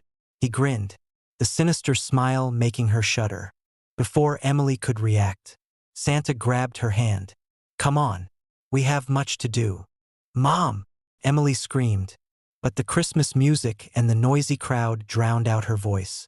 Susan turned around but only saw Emily standing alone. Emily, did you say something? But Emily had vanished. Santa pulled Emily through the mall's narrow and deserted corridors. She struggled, but his hand was like a vice. Let me go. I don't want to go. Be quiet, little girl. We're going to a very special place. His voice was cold, devoid of any warmth. They passed through the staff area, where dim lights and empty hallways prevailed. Emily knew she had to do something. Seeing a slightly open door, she suddenly yanked her hand free and dashed inside. Emily! Santa roared, his voice echoing down the empty corridor. She ran as fast as she could, her heart pounding wildly. The door led to a vast storage area filled with boxes and towering shelves. Emily quickly hid behind a large box, trying to control her ragged breathing. Heavy footsteps approached, drawing nearer. You think you can hide from me? Santa's mocking voice echoed. Emily looked around, searching for an escape. The flickering neon lights cast eerie shadows, making the space even more frightening. She noticed a small door in the distance that might lead outside. Carefully moving, Emily tried not to make any noise. But then, a box suddenly fell, creating a loud noise. Aha! I know where you are, Santa shouted, moving quickly toward her. With no time to lose, Emily dashed toward the door. But as she reached for the handle, his cold hand grasped her shoulder. You can't run forever, Emily, he whispered, his icy breath brushing her ear. Let me go, she screamed, using all her strength to push him away. Unexpectedly, an inner strength helped her break free. Emily opened the door and ran into another corridor. This one was darker. With only a few dim lights, she could hear his footsteps behind her, accompanied by sinister laughter. You can't escape. I'll find you. Her mind raced as she tried to recall the mall's layout she had once seen. If I reach the end of this corridor, there should be stairs leading down. She ran with all her might, her legs feeling like they might give out. Behind her, the footsteps grew closer, reaching the end of the corridor. Emily saw the staircase, her last hope, but as she stepped onto the first stair, Santa appeared at the other end of the hallway. You can't get away, he bellowed, his eyes blazing with madness. Emily didn't stop. She raced down the stairs but suddenly slipped and fell. Pain shot through her, but she couldn't afford to stop. Summoning all her remaining strength, Emily stood up and kept running. In the basement, the space was dark and damp. Water dripped from pipes, creating eerie sounds. Emily knew this wasn't a safe place, but she had no choice. Santa's footsteps echoed on the stairs. Emily, where are you? His voice reverberated, creating a terrifying sound. She spotted a metal door. Hoping it was an exit, she tried to open it, but it was locked. No, it can't be. Tears welled up as despair set in. Suddenly, she remembered the small phone her mother had given her for emergencies. Pulling it out, she quickly dialed her mother's number. Emily, where are you? Susan's voice sounded, full of worry. Mom, I'm in the basement. Santa is chasing me, she whispered. trying to keep her voice low. "Don't worry. I'll find you. Keep talking and tell me what you see around you." But before Emily could respond, the phone was snatched from her hand. Santa stood there, holding the phone, a sinister smile on his face. "Did you think you could call for help?" Emily backed away, but there was nowhere to run. "What do you want from me?" "I want you to become part of my special collection." He advanced, reaching out his hand. In a moment of desperation, Emily spotted a metal rod on the floor. Without hesitation, she picked it up and struck him hard. Santa roared in pain, stumbling back. "You'll pay for this." Seizing the moment, Emily ran toward another corridor. She heard her mother's voice in the distance. "Emily, where are you?" "Mom, I'm here," she shouted, hoping her voice would guide her. A flashlight beam cut through the darkness. Susan, along with security personnel, peered, their faces filled with concern. "Emily," her mother ran to her, embracing her tightly. "Are you okay?" "Santa, he." Emily pointed back, but the corridor was empty. He had vanished. The security team quickly searched the area but found no one. "We'll review the cameras and notify the police immediately," they assured. Back home, Emily was still shaken. She sat by the window, gazing at the night sky. Snow began to fall, creating a silent yet cold scene. "Everything will be all right, sweetheart," Susan said softly, placing a hand on her daughter's shoulder. "But Mom, he's still out there. He won't stop. We'll protect you. The police are looking for him. Don't worry." But deep down, both mother and daughter knew that the danger hadn't truly passed. Somewhere in the darkness, the mysterious Santa was still lurking, waiting for the next opportunity. That night, as everyone slept, a shadow silently stood outside Emily's house.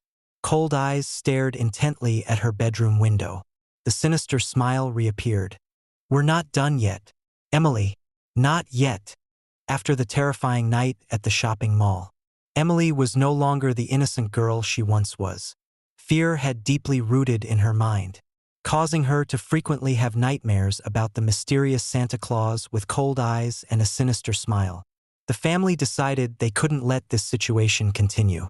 "We have to do something," Susan said to her husband, her eyes filled with worry.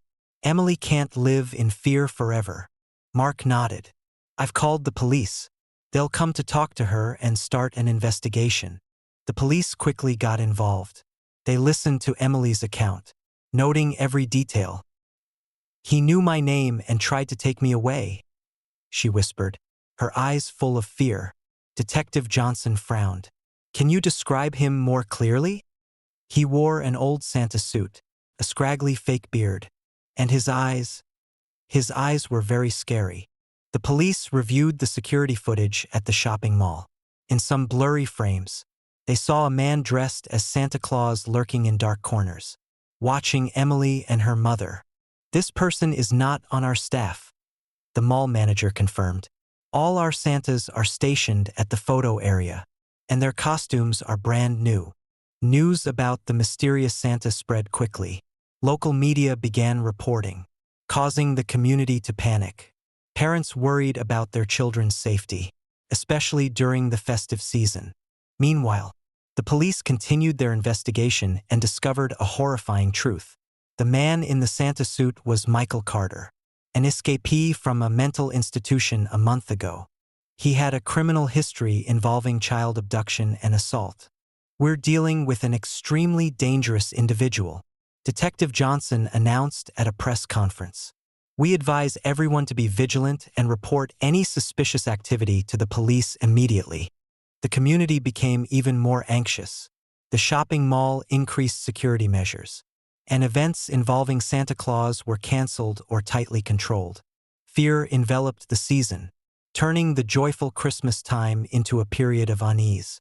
A week later, as Emily was trying to return to normal life, the family received a call from the police. "We've caught him," Detective Johnson informed them. "He was found in an abandoned warehouse near the shopping mall." Did he say anything?" Susan asked, her voice trembling. He refuses to talk, but we found many items related to children in his hideout, including photographs of Emily. Susan's heart seemed to stop. Oh my God! We will continue the investigation and ensure he can't harm anyone else. Even though the perpetrator had been caught, the psychological impact on Emily and her family remained. She had to undergo psychological therapy to overcome the trauma. Every night, nightmares about the mysterious Santa still haunted her, making sleep difficult. I feel like he's still out there, waiting for me, Emily told the psychologist. That's just a feeling caused by the trauma. You're safe now, Emily. The psychologist tried to reassure her. The family decided to move to another city, hoping the new environment would help Emily forget the horrifying memories. They also changed their phone number and limited contact with strangers. However, rumors about the mysterious Santa didn't stop. Although Michael Carter had been caught, many people still reported seeing a strange Santa appearing at other shopping malls in Florida. Blurry images on security cameras, anonymous phone calls, and whispers in the night kept the community on edge. Maybe he wasn't the only one. An article questioned, how many more like him are hiding in the shadows of the festive season? Parents became more vigilant than ever. Children were restricted from going out alone, especially from interacting with unknown Santas. Shopping malls had to tighten security, thoroughly checking the backgrounds of anyone portraying Santa Claus. One Christmas night, as snow gently fell outside the window, Emily looked up at the starry sky. In the new city, everything seemed more peaceful, but the fear remained. Are you okay, Emily? Her mother asked, entering the room. Yes, I'm just thinking about past Christmases. She replied softly. We'll create new memories. Sweetheart, everything will get better. Emily smiled, but still felt an emptiness inside. She turned back to look out the window, and for a moment, she thought she saw the silhouette of the mysterious Santa standing under a tree, his cold eyes staring at her. But when she blinked, the image was gone. Just my imagination, she told herself, trying to dispel the fear. Elsewhere, in the darkness of Christmas night, a man in an old Santa suit quietly walked through deserted streets. His eyes shone with madness, and a sinister smile appeared on his face. Merry Christmas, he whispered, his voice dissolving into the cold air. The question remained, was Michael Carter really the only one? Or were there others hiding, waiting for an opportunity? Was children's safety during the festive season truly ensured? The story ends, but the haunting remains, lingering in the minds of those who have heard the legend of the insane Santa. Every Christmas season, as the lights twinkle and music plays, people wonder, are we really safe? And in the darkness, perhaps someone is still watching, a sinister smile hidden behind a fake beard, waiting for another chance to appear.